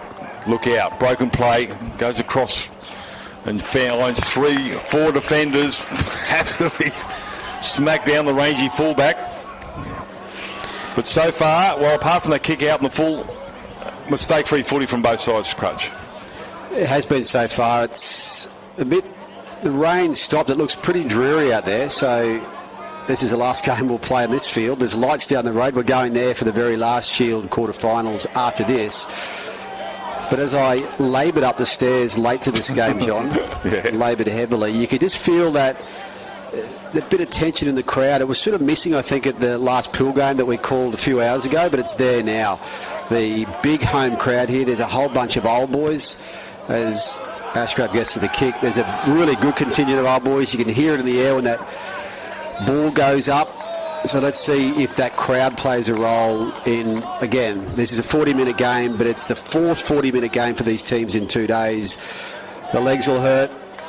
The breasts will be short. It's a real feat of attrition for these young men. Halfway line looms right in the middle of the pitch there, short of a length. Gunner almost weases his way through there, the tall fullback. 8 metres inside Marist territory, 0-0 here at Confraternity. Last game on day 2 here on the main field. McMahon Oval, brought to you by Australian Catholic University. Centre of the field on the last. Puts a midfield bomb up here. The chasers come through. Contested. No, this time it's been allowed to be taken in the end there by the centre three-quarter there in Liddycoat. And gets a few more metres with that carry. Dart from dummy half goes around his own play. They're trying to get through the marker defence. The gap behind the rucks today, well, most of these games, there's been gaps there. And a lot of sides have gone close to the markers to try and make their way through there. That's a lot of push and shove here. The defence comes across here. It's fairly vigorous stuff as well. And Harry Cameron will get a penalty against him for a high shot and a push in the face. So Harry Cameron wants to be careful. Yeah, these two teams we mentioned are coming off their rugby union seasons. It's very hard when you come off that season to do any proper game practice before the league starts here at Confro, but they did one thing, these two teams. They had an opposed session against each other. So they may know a little bit from that opposed session. Of course, they picked up stuff in rugby union. Some of these guys are back again for extra Confros. They've been at the carnival last year. So I noticed on the sideline there are 2 North Devils helping there as that ball just goes backwards. Kieran Mosley, we mentioned, the Devils captain and former NRL player with the Titans and Panthers on the teaching staff here at Marist Ashgrove. And Iona's will go left. Here we go. Well, Iona's got Jack Mears over there. There you go. Devils. Well, I think that might be something with a relationship with Coach Lambert. I did express my sympathies to Coach Lambert with the presence of Jack Mears there. Rightly so too. Yeah, it would be a little bit noisy, but yeah. Long cut-out ball here, trying to get around them and driving with the legs. He's going to get close there before he actually gets pushed back in the field of play. And Jack Peterson's the referee of this one. Touch judges are Lachlan Taylor and Mason Wise. Or Michael Wise. Oh, let's go in the in-goal area here, and there's going to be a... I'm trying to find... Actually, there he is. The structure pen. I'm actually trying to find the referee, but he's in black and white as well, so it's a little bit tricky for poor old short-sighted Johnny. Just be interested in these last tackle options for these teams. Now, we sort of thought earlier in the day you can excuse some of them. They're getting ready for this quarter-final match. But it's clunky again. Leroy Malone's a line. He's a game breaker for Marist Ashgrove. How does he get used here? He was playing the ball a dummy half on the last play there. So, again, how does Ashgrove get a guy who's on the Broncos books. How does he get involved here to be as dangerous as we know he can be? I think it needs to be that set play where they, from a scrum where he creates that sweeping pass around the back, create an extra opportunity. We've seen a couple of tries there. They've created an extra space because of that player's been injected in the back line, and I think that's a job for Malone. He just needs to inject himself out wide where it's broken play, and I think that's where they might try to use him. But they've also got some talent. Well, I'd also think as well. These are the games where you can get players just pushing up on forwards trying to find holes in the middle there, tied forwards on game 4 as well. This is where you can see players who push up and can weave smaller players, almost Reece Walsh style through the middle. Back play there, the referee will play. No, he finally gets a penalty there, so he's been tackled without the ball. Now, you just need to be disciplined here, Iona. The last thing they want to do is have somebody in the bin for 5 minutes in a crucial game like this. We're just going through the scores for today too, John, and we know that weather's been indifferent here. But just going through all the scores for today, I can't remember such a low-scoring Confro day, which makes this discipline so much more important. There's so many teams today seem to have scored 0, and we don't see that as much in Confro. They're short games, we know, but there's single-figure scores all over the place today. Yeah, I know the conditions aren't great for fast footy and high-scoring games here, but the defence has been certainly on song, and you're right, there have been those. But every metre is so crucial to hang on to the footy and don't give away cheap metres for a brain fade with a penalty. So catch a pass into the corner, boys, and Marist Ashgrove will score the first points over on the far side. And I think you might find it's the winger and Thomas Collins. And there's Leroy Malone chiming into the back line. We mentioned it before. He gets into that back line, you know when he touches the ball that the defence are wondering what's going to happen next. So he just weaves, he gets 2 defenders on him. Centre 3/4. Wasn't Collins at all. Gets enough room there for William Bagnall to go and score that try. Well, we saw William Bagnall make a break down the sideline last night. He's quite instrumental out wide, the left-hand side. The right-handed defence from St. Pat's really struggled on that side. So this time they've gone the other side. Iona, they'll be a little bit disappointed with that play there. But, yeah, I think that man Malone, if he comes joining into the back line, it's going to be a tough afternoon here for Iona College. But early days, 4-0. We've still got ourselves another 35 or 31 minutes of game time left on the clock.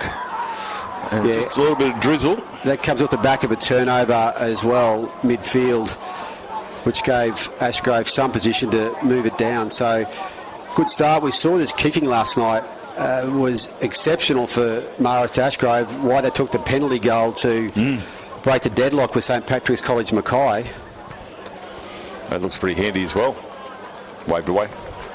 But you're right, because, and we've spoke about that, how if he hadn't struck that penalty, that conversion out wide and got it with the confidence, I don't know whether they would have taken that 2 points. Or yeah, that initial conversion was dead straight, did not deviate at all. So and he was in song, wasn't he? And he just said, right, I've got it. He's got the goal swing going through the ball, and he got that. We've got a special guest in the box with us now too, John, our former much-loved social media manager at Confro, Jordan McDonald. He was the man who took everyone's comments on social media for many years. He's just reformed now. He's come back after a couple of years of rehab.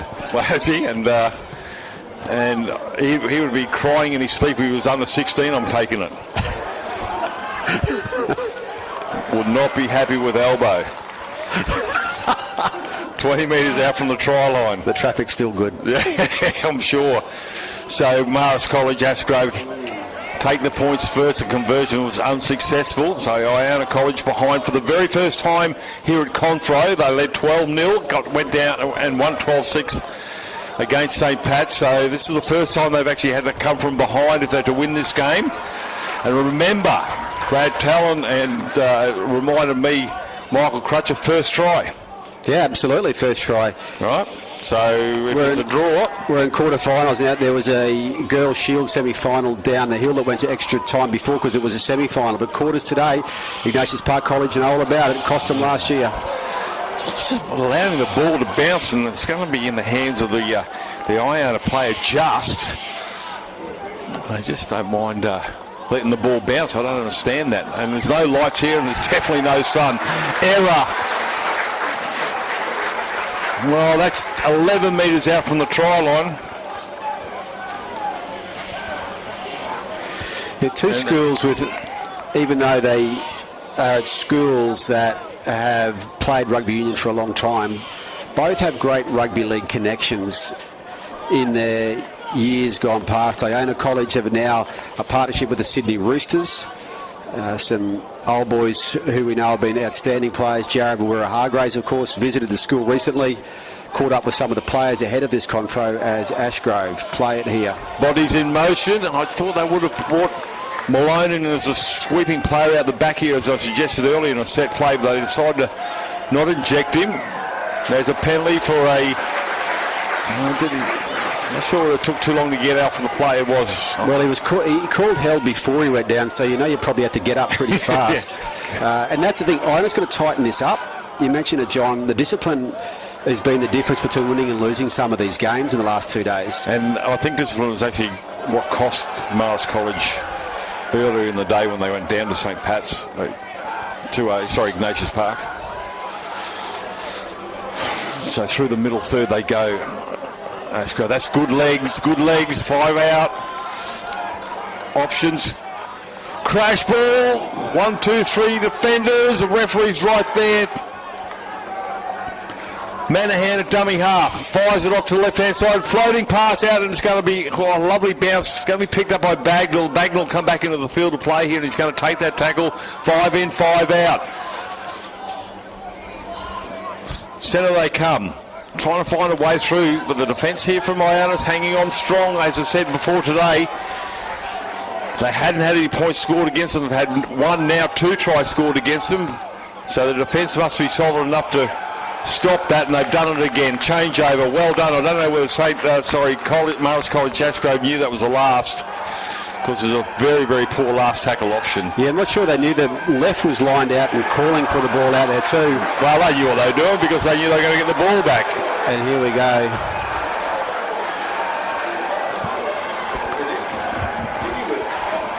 There was a big shot here. There's a big shot here on this first play the ball, and obviously some concern for this player.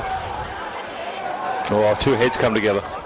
Yeah, it was happened quick on there, and there's some concern here for the player. He is moving his legs around, so the touch judge is keeping the teams back at present. Well, I don't know why there was an ensuring Donnybrook from that, because it basically was 2 heads coming together. Unfortunately, the Iona player is the one that went down, yet both sides came together, but from what was just... I will call it friendly fire, because there was no malice in it from either side. Looking at it on the replay, it wasn't just something that stuck out that it was unfair play. It looked like a fairly decent shot where the outcome wasn't desirable, but the player is getting attended to at the moment, getting in looked after in very good hands. And as we said, the clock doesn't stop. Yeah, we don't stop the clock here in these quarterfinals. Play continues. Time off in semi-finals. No time off in the quarters, because that's the way that all teams play, just to ensure that all conditions are fair.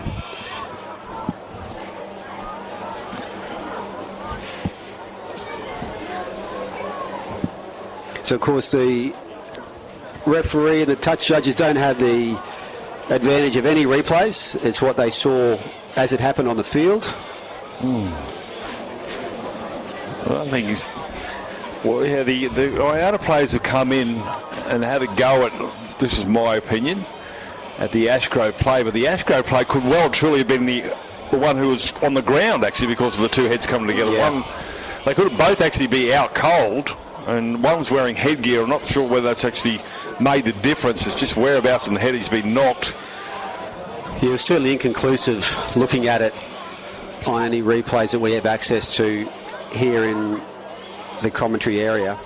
But they'll look after this player as they always do. He's getting up now. He's being helped to his feet. And some applause from the crowd. The touch judges and the referee talking about the present. But we'll see what happens from here. Yeah, I don't think it was... that's what I mean by friendly fire. It's just 2 players coming together. Number 4. And that would be Mooney. He's walking off the field now. Replacement players coming on. He doesn't know he's walking off, I dare say it. That'll be half-time. That will be half-time. We'll see what happens here. Well, the other thing that we're just looking at the replay again here. Well, he's been sin-binned. Got 5 minutes, so he won't start. So the penalty will be right in front, and you would think they will take. Ashgrove are going to be penalised. Use of his shoulder is the ruling from the on-field officials. Well, geez, you go back to origin. It was the second contact. Oh, okay. So what's actually the initial contact? So that will mean that won't go out. That won't go back out. So we're still alive. We're still alive here. He's going to go back the way the footy comes. Think about throwing back into the field, and that will be half-time now. Wow, that was the quickest 20 minutes of rugby league I've seen for 2 days. And we'll go to the break here, 4-0, and Iona will go to the sheds, only down 4-0. We'll be back with the second half shortly. Your contribution behind the scenes helps bring this event alive, ensuring our players, stewards, families, and supporters have an outstanding experience. We're grateful for your partnership, commitment, and belief in the power of communities of Silk Sport. Thank you for helping make the Confraternity Carnival a truly community event. On behalf of the entire Confraternity Carnival community, we'd like to sincerely thank our amazing field sponsors.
In the second half.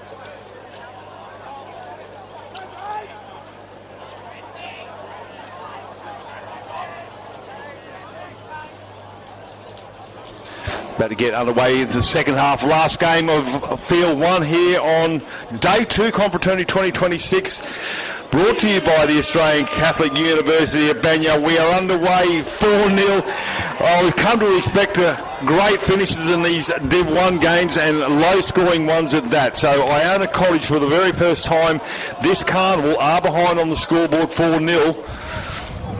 And they are up against Marist College Ashgrove, who've got a player in the bin for the first 5 minutes of this second stanza with Webb in the sheds. Let's see if Iona can make a mark, but 5 minutes is not a long time. It's only probably 2, maybe 3 sets. They need to get to a kick here and trying to find a way through there. And the thing with Webb, though, he's a middle player, so they probably can cover it a little bit, but there is a hell of a gap behind the ruck. They get to the kick. They're kicking early here. It's not a 40-20 here. End over end. Ashgrove will come up with it through Malone. Malone tries to get away. Malone pulled down. It's just as well he went to the grass there, Michael Crutcher, because I'm pretty sure Iona would have dragged him straight into the in-goal area. Yeah, I thought he might have had the pace. It was a good chase there from Iona. Well, it might happen yet. Work here. Now, just some scores from other grounds at the moment, other Shield playoffs. We've got Cathedral College, Rockhampton 10 leading Ignatius Park Townsville 8, which is maybe a surprise after TCC. So we get a penalty here. So that may be a surprise to some, but TCC leading at half-time in that game. Other quarterfinals here, well, the big ones we've got coming up. Again, after this, we're down on field 6 and 7, where St Brendan's European plays Padua and Cameron Smith's Marymount College plays St Lawrence's. So there are other 2 quarterfinals. We've got some Linda Trophy quarters on at the moment as well, which have teams 9 to 16 in Division 1. But in the other 2 Shield games, a lead to TCC over Iggy Park. That's the halfway line right there. So still a couple of tackles to go here for Ashgrove. Just remembering they have a man off, but they've got a weighted possession now, so they'll bide their time before they're back 13 on 13. The lead 4-0. Tried to Bagnall in the 11th minute.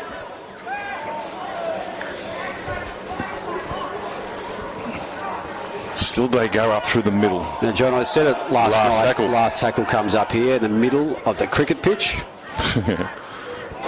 High ball, Gunner's underneath it. Gunner will be contested. Flies high. That's actually not Gunner. That's the 21 there and Riley Young, and that's a good climb. Yeah, we said yesterday, I mean, this field's got the bit of the mud in that cricket pitch area, but game 2 last night, Marist Ashgrove out in the fresh threads.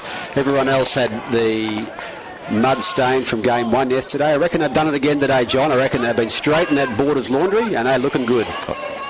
Throws a dummy, probably should have given it to their Young. Turns it back inside the sidelines right there, and you find the sideline. Well, I got an answer to you that. I do know that Michael Newman's up until 2 o'clock in the morning hand washing these jerseys and ironing them. The headmaster from Ashgrove, he's keen. He wants his side to look great. They do a good job with the iron too. Oh, I can just see him. Just the right temperature. Singing the bit of Celine, 2 o'clock in the morning. So sideline was shown to the Iona player, and he's gone into the sideline, and they will have 13 on 13. So they haven't really used this time well, Iona. They've gone wide, I get it, but there might have been options in the middle. Oh, snapped his hand back there. Just seems every year that contact gets a bit hard, especially if you're down at ground level watching games. These Div 1 teams just bashing each other in the middle. It's major contact. You can hear it when you're at ground level, and I'm happy we're here, John. Yeah, that was Lachlan Webster who's dished it out. There's a chance down the right-hand side here. The tackle around the ankles, a try-saving one there from the centre over there, and Harrison. Again, they go the right-hand side, testing the left-hand defence here by Iona College. And looking at the referee, it is the last. He's in black and white colours. A cross-field kick here. Challenges coming through here. Flying high, flying better is Keogh. And Keogh comes up with a 40 challenge there by Bagnall, the try scorer, but he was better. I understand that even if some of these these kick receptions, John, you go back 10 years in Confro, I don't think we saw the consistency of the skill of these kick receptions. I mean, just spreads through the game. It's really well done. The chases are good. It's high quality stuff. I said to Brad telling you 10 years ago they went these kicks into the corner. You know, being the back three now, you just go, what have I done wrong? Especially underneath the high ball. And what I've liked about it, as Brad and I actually had a chat about, they've been contested in this game. There hasn't been enough of it throughout the carnival. We've seen it on a few occasions. We saw it last night. Actually, it was contested, led to the try there to Marist College. Here's a chance here for flick pass. His support players, what they've been renowned for. He's over and running, throws a dummy, goes to the try. What a tackle! Pulls him down 5 meters short of the try line with a changeover. Oh, you've got to be kidding! Who was that? And that may be the turning point. And now we've got a changeover again, and it's going to be a scrum feed to Iona College, up 5 metres out from the try line. Number 12, number 2 was it? That's Keogh. Oh, and just the look up there as the ball was coming, the slight lift of the eyes, took the eyes off the ball after that great chase. That was a fabulous chase, the sort of stuff that can turn games. And now Marist is going to really have to be gritty here, defend its line right behind the narrow, a whole bunch of old boys cheering them on. They'll need some spirit here. Straight away from the set play, loses it. What's happening down that end of the field is a penalty for a high shot. Iona, well, geez, the referee there is Jack Peterson giving a penalty against the home college. He's walking back. He's walking back. He's going for the try here. Iona have come back with a penalty. Straight away, you can see the ball just touching the chalk. Wow. We spoke earlier about discipline and errors as well, and that's that error situation there, turning the ball over in a game that's so tight, gifting the field position to Iona, and they're good enough to take it there with a really strong run from their Lucas Coleraine, or we might call him the Coltrane. Who crashes over. Well, we saw a number of 11 earlier today score a treble of tries, and I think on a few occasions the number 11. We talked about how the number ones have been strong in this competition until today. Then last year was the 13, and the lucky number this carnival seems to be the number 11. So 4 all kick to come. And a dubious call, but yeah, it was all a lot of yucky stuff in that end of the field. 2 or 3 knock-ons, but the try-saving tackle here has come up a little bit empty as Iona score on the other side of the field. Good work there from Collins to rein in the Harry Cameron flying down the sideline, which he strikes this one to take the lead. It's gone to the right. Of course it has. Now, I don't want to be the person who said I told you so, but I have been surprised at Confro how far some of these players take their kicks back. That was taken from the 20-metre line, and you're not that far to the right. Now, I kicked goals many, many years ago. I was never good enough to go 20 metres back, but we had a couple this morning that were missed from that distance as well. Yeah, that's... in games like this, they're half a try. Look, yeah, and because it's such a short, defensive games, 2 points is worth 4 every day of the week as we see Iona run it out. So they've got their tails up now, they're level. It's the 30, you can hear the oohs. There's some heavy contact coming from Marist. It's back 13 on 13.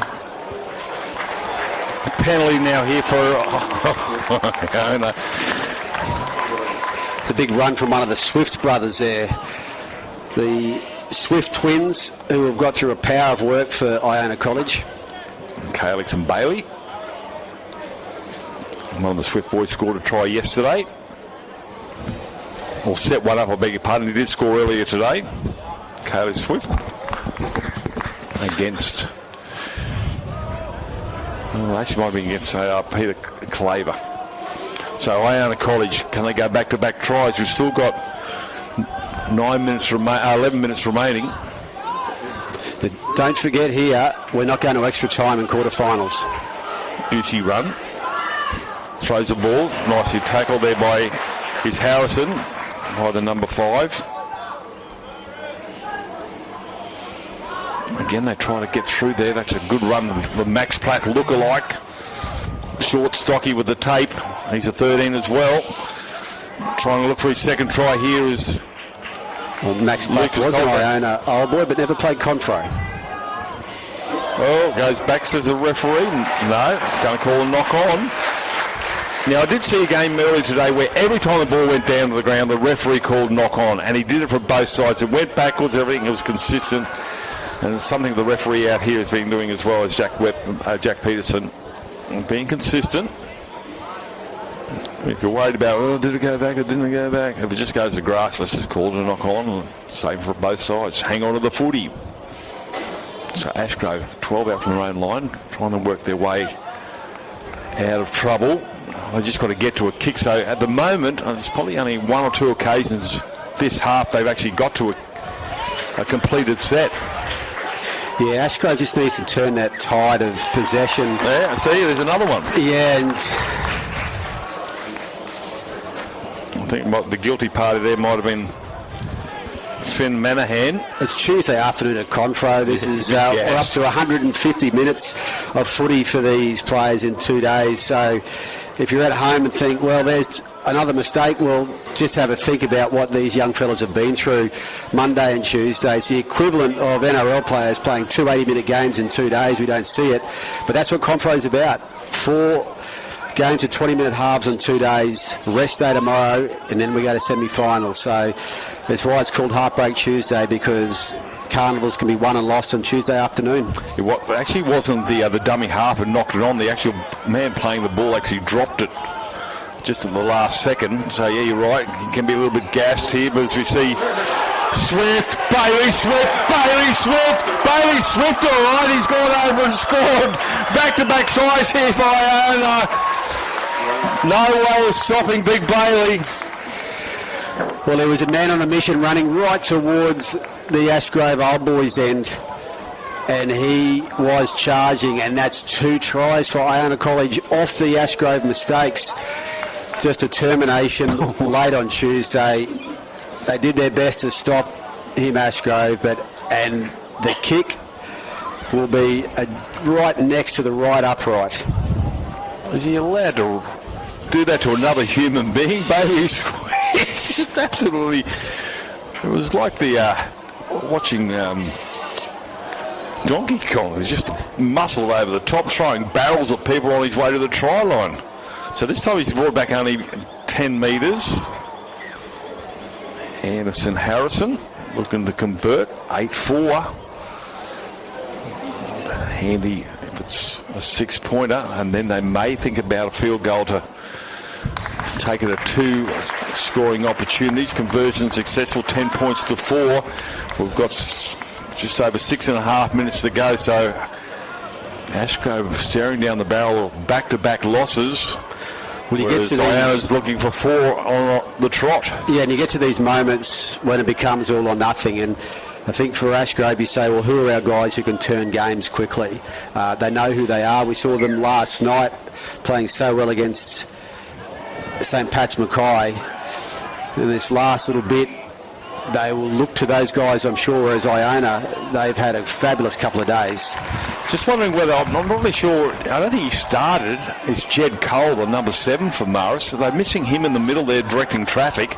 I'm not saying it's the replacement player's done anything wrong here, but Jed Cole was certainly... well, he had that heavy knock maybe in the game before, and we called that one too. So we'll need to check just how he is going. But at the moment, yeah, Malone needs to step up. He's at the back there. He's on his own. Iona go to the left-hand side where they've caused a little bit of trouble for the right-hand defence of Ashgrove. And, well, there's an opportunity now. You can see how important that is. So they really need to get in here, Ashgrove, and pack this scrum. I don't know why they're patting each other on the back. They should be getting in here and getting the ball. So we talked to John about trying to get the referee to change his mind. That's a new one. That's actually walking over and asking the touch judge to change his mind. Well, he's done that. And I think your chance of that happening are even more remote than the referee, which is, as we said before, your odds are 1,000,000 to 1 and they're drifting. Exactly, like Brad's horses. That's why he's a millionaire. Here we go. Where's Malone? Doesn't go to Malone, doesn't go to Hand either. Comes up with an error, Lavia, he blows up and there's an opportunity. It was an ideal opportunity. It was the first tackle, only 5 metres inside Iona's territory. And they'll slowly come together, these two forward packs. 10-4 in favour of the visitors.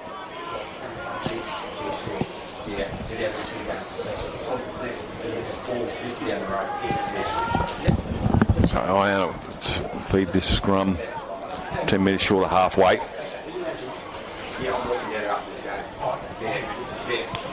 Sideways they go.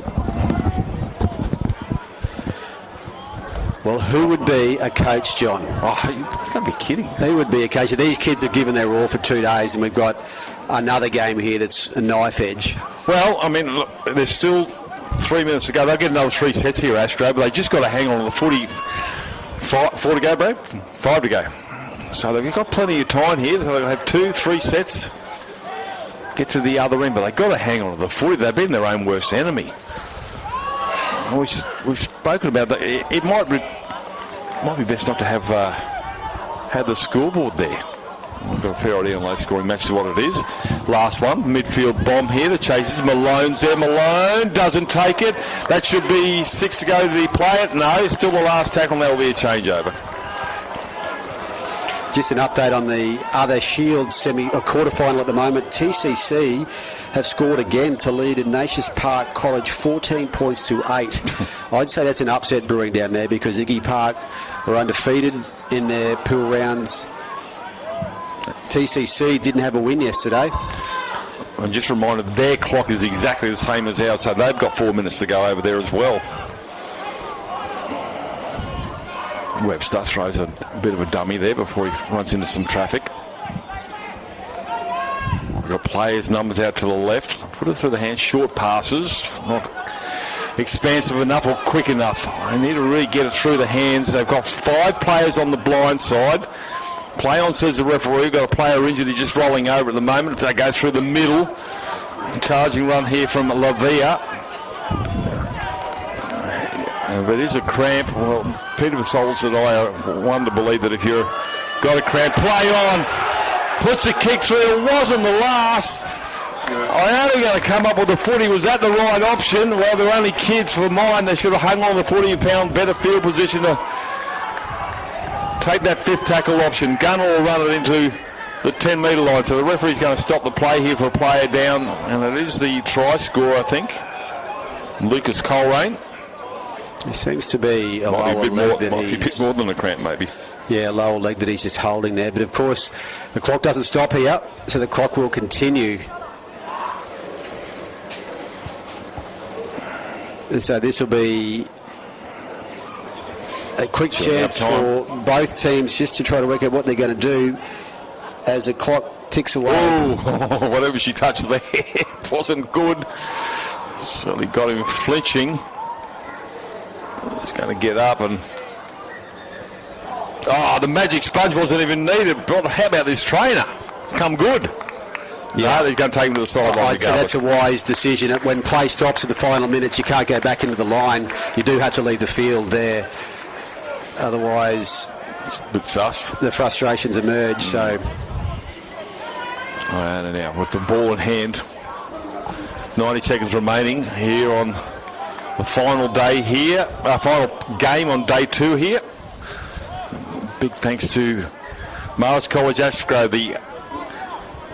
the host college, put together a wonderful carnival. And a big thank you to the Australian Catholic University, the major sponsor as well. So I only get over the halfway line. That's a good catch in the end there. Had to do a lot of work to grab that one in. It's going to be a changeover. It was the last tackle option. Rayleigh 10 points to 4. All right, 55 seconds. So 1 set to go here for Ashgrove. Can they lock it up? Who scored first? Well, there you go. Ashgrove, the first try scored, so they get a draw. They get the chocolates. Slow. Got some pace here. He scored last night. He's going to take the tackle there. You can hear the crowd get into it now. Lift him up, yeah. It's with Wood. Now the centre they go. A couple of tackles to go. This is nail-biting stuff here for the home college fans. No look pass, grabs at Malone, and Malone loses the footy, and that will be the ball game, you would think. Malone, they lift him up here, they console the number 1. And this will be a hooter for relief for Iona. Iona College, they're undefeated so far. They've only conceded 10 points for the 4 games so far. Marist College lose back-to-back here on their home field as well. Michael Crutcher, Confraternity. Oh, she's a strange beast. Oh, we call it Heartbreak Tuesday. We keep mentioning it, but there's heartbreak for Marist Ashgrove, but there's joy for Iona College. They have survived these 2 gruelling days and progressed to the Shield semi-finals. Who will they play? We've got to find out down the road. We've just got to check what that field is like, but down the road there it's still 14-8 to Cathedral College Rocky over Ignatius Park, so this could be an afternoon of unexpected results, but well done to both teams to get through these 2 days to deliver another game so tight, 10 points to 4. They both played their hearts out, both teams. Both supporters and colleges should be very proud of these young men. And we have a rest day tomorrow. We're back Thursday, and these young fellas deserve a big feed and a big snooze, John. Very much so, Michael Crutcher. Thank you for your words today. Bradley Talon as well, helping out throughout the day here. So we wrap up the live stream here on field number 1, still field number 6 and 7 to go. Cathedral College 16 over Ignatius Park with a win there. So are they upsets? The sides that win will say no, but the sides that lose will say yes, but it doesn't matter. So we'll call it quits here today. See you again on Thursday morning. I think whatever time we start, we'll look forward to your company then. And thanks to ACU. We'll see you again very, very soon. Bye for now.